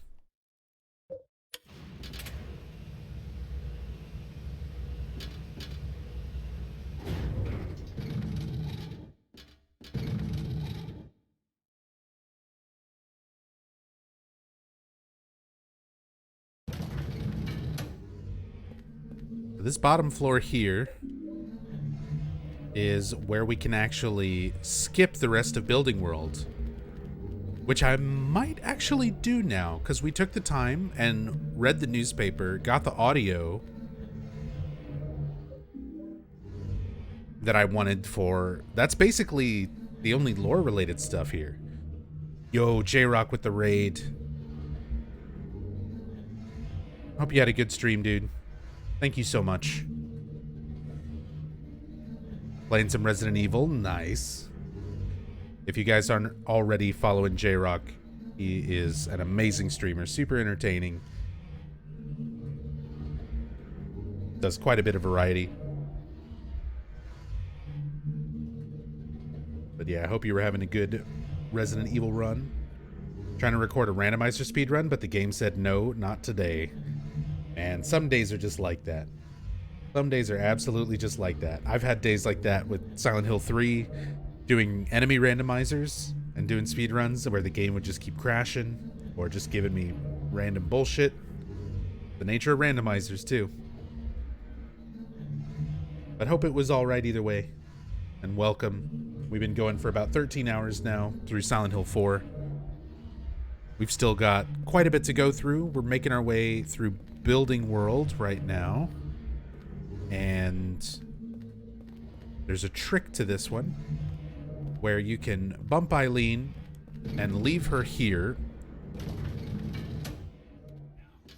And then we'll be able to just go around and Eileen will clip through the fence and make it over to where we need her to be without having to actually finish the puzzle and get her all the way around. Yo, Steve-O, thank you so much for the 32 months. That is a big amount of sub support. Thank you so much. Very much appreciate it. Hope you're doing well today, Steve-O.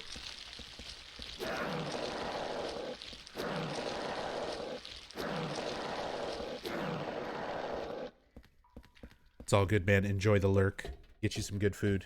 I know I'm going to be doing the same thing when I finish this up in a few hours.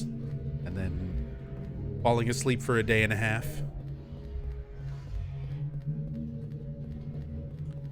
So, make our way around. We get our important cutscene. Our last little bit of anything important that happens here.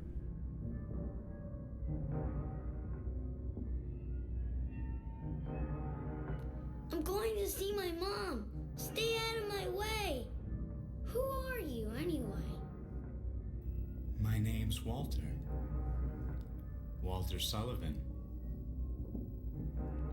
It's time to complete the 21 sacraments. But that's my name.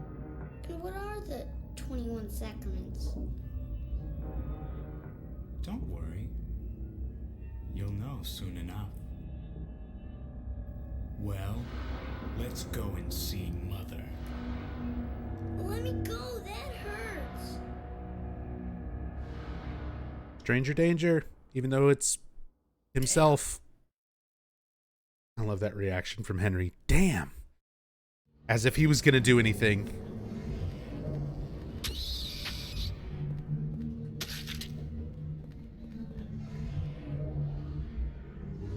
So, Eileen was over in that area to our left around the corner. Normally, she'll be stuck behind a fence, but when you get over here, the fence is basically unloaded. She can run around it. We can start freaking out. I'll just put a Saint Medallion on. Now we can stand by her. Stop it.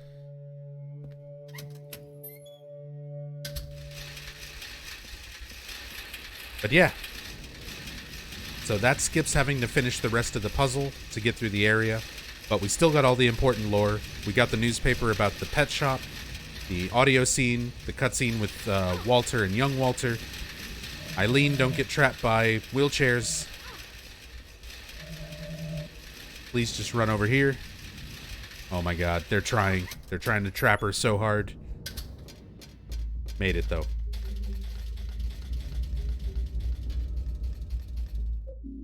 Make sure to grab all these holy candles and medallions so that we can keep cleansing hauntings whenever we get back to the room.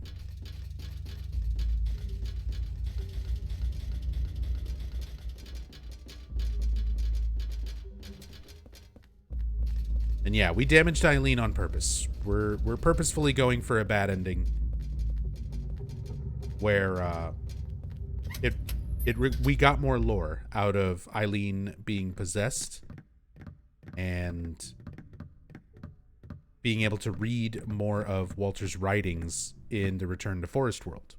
So we purposefully got her extra possessed, got all the extra Walter stuff in the Forest World, and just sort of committed ourselves to a bad ending for the sake of that. Yo, what's up, ZPL? Hope you're doing well today. Eileen, stop it. Stop it. Stop it. There's a memo here. The boss said we had to change our phone number because of all the complaints about the weird noises. Now we have to change the store sign on the roof. What a pain. By the way, the number is the last 4 digits of the new phone number. Not too smart if you ask me. So now that we've read that, we can find out what the new phone number is for the bar by going back to the room and calling the old number.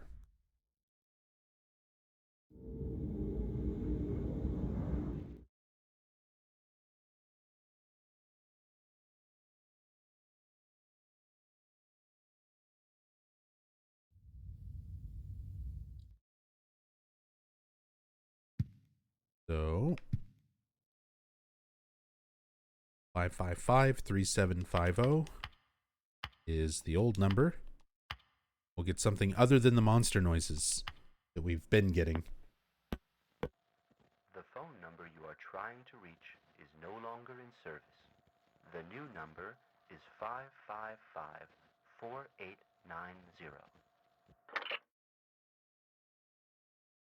That sounds like Dennis Fault doing that voice. It sounds like Walter.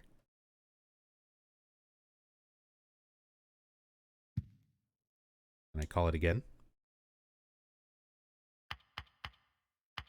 What if I forgot?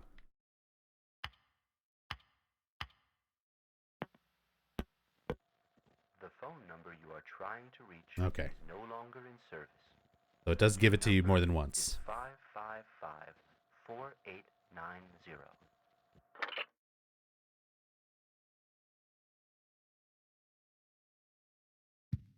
All right.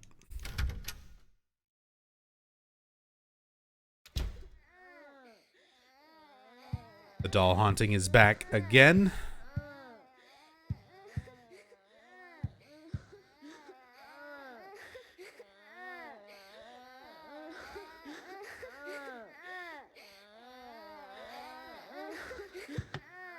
Get out of here.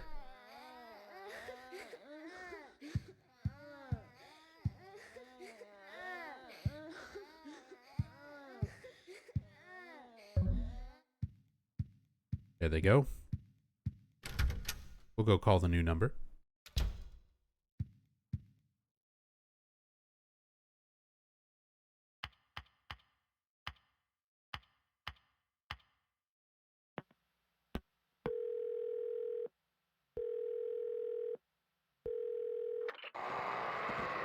There's the familiar horrible noises.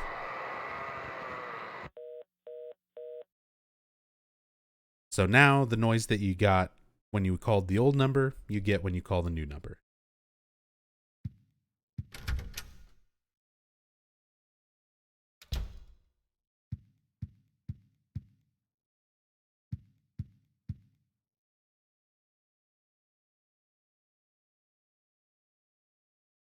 Always had trouble with this. How many candles do you have to keep Eileen safe and your room? The trick is you don't waste them on Eileen. All of the healing that you can do to Eileen with candles and stuff is very, very temporary. It doesn't last long at all. It'll basically get her to speed up and run without freaking out for like a couple of rooms, but it doesn't change Eileen's fate at the end of the game. You can't heal her before the Walter fight. Yeah.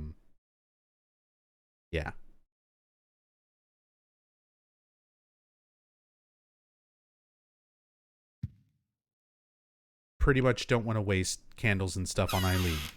You want to just save them all for your room.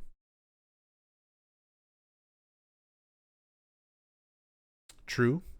You can try to be a little more efficient if you're lucky to get hauntings close by, and sometimes deal with both of them. Thought you totally could heal her right before the Walter fight. That was misinformation that was spread around for this game for years and years and years. And for some reason, it still persists. There is absolutely no way to heal her before the Walter fight. She doesn't follow you for the last segment while you're running up to the last, confrontation. So the last time you see her is in Frank Sunderland's room. You can heal her completely with multiple candles at that point. And by the time you get to the Walter fight, she's already reverted to whatever possession level she was at before any candles. And as far as putting candles down in the fight itself, you can't get anywhere near the staircase that she's on from the platform that you're on fighting Walter. So even in the areas of the platform where you can put the candles as close as possible to the staircase that Eileen's walking down, she's not affected by them whatsoever. They're just too far away. So there is no healing Eileen before the final confrontation with Walter. You've got to make sure that she's in good condition all the way from the start, or at least the halfway point, and keep her from being possessed by protecting her and taking your time, not leaving her alone for too long. And yeah, basically just really meticulously watching her all throughout the playthrough to get the good ending with her and keep her from dying too quickly. But yeah, that candle myth has been around basically since this game came out. I think it was printed in an unofficial guide, and then it just spread. Everybody thought that it was legit, but anybody who spends like any time testing it, trying it, you'll see it doesn't work.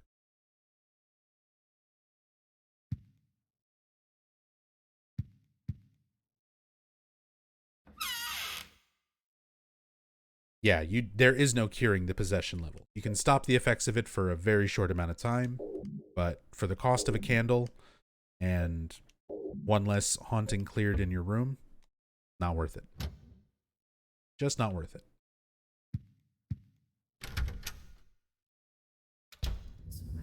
Oh yeah, let me double check. Sometimes we'll get multiple hauntings so that we can get stuff in the bedroom, but no static on the radio, no hauntings in the apartment. So we're good.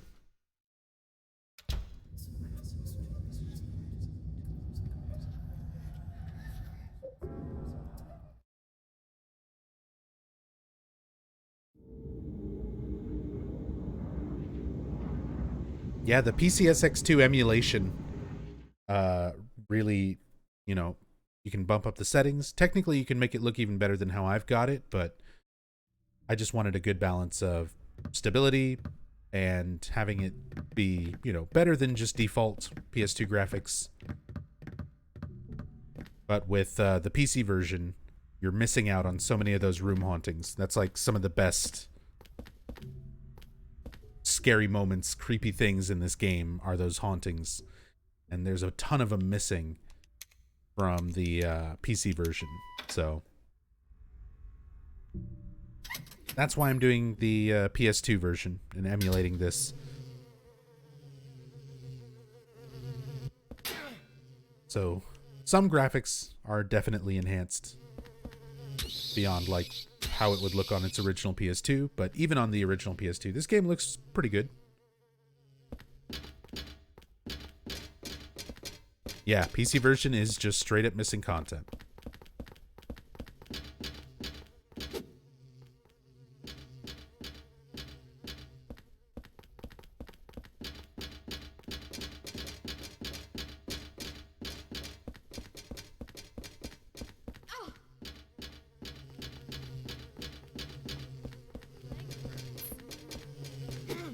My fingers hurt.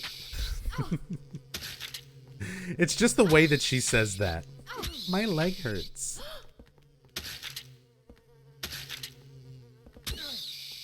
Just always makes me think of that fucking line from Happy Gilmore.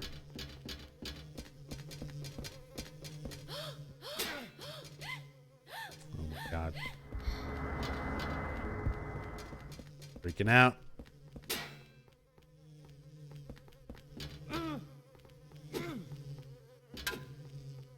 Eileen haunting from the peephole where she makes a creepy grudge sound. That is cut content, yeah. There are a lot of animations for Eileen that were still in the game files, but aren't accessible without mods and hacking, essentially. But they're up online. You can see all those cut animations.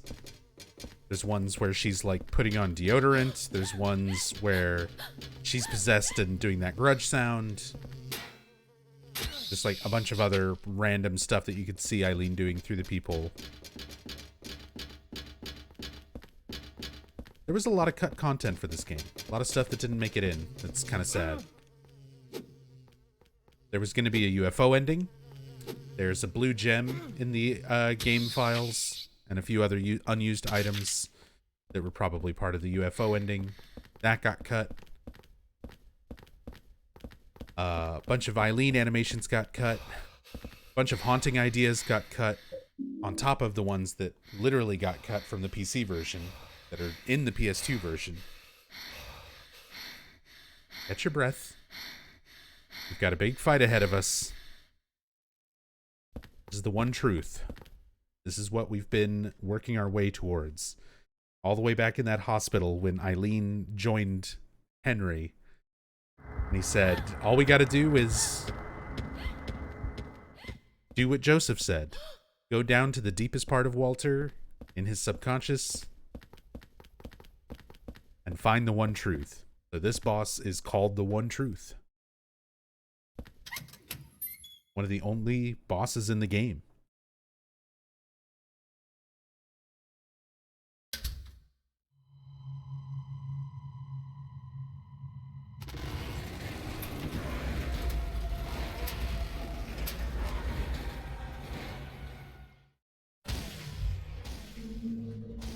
So it's just basically large versions of the wall creatures that we've already been fighting. One of them is real, and all the other ones are fakes. So you just have to find the real one. And it's called the One Truth, so pretty on the nose. Find the one true one. And it's totally random every time you play the game which one it is. Another one of those speedrunner nightmare segments of the game, similar to the hospital, where everything is just kind of out of your control as a runner. Sometimes it's the first one you attack. Sometimes it takes a while to find it. There it is.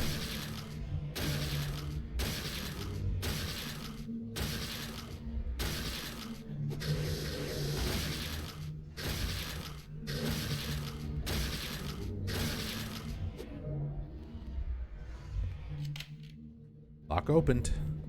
Yep, you just go around hitting him. The real one you'll hit him and like it'll make all the other ones react. The room's kind of cool.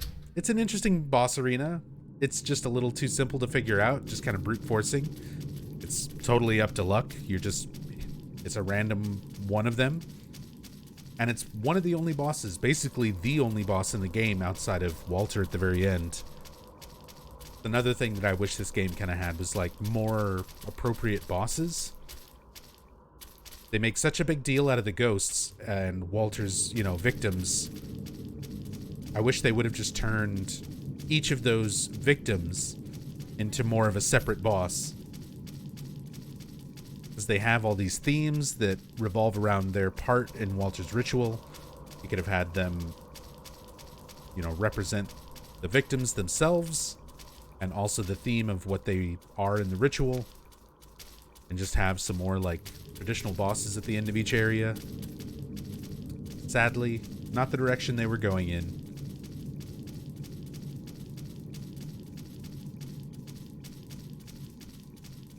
How simple it is versus how annoying it is to execute is too high a ratio.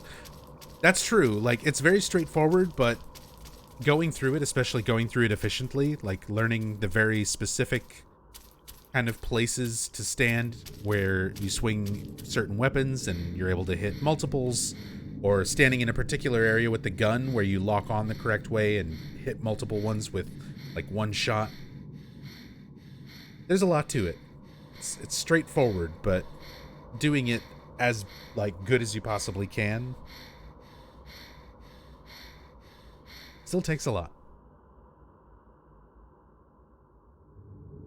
I mean, this is from 2004. Dancing Baby used to be a really big craze.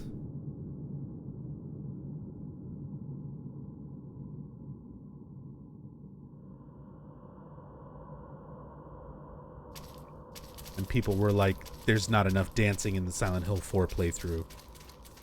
Don't go too far ahead. We don't have our full-on Silent Hill 2, Silent Hill 3 dance break, but we've got baby dance. Screw it. We'll have a dance party.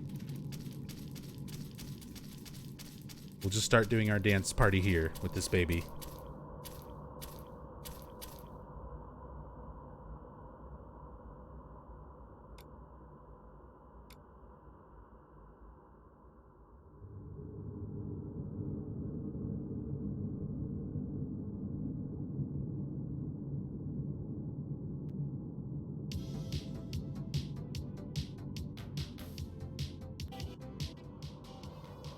Oh god. Volume.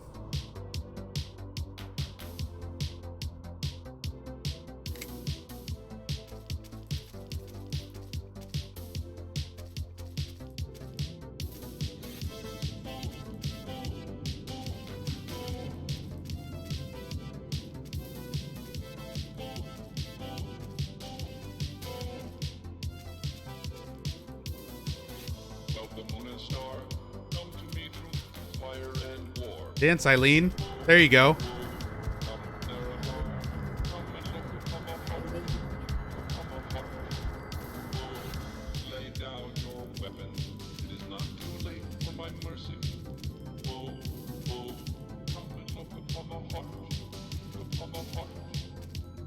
Get it, baby.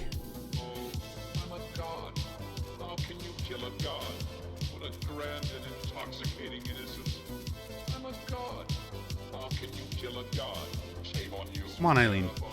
Come back up here.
If only Eileen was dancing more, it would be great.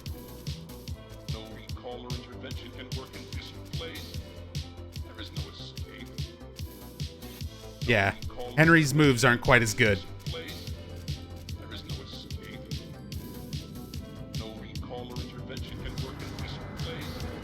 Yeah, do it, Eileen. Shake it.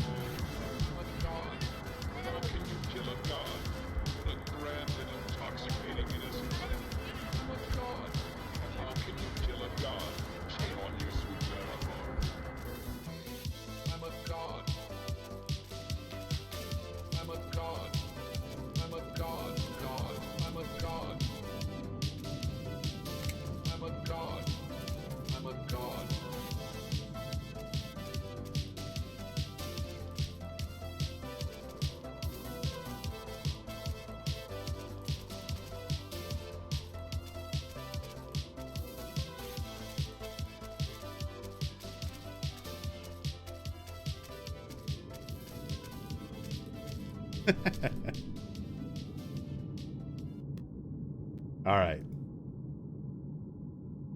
We had to keep the dance party trend going. That's as good a spot as any. I'm still not going to get DMC8 over that, but I'm worried about playing the old joke used to be to dance to Come On Eileen by Dex's Midnight Runners.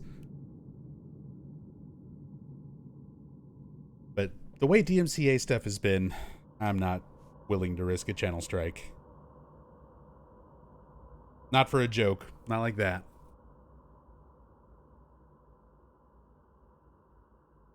There's a diary on the ground.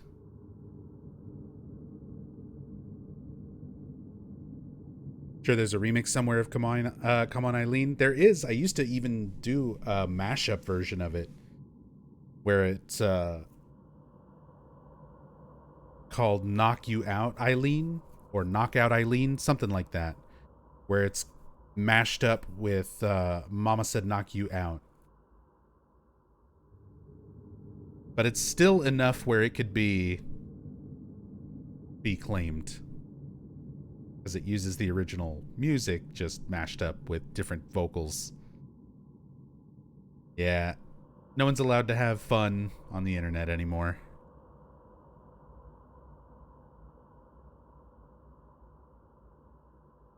Can you share the link to the music? It is called Dagoth Wave by Young Scrolls. If you search it up on YouTube, Young Scrolls does a lot of Elder Scrolls remix into music. That is absolutely amazing. Definitely worth going and checking out all of his stuff. So we've got a diary here. It's from Frank Sunderland. I had that weird dream today. The one with the man with the long hair and coat. He was crying and looking for his mother again. I saw that man with the coat 10 years ago at this apartment. He was going up the stairs carrying a heavy tool, an old-looking bowl, and a bag that was dripping blood. He literally saw Walter carrying his own body up to room 302.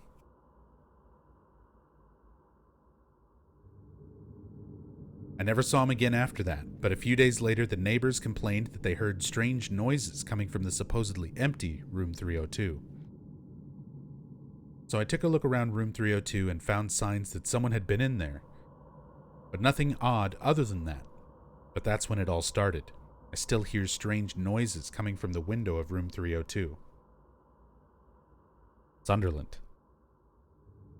Frank, not James. We're going into room 302.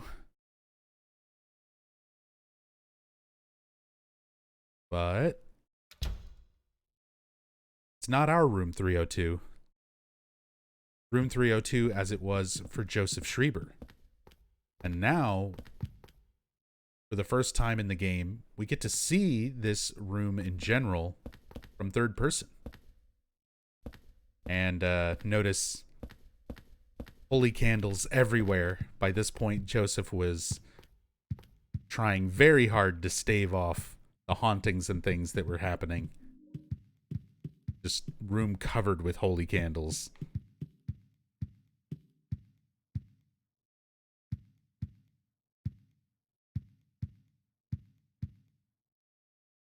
There's an old picture book and a red book here.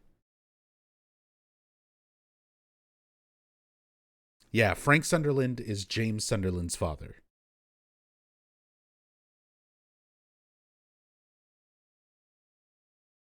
There once was a baby and a mother who were connected by a magical cord. But one day the cord was cut and the mother went to sleep. The baby was left all alone. But the baby made lots of friends at Wish House and everyone was very nice to him. The baby was happy. His friends told him how to wake up his mother, so the baby went right away to go and wake her up. But the mother wouldn't wake up. No matter how he tried, she wouldn't wake up. Because the one that he was trying to wake up was actually the devil. The baby had been deceived. Poor baby. The baby cried and cried and cried. When he thought of the mother, he remembered the feeling of being connected to her through the magical cord. Just then a ray of light came down from the sky. The light was very warm and made the baby feel good. When the baby looked into his hand, he saw that the magical cord was lying there. With the cord clutched in his hand, the baby went happily to sleep. So an old picture book with a story representing Walter's childhood, being born and abandoned, but in how he interpreted that.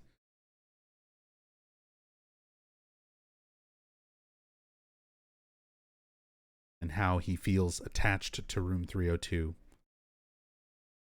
But we also get that hint that he had been deceived, that he was trying to wake his mother, but in actuality it was the devil. So just like he was lied to, he thinks he's performing this ritual to be reunited with his mother, which again he believes is the apartment itself, room 302. But instead, it's birthing one of the cult's gods, or devils, or demons, however you want to view it, as Vincent would say. Whichever you prefer, is the line in Silent Hill 3. Crimson Tome, familiar book. One of the rebirth ending items from Silent Hill 2. She who is called the Holy Mother, be not holy one whit. The descent of the Holy Mother is naught but the descent of the devil. Those that be called the 21 sacraments be not sacramental one whit. The 21 sacraments be naught but the 21 heresies. To give birth to a realm of wickedness within the blessed realm of our Lord be blasphemy and the work of the devil. If thou wouldst stop the descent of the devil, you must bury part of the conjurer's mother's flesh within the conjurer's true body. So this is telling us how to actually deal with Walter. He's killed himself. He's a ghost, a spirit that has like the power of Silent Hill, essentially. And he's almost done performing this ritual, the descent of the Holy Mother, or described here as the descent of the devil. You must bury part of the conjurer's mother's flesh within the conjurer's true body. So within Walter's true body, we have to bury part of his mother's flesh with him. So that's going to be his actual umbilical cord, which, lucky enough, Frank Sunderland kept in a box when Walter was abandoned for some reason. But it's good that he did. Thou must also pierce the conjurer's flesh with the 8 spears of void, darkness, gloom, despair, temptation, source, watchfulness, and chaos. The 8 spears represent 8 of Walter's victims. So if we go through the victim files, I will link here in chat. And Sunny Dazed, thank you so much for the 100 bits. We are still going. We've still got a lot to talk about. We're nearing the end. But yeah, there's still a lot to go over. So the 8 spears. So void, darkness, temptation, source, watchfulness, and chaos. If we go through the victim files,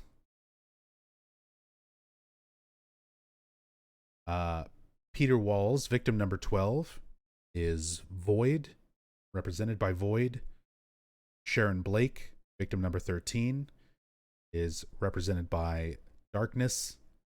Victim number 14, Toby Archbold, represented by Gloom.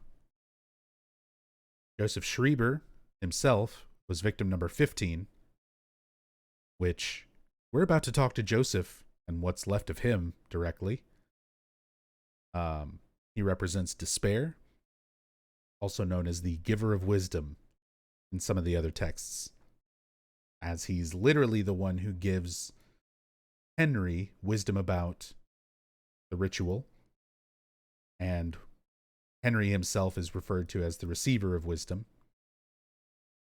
Victim number 16, Cynthia, which is the first victim that we see, like, personally getting killed by Walter, or at least the aftermath, is represented by temptation. Victim 17, Jasper, is source. Victim 18, Andrew DeSalvo, watchfulness. And victim 19, Richard Braintree, is chaos. And of course, victim 20 is intended to be Eileen. Victim 21 is intended to be Henry Townsend himself. Do so, and the conjurer's unholy flesh will become that which once it was, by the grace of our Lord. So you pierce all of these spears into the conjurer's flesh, into Walter's real body's flesh, and the unholy flesh will become that which it once was. He'll be killable again. He'll be mortal again. So that's everything we need to know for killing Walter in the final boss fight.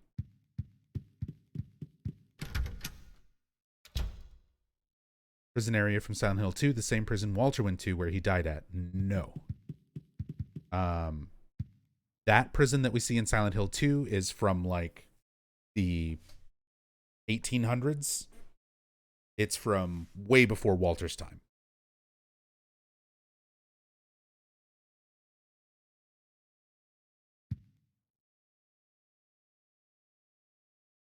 Piece of red paper.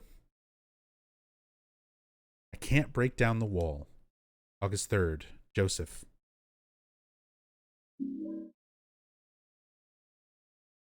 Some more notes left behind by Joseph. When the bell rings, Eileen equals mother's body, blood.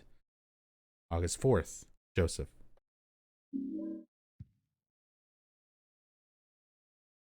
Piece of red paper. The Crimson Tome. Very part of the conjurer's mother's flesh within the true body of the conjurer.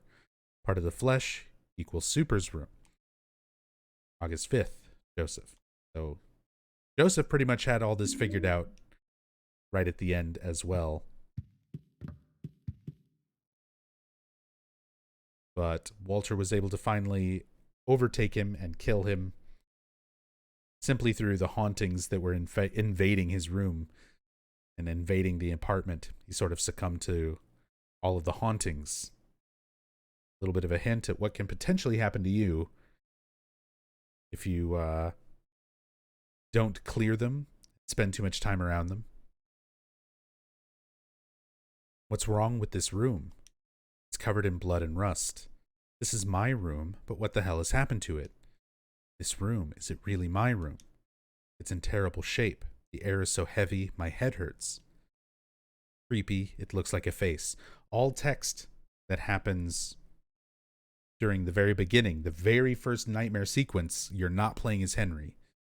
We explained this 13 hours ago, but for the people who probably weren't here, which is most likely most of you, yeah, that whole nightmare sequence at the beginning was Joseph. And now 13 and a half hours later, we're at the note that Joseph leaves behind to prove who that was and what you were seeing. And he finishes off with, "What the hell am I writing?" August 2nd, Joseph.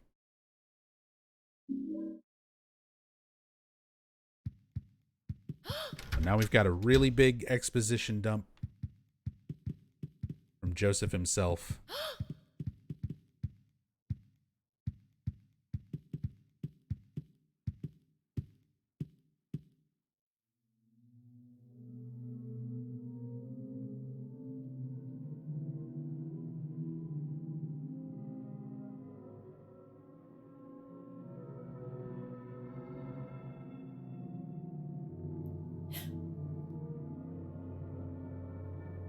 It's him.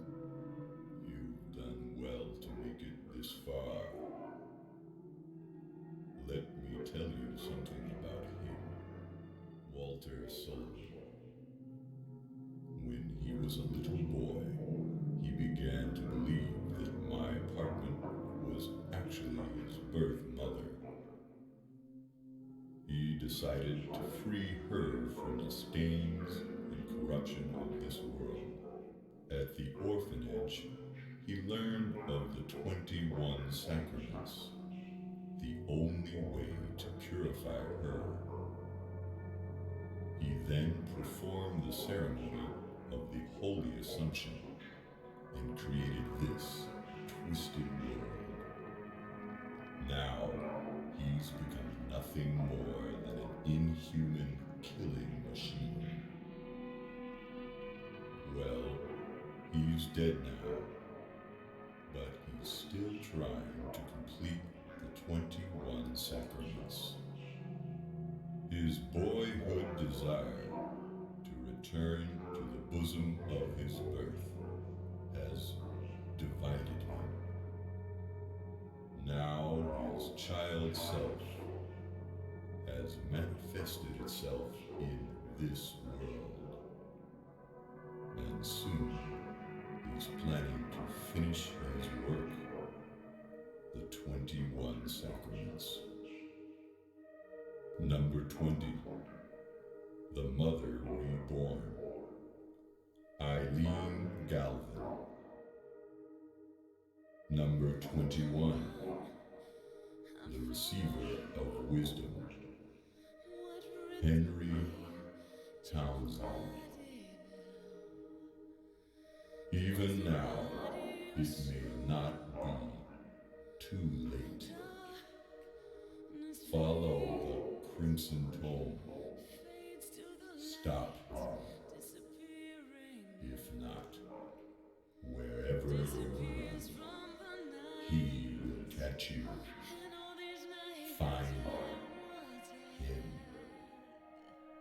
his true location. It must be nearby. You must kill him. You must kill him. Kill. Kill. Kill. Kill. Hurry. She's being taken over. She's number 20. The mother isn't born. The Crimson Tome. Obey the Crimson Tome. Kill him. Must kill him. Kill. Kill. Kill. Kill.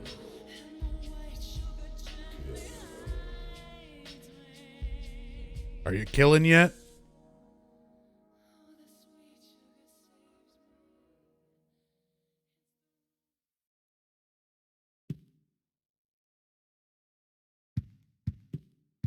Did you catch that last part? Did you get what Joseph wants us to do? I mean, he gives us a lot of important information. He lets us know Eileen and Henry are sacrificed 20 and 21. He explains what Walter's trying to do. And that you should stop it by, I don't know, maybe killing? Guess we could try killing. There's a pickaxe stuck in the wall. Got the Pickaxe of Hope. Hope is written on the handle. It doesn't look like I can use it as a weapon. It's time to go to the gate of hell. Why must I destroy this wall? So we have a hole to go through.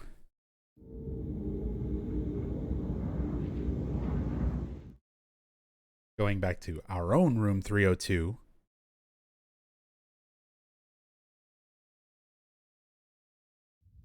And I mentioned earlier that Walter's body has been right here in room 302 the entire time. That's not it. That's one of Walter's victims. We'll just get a candle for that.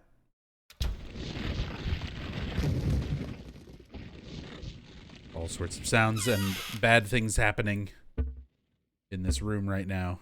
Let's grab a few candles, see what we can do.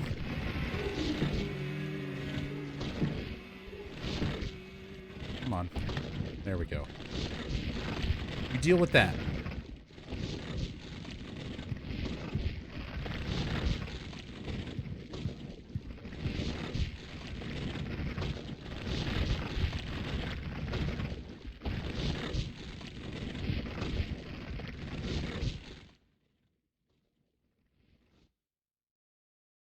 Still nothing out there.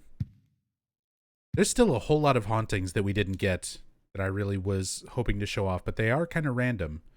So you won't see all of them in every playthrough. We didn't get the Henry at the peephole one yet. We did get a few of the ones that are not in the PC version. We got Shadow Young Walter in the closet next to the bed after waking up. We got the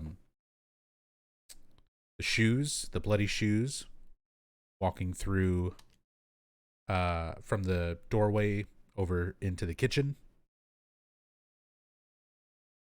All right. So this is where a lot of info could have easily been put in. This is like some more of Joseph's notes, and it's just a bunch of stuff that's marked out, listing off Walter's victims.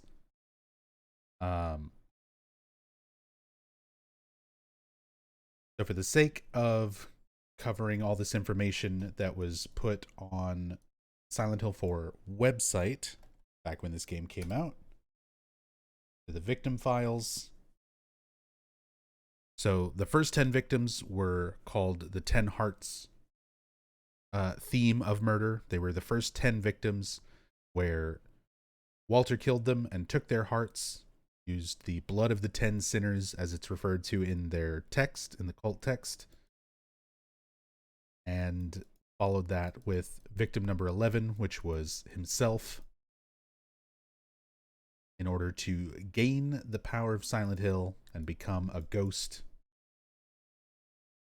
who is then able to continue and kill the other 10 people and complete the 21 sacraments. So these are a list of Walter's victims up to this point. Victim 1 out of 21 was Jimmy Stone. He was a priest of the sect of Valtiel, of the order. He's described as a middle-aged white male, muscular, 190 centimeters tall, 85 kilograms. Hobbies were playing darts. His nickname was the Red Devil, which they sort of make little callback there to Silent Hill 2's Walter Sullivan note, where he talks about seeing the Red Devil. So that's the nickname that they wind up giving to Jimmy Stone for this game. Even though in Silent Hill 2, they didn't have this game in mind. They hadn't written this game yet. So at that time, the Red Devil comment was more as foreshadowing for Pyramid Head. They sort of retconned it and gave it a little different meaning when they expanded on it for this game. He was killed by being shot in the back of the head with a gun. First floor of the Wish House in Silent Hill. Left behind a shred of scripture. Jimmy Stone created and became a priest of the Valtiel sect to mediate between the Holy Mother sect and the Saint Ladle sect. The Valtiel sect is closer to the god, and their ethics are to worship Valtiel, which also means acting as executioners. Jimmy was killed with a gun, and his body was found in Wish House, which was managed by the Holy Mother sect. Ironically, his right-hand man, George Roston's body, was found in Wish House as well. So that was victim number 1, Jimmy Stone, one of the priests of the cult. Victim number 2 was Bobby Randolph, described as a high school student, husky black male, age 18 at time of death. Liked ghosts, paranormal, horror things, scary stuff, hanging out with his friends and fellow horror enthusiasts Sane and Jasper. He was killed by being strangled on the Pleasant River University campus, the university that Walter was attending. Left behind a book about occult and paranormal stuff. Bobby was a student and horror fanatic who used to hang out with Sane and Jasper. On the day he was killed, he said he was going to look for a devil. In fact, a book about occult and paranormal subjects was found by his side. Sane Martin was killed at the same location as Bobby, and both of them were murdered by being strangled to death. Victim number 3 was Sane Martin, a high school student, friend of Bobby Randolph's and Jasper's. So they were all together, but Sane and Bobby were killed first.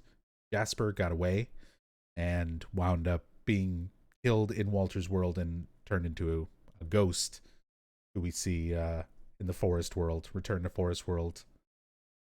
But that's victim number 3 was Sane Martin, another one of Jasper's friends. Victim number 4, it gives you a little bit of the name there, Steve Garl. But that's Steve Garland, the manager of the pet shop. He was the one that Walter murdered with a submachine gun and followed up by shooting up the entire pet store. Number 5 was Rick Albert, the manager of the sports store.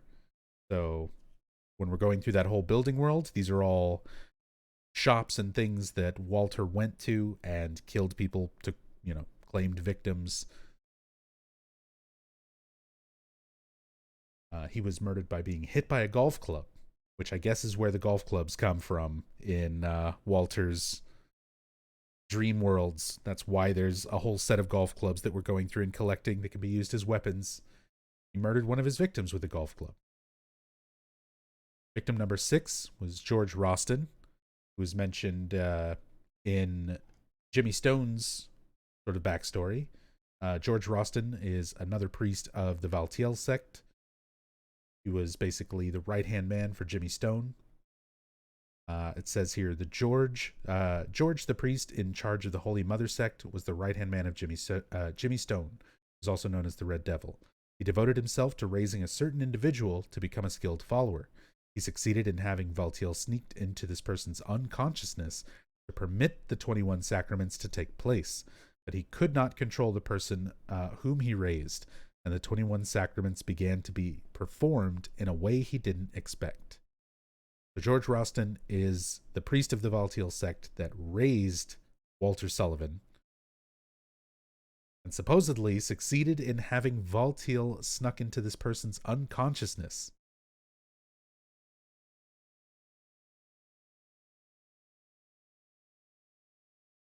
Now, I'm not sure if that's to be taken literally, like a ritual was performed on Walter to put Valtiel in his subconscious.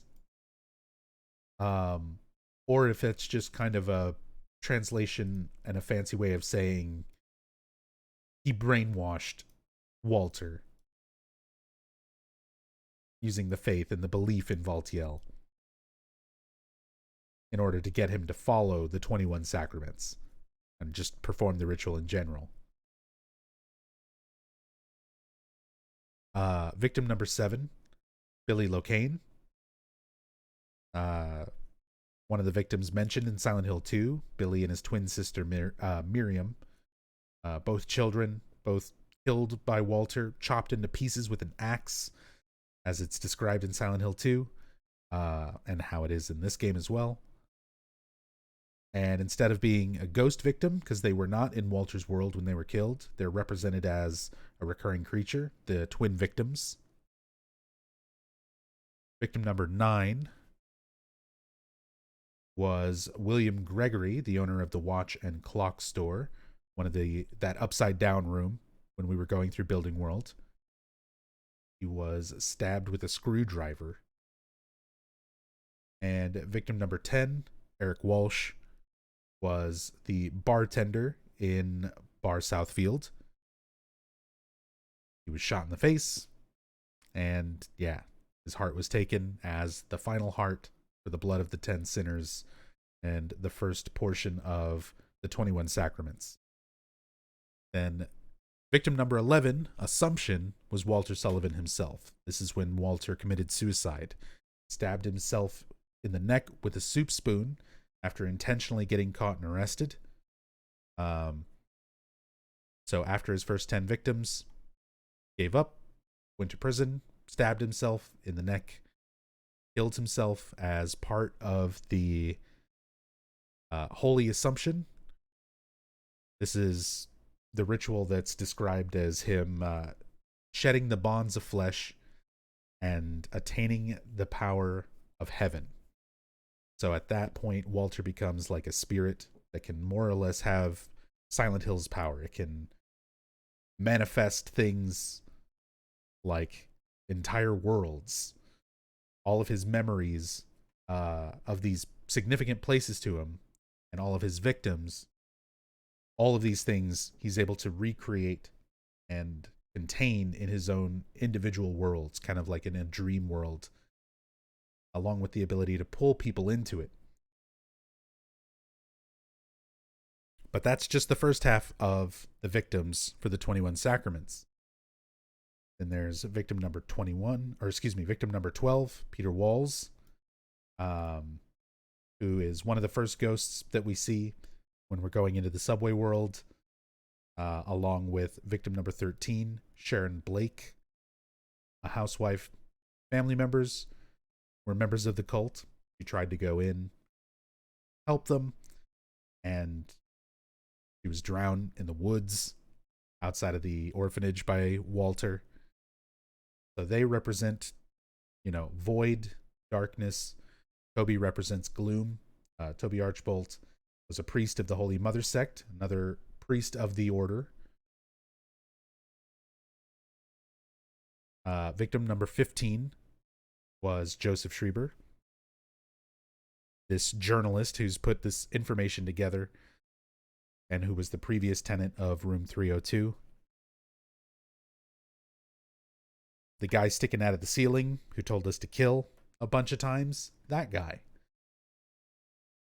And then this is where we kind of jump in at the start of the game, is when Walter's getting to victim number 16, Temptation, Cynthia Velasquez. After that was 17, Jasper Gain. Then Andrew DeSalvo, Richard Braintree. Lastly, Eileen and Henry.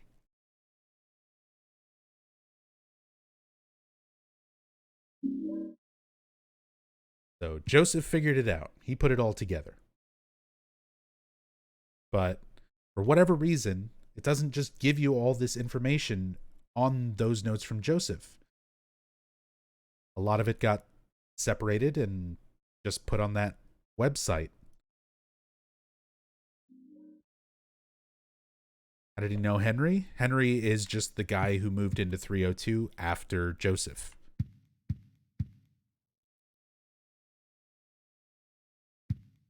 Very unlucky.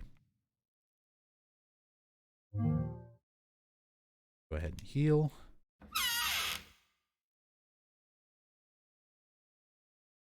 The Walters ghost sealed Walter's body in the back room.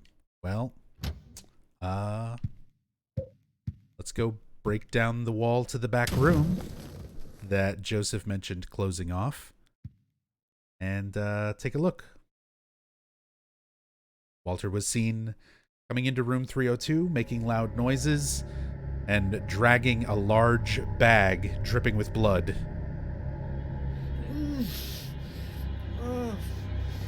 Because he was bringing this in.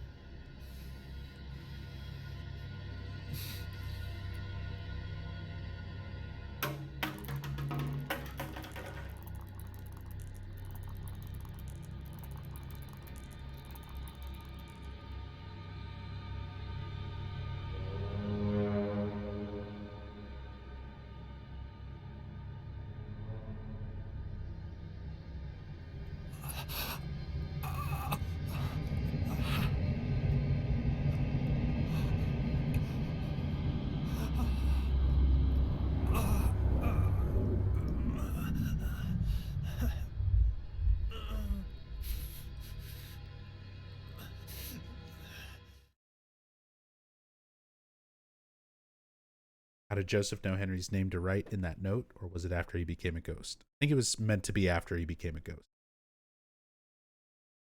Either that, or he was that good of a detective, an investigator, a journalist, to figure out all of Walter's intended victims. So here is Walter's actual body. Been pretty well preserved, all things considered. I guess when your spirit has the powers of a god, essentially, you can preserve your body pretty well. It's the 11 out of 21 victim markings, part of the ritual, included even on himself.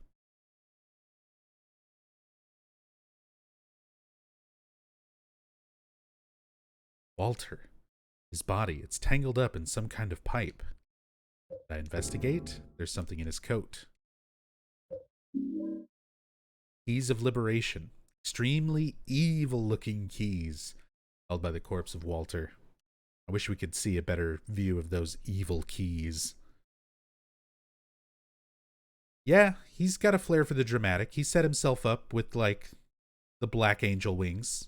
He played Final Fantasy VII.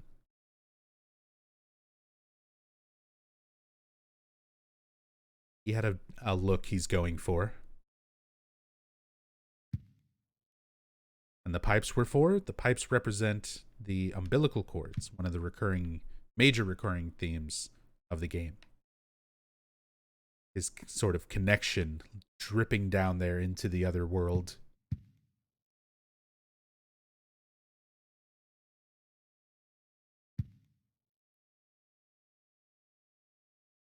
This must be the cult's Bible. Crimson Tome. It's filled with white oil. Walter must have used this here. White chrism. It's a bowl made from obsidian the obsidian goblet, mortar and pestle. There's some kind of residue in it. Possibly White Claudia. All ritual items known to the cult from past games. Rebirth ending items from Silent Hill 2 in particular. What the hell was Walter doing in here? I think that's what the hell number 12 or 11, something. I lost count.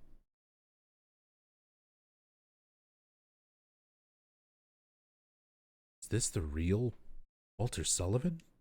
It smells terrible. I guess he's been here from way before I moved in.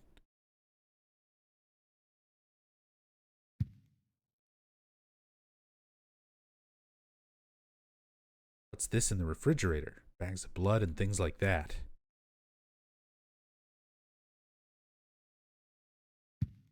Oh. You have the keys of liberation now. And there's been... Well, we'll have to take care of that. There's been these locks on the door this whole time. We finally have the key to those locks. And we can leave our room. Kind of.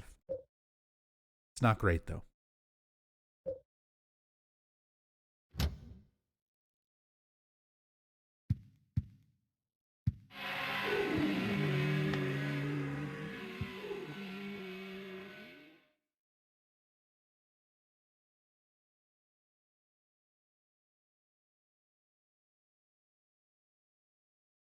Light the candle.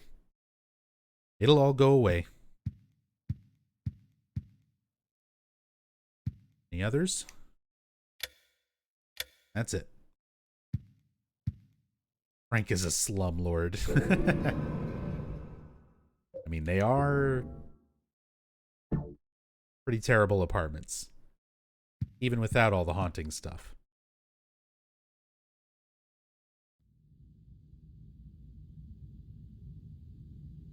I bet the creepy Robbie doll doesn't have to pay rent.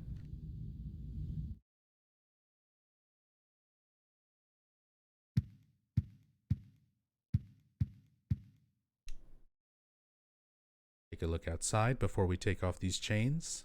Still nothing.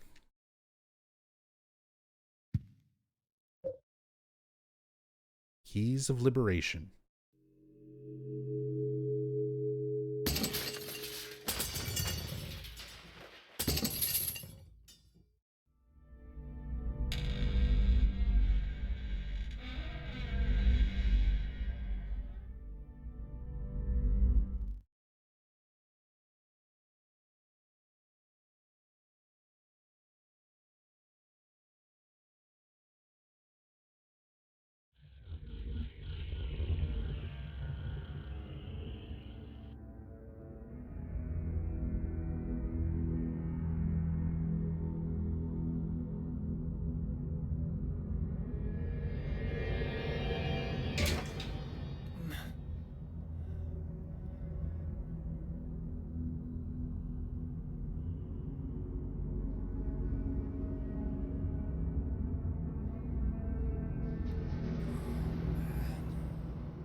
Eileen? Well, Eileen's back. And there's moving textures, but they're definitely not as good as the moving textures look in Silent Hill 3.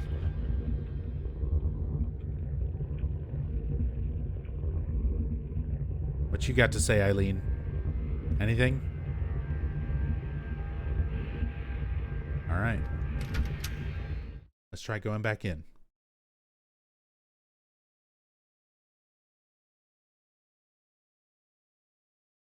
Oh, yeah. Still in Walter's consciousness. Oh. Bloody sink. That's one of the hauntings missing from the PC version.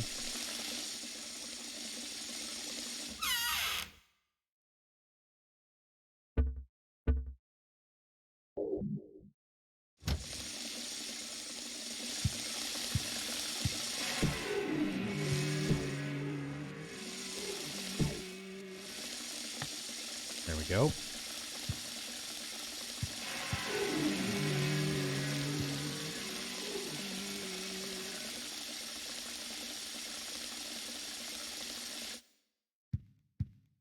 At least it's not like the ghosts in Phasmophobia where they take a shit in the sink. It's just blood.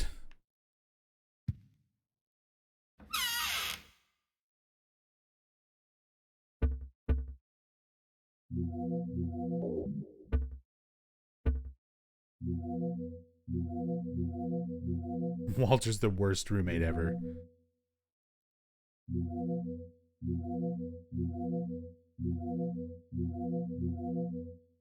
Alright. This for now. Lana J asked if you can still look out the window. You can still look out the window.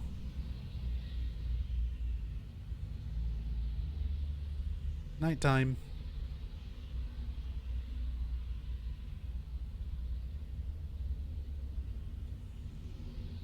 And you can normally see your neighbors in their apartments. Seems like now everybody's gone.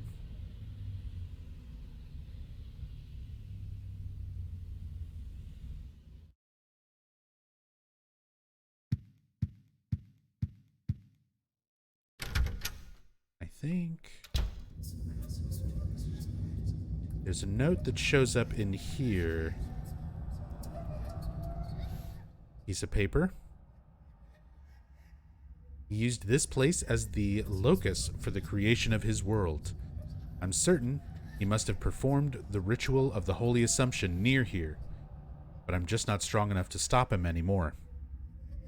He locked me up in this room and played with me just like a toy. My eyes are starting to go blind.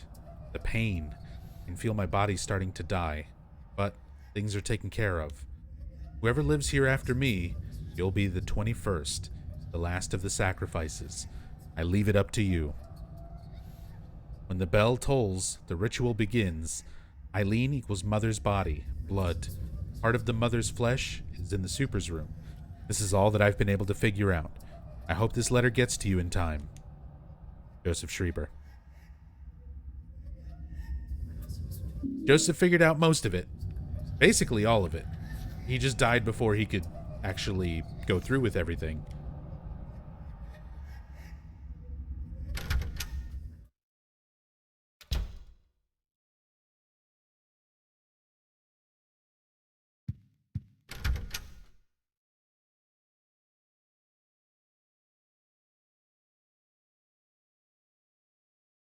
Is it Schreiber or Schreiber?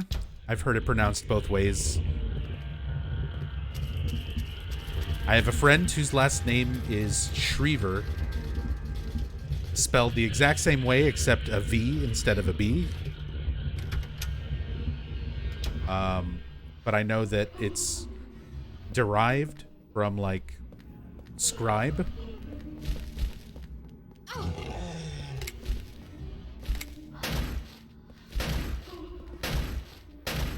As in writer, because he is a journalist. So I've heard it pronounced scriber or Schreiber as well. We never hear it out loud. So I guess there's no real, like, official pronunciation.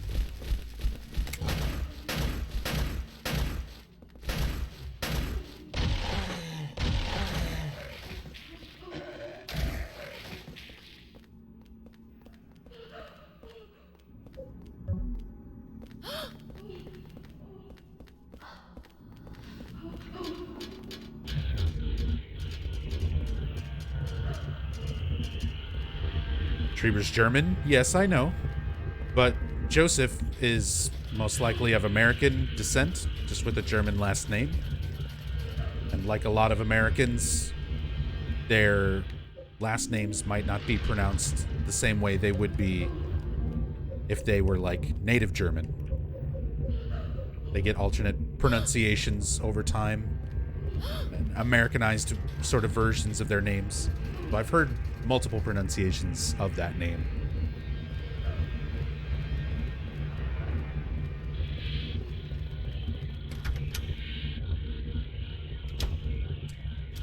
Right, there is a bit more text on those caution placards.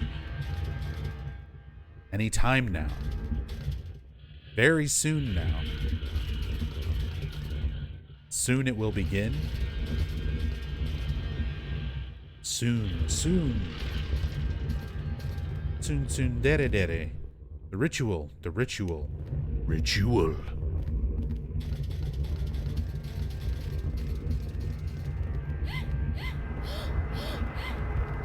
They're such like small things, but it does add a bit to it, so thank you for reminding me. I always forget about those.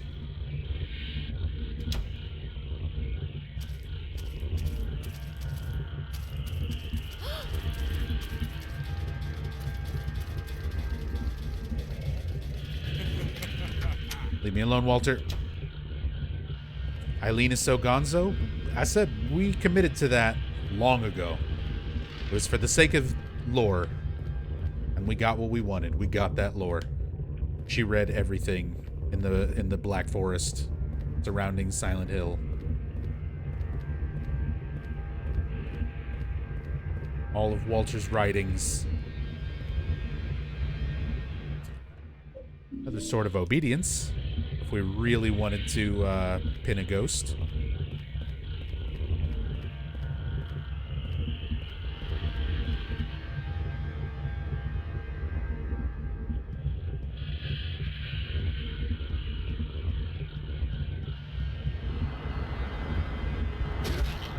How about Cynthia?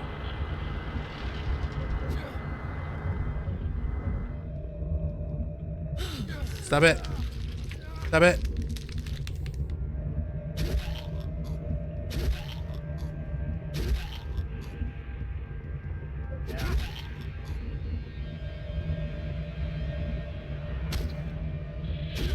She's making me freak out with her hair. There. You stay right there, Cynthia.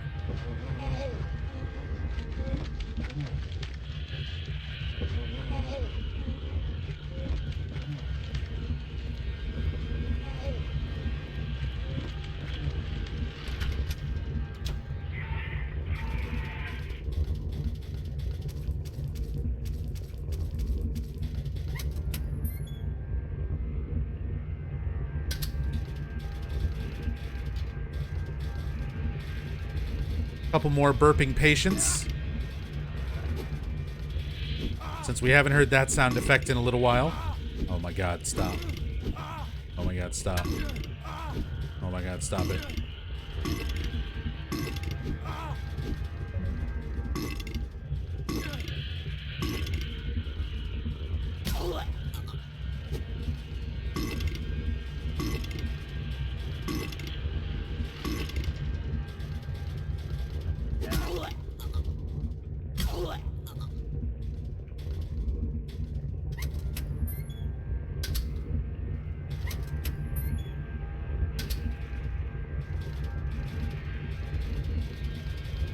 All right.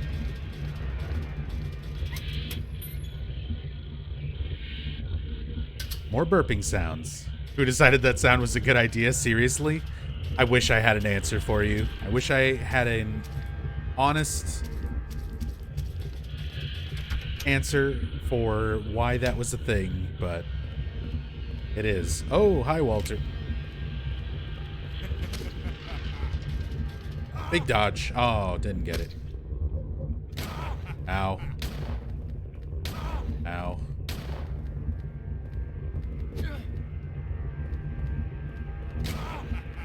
Okay, fine. Jeez. Oh, that's not where I want to be. Asshole.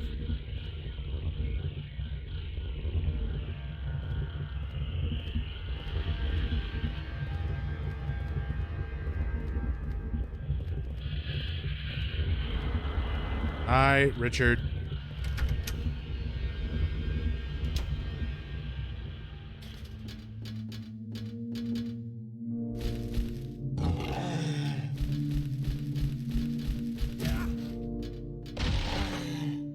Now we've got these variations on the twin victims.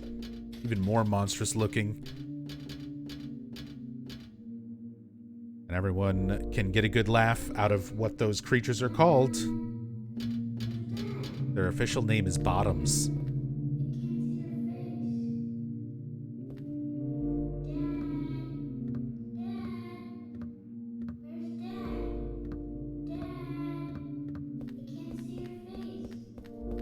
Dad. Dad.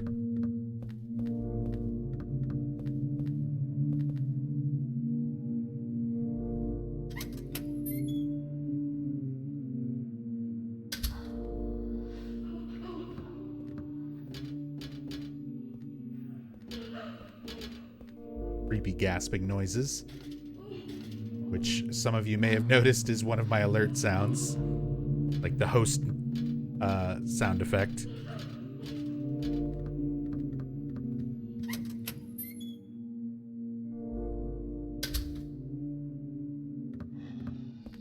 So there's 6 chains that are blocking Frank's room. And we have to examine 6 representations of Walter's father. We just hear these little clips in each of these rooms on this floor from what's supposed to be Walter's father, like in the moments just before he was abandoned. I told you we shouldn't have a baby, didn't I?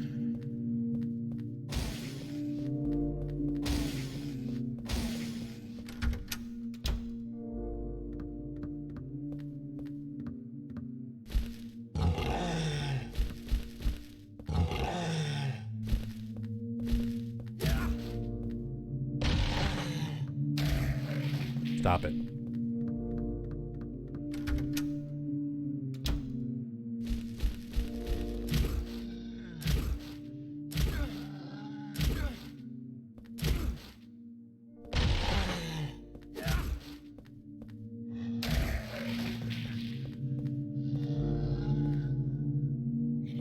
Get out of here. I can stand it.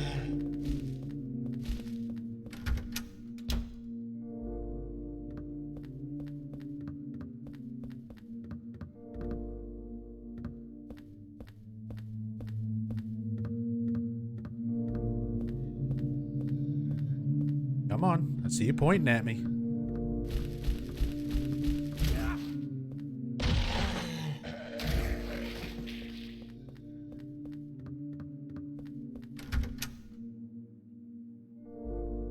The face at the bottom? I mean, that's the real reason why they're called Bottoms. It's just a funny name.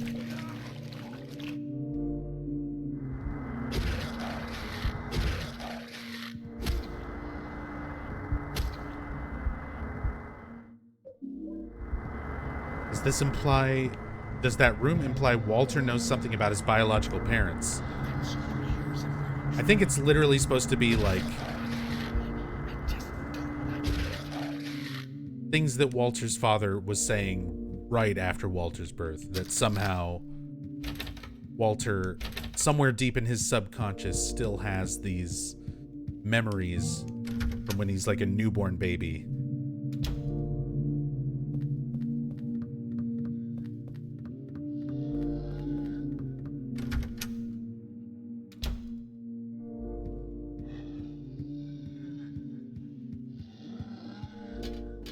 Hurry up. Get that.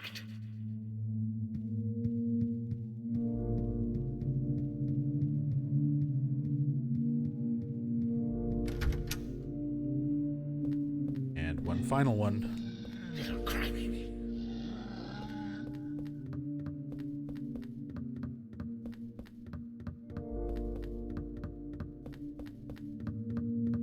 Did he manage to kill his parents? No, his parents just abandoned him. It's unclear if he actually, like, found and killed his biological parents. They're not included as, like, people in the 21 Sacraments list of kills, so probably not. Probably just never knew them, really. Outside of those very Eileen? early memories. right after being born.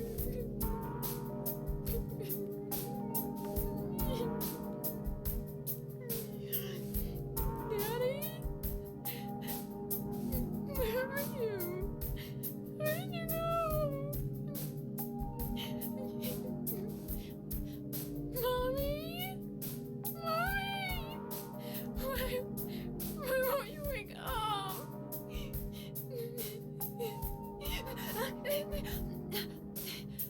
Henry? I get... my head.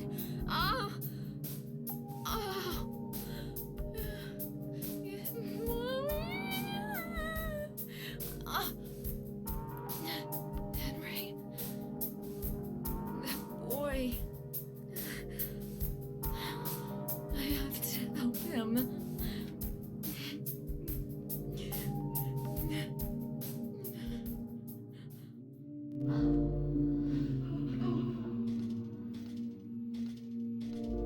So these cutscenes at the end are also affected by her possession level.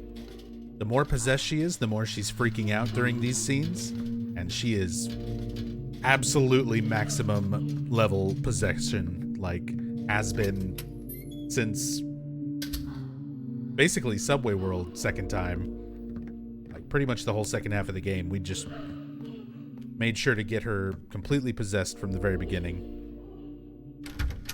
Now we can go into the superintendent's room and collect the umbilical cord.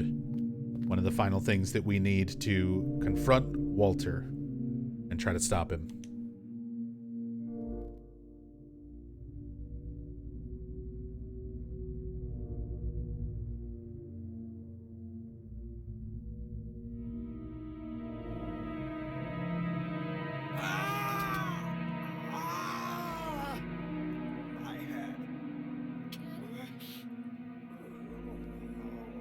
Mommy? Why did you leave me? I'm scared. I'm so scared. It's dark and I'm so scared.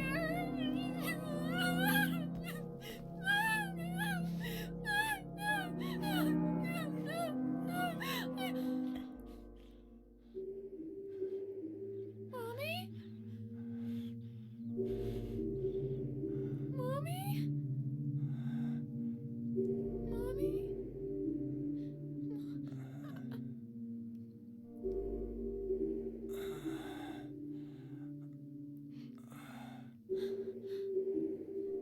Are you asleep? Mommy? I'll wake you up. I will.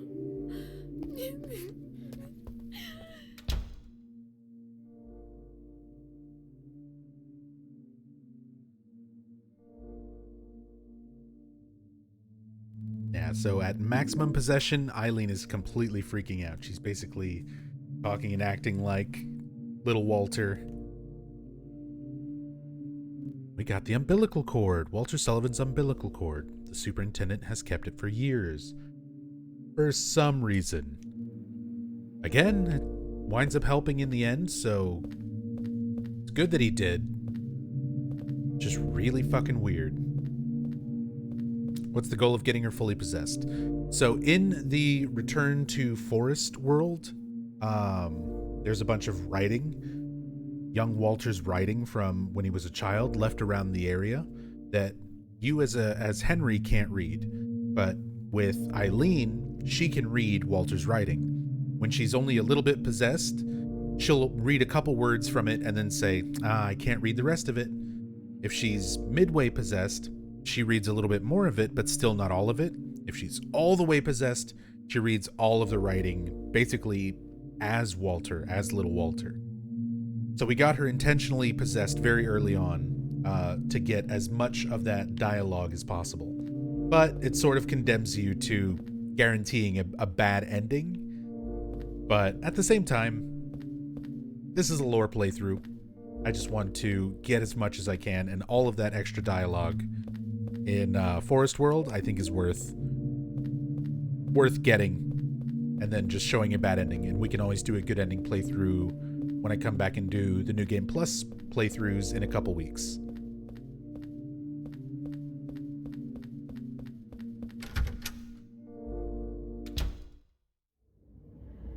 Only 2 versions of possession of diary dialogue. Possessed or not possessed? No, there's 3.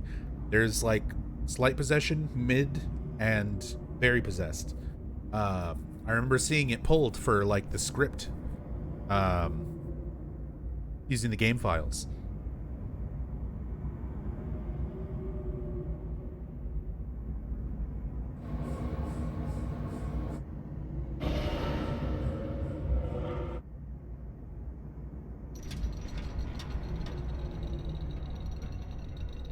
I have the audio saved in a folder as well, where it's like 3 separate sets of audio.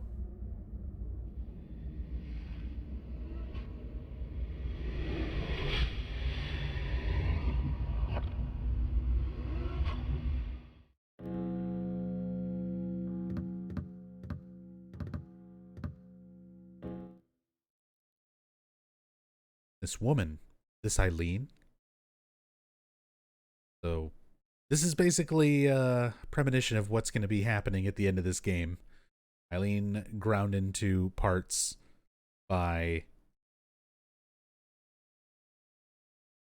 the gravity drive.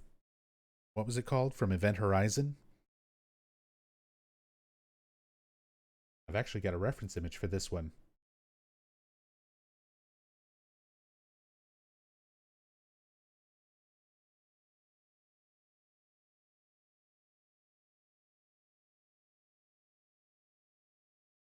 So yeah, on the left, the gravity drive from Event Horizon. On the right is basically Walter's ritual room, the final boss room. And that is what's being depicted in this drawing here as well.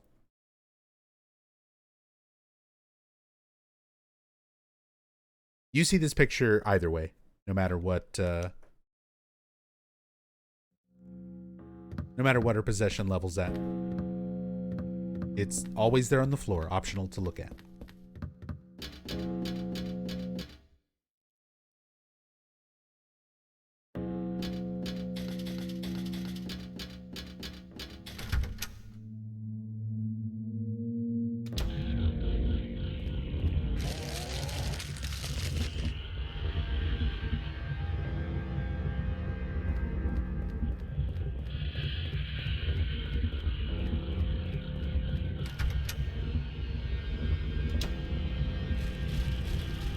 Oops. I'm stuck. Other way. Quit calling me receiver.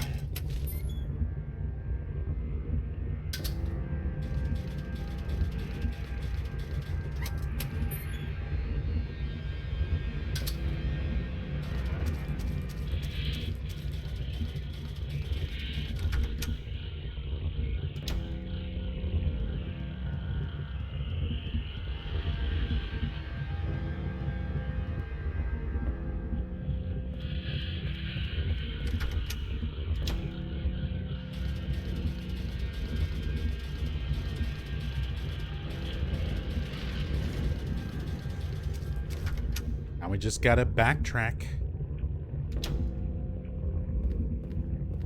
Get back to room 302. Alright, take it easy, Ducky. Have a good one. Thank you for hanging out.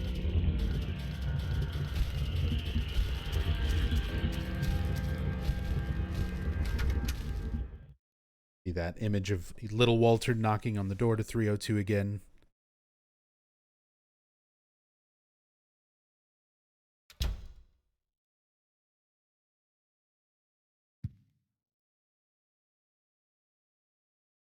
I'll have to double check, because you may be right on that, Sounds Crab.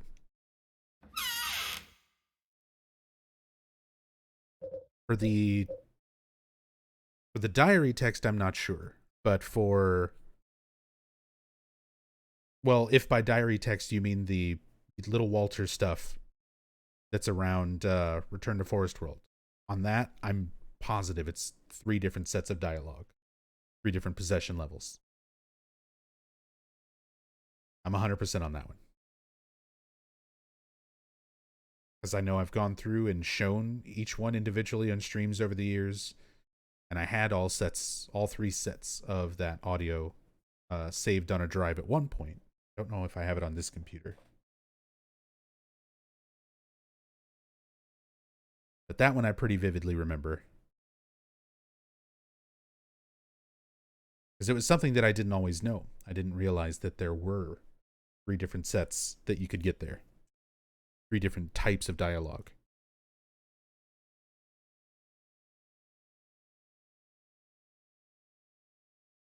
Ever get to play Silent Hill the arcade game? Several times. I've done in-depth playthroughs. I've done speedruns for it.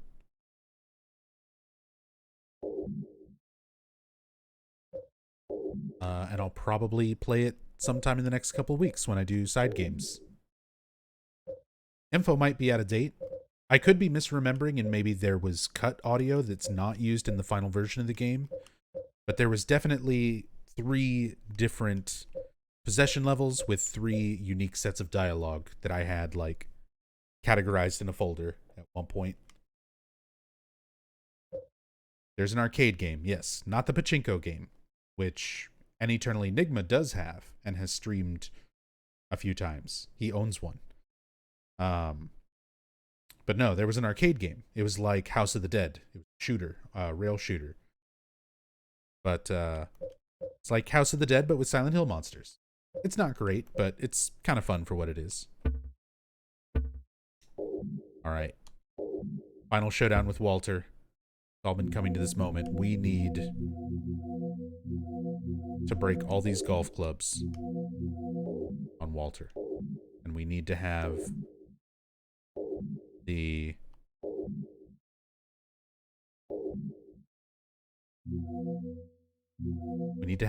actual umbilical cord. We have all our golf clubs and a healing item. And I think we're good. Let's save. Just, you know, in case something stupid happens. In case things get stupid.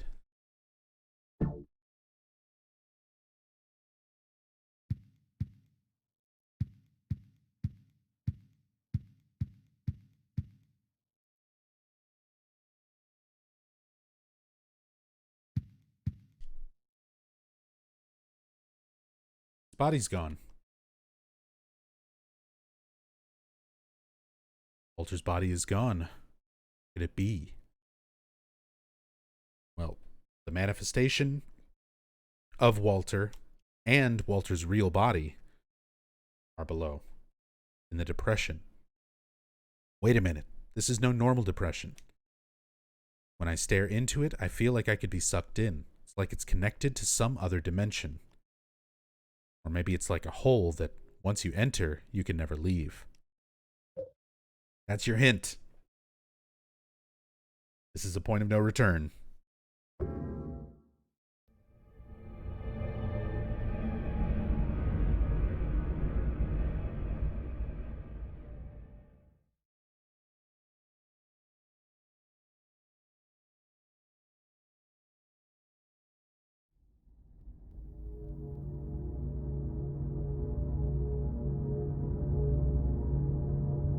More birth symbolism. Henry's not born through a hole for this one. He's just sort of in the fetal position, already here.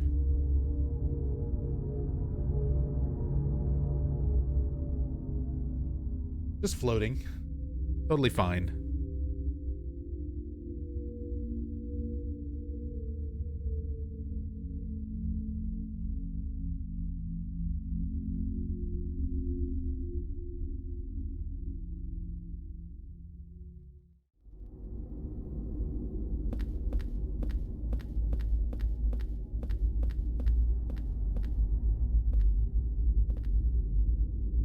Have these representations 8 victims listed in the ritual that are the 8 spears we're going to be using in the boss fight.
Hey there, little Walter.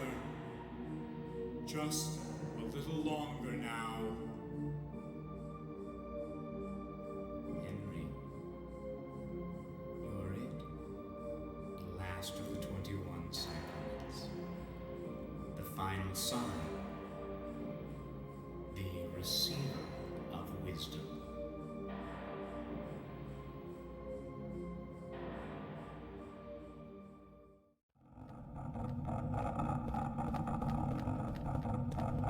Right. So first, we need to jam this umbilical cord into the flesh of Walter. This is the real Walter. The one that we've been seeing is a manifestation of what he used to look like.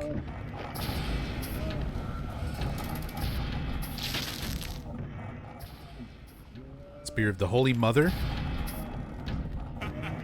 We've only got the one inventory slot, so we've got to do all the spears one at a time.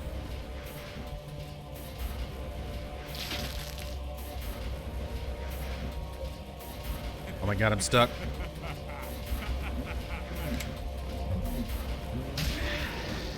Isn't the real Walter in Henry's wall? His old body. But Walter killed himself. He's not in that body anymore. He turned into a ghost with Silent Hill's powers. He's this big monster thing. This is what's actually left of the real Walter. This Walter, just a manifestation created by him. What his form used to be when he was alive.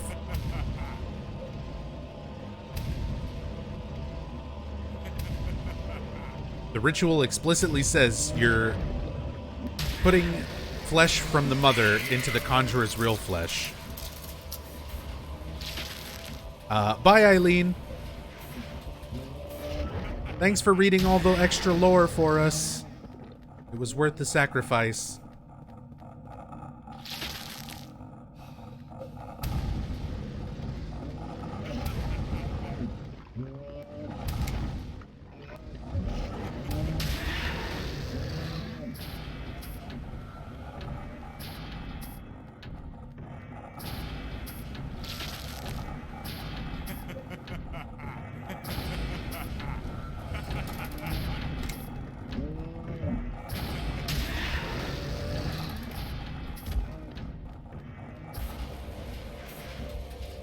Don't worry, he's almost mortal again. And then we're gonna beat the shit out of him with all these golf clubs.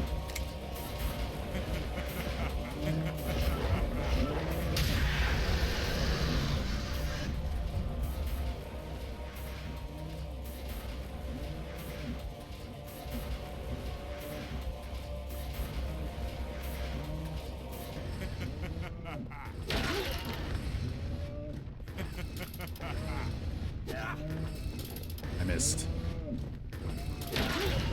Oh, he started to spin a Rooney. Dodge the bullet. Dodge too early.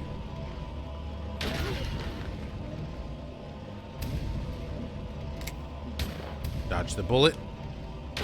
Swing. Spin a Rooney'd. Okay. Oh, he delayed the shot. Dodged it anyway. Oh my god.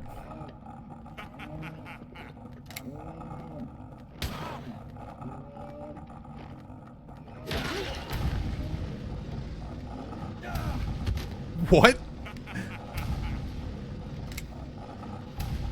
He had a hidden jutsu.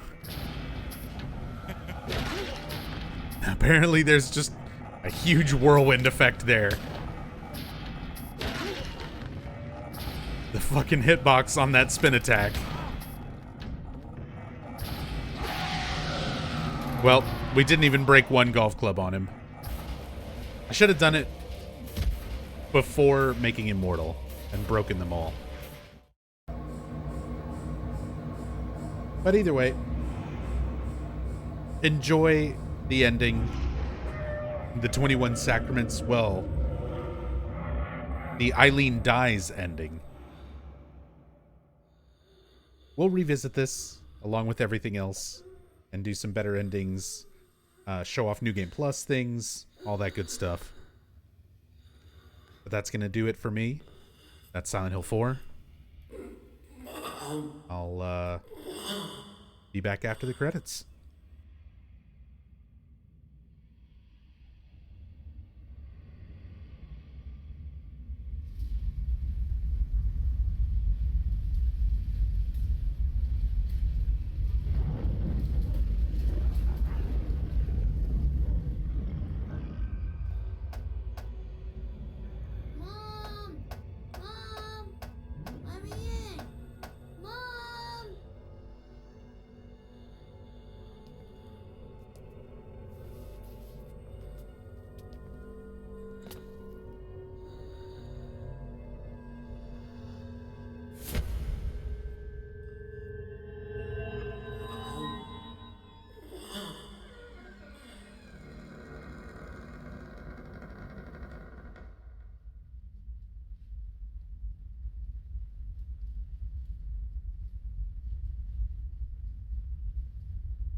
Now the news. Yesterday in Ashfield and the woods near Silent Hill, the bodies of 5 men and women were discovered. The police reported that all the murders appeared to be the work of the same perpetrator. They are continuing their investigation. 4 of the victims were found dead at the scene, and the 5th victim, a Miss Eileen Galvin, was transported to St. Jerome's Hospital, where she died a short time later. Police say that Miss Galvin's injuries matched exactly those of the other victims. Eileen.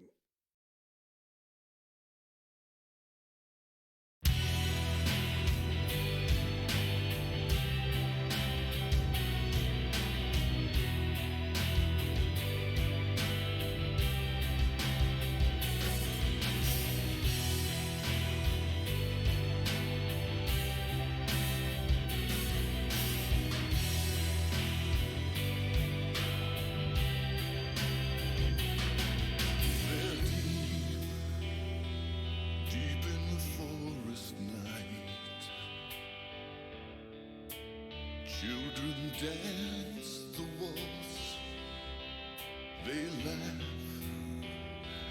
whispering hand in hand, just like children like to do. Their eyes, what are they looking for?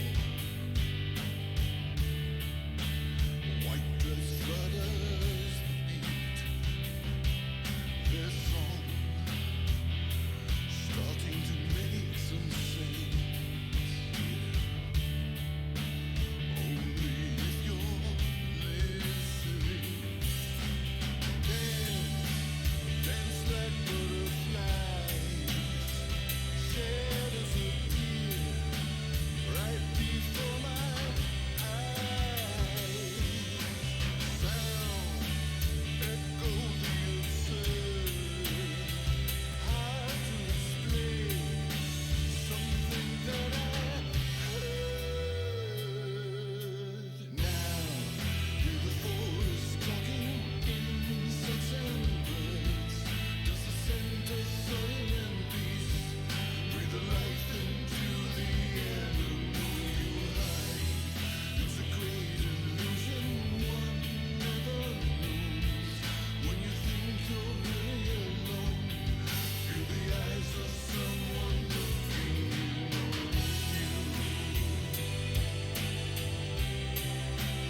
important question. Did Henry kick Frank's ass for renting him a haunted apartment with a dead dude in it?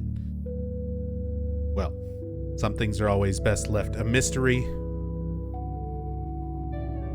but we can always hold out hope. Thanks, everybody.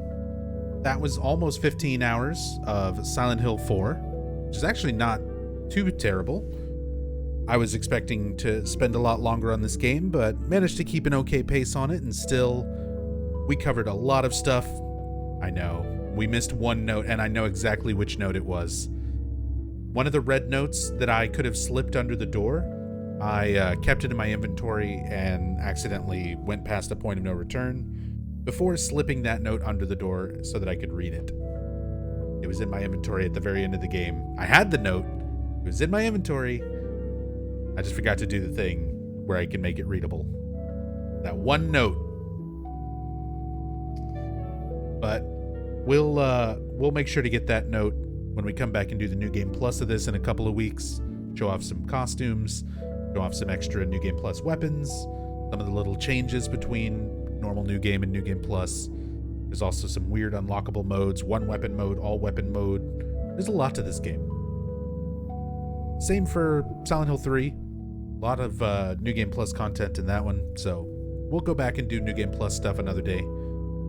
But these long streams take a lot out of me, so I'm probably gonna be taking the next day off, taking it easy, catching up on some sleep and things around home. But then next time I'm back, I'll be doing Silent Hill Origins, and we will start the Western Silent Hill games, going through Origins, Homecoming, Shattered Memories, and Downpour, and talking about all of those, which I still have a great deal to talk about, but not in such a positive light as it has been for these first 4 games. Not all bad, but definitely not all good.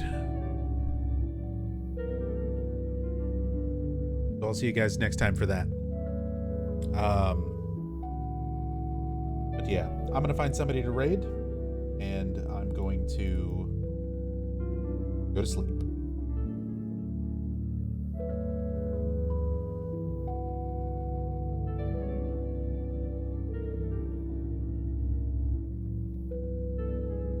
The echoing.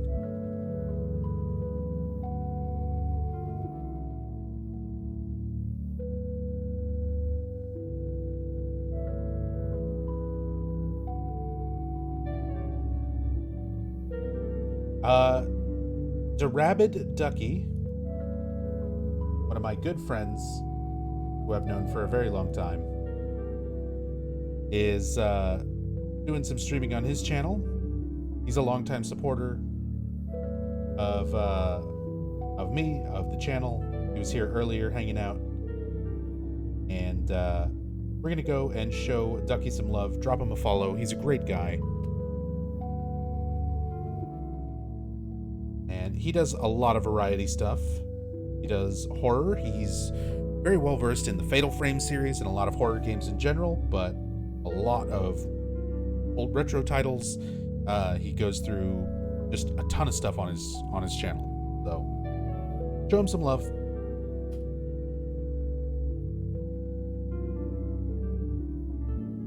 If I can remember how to do raid commands.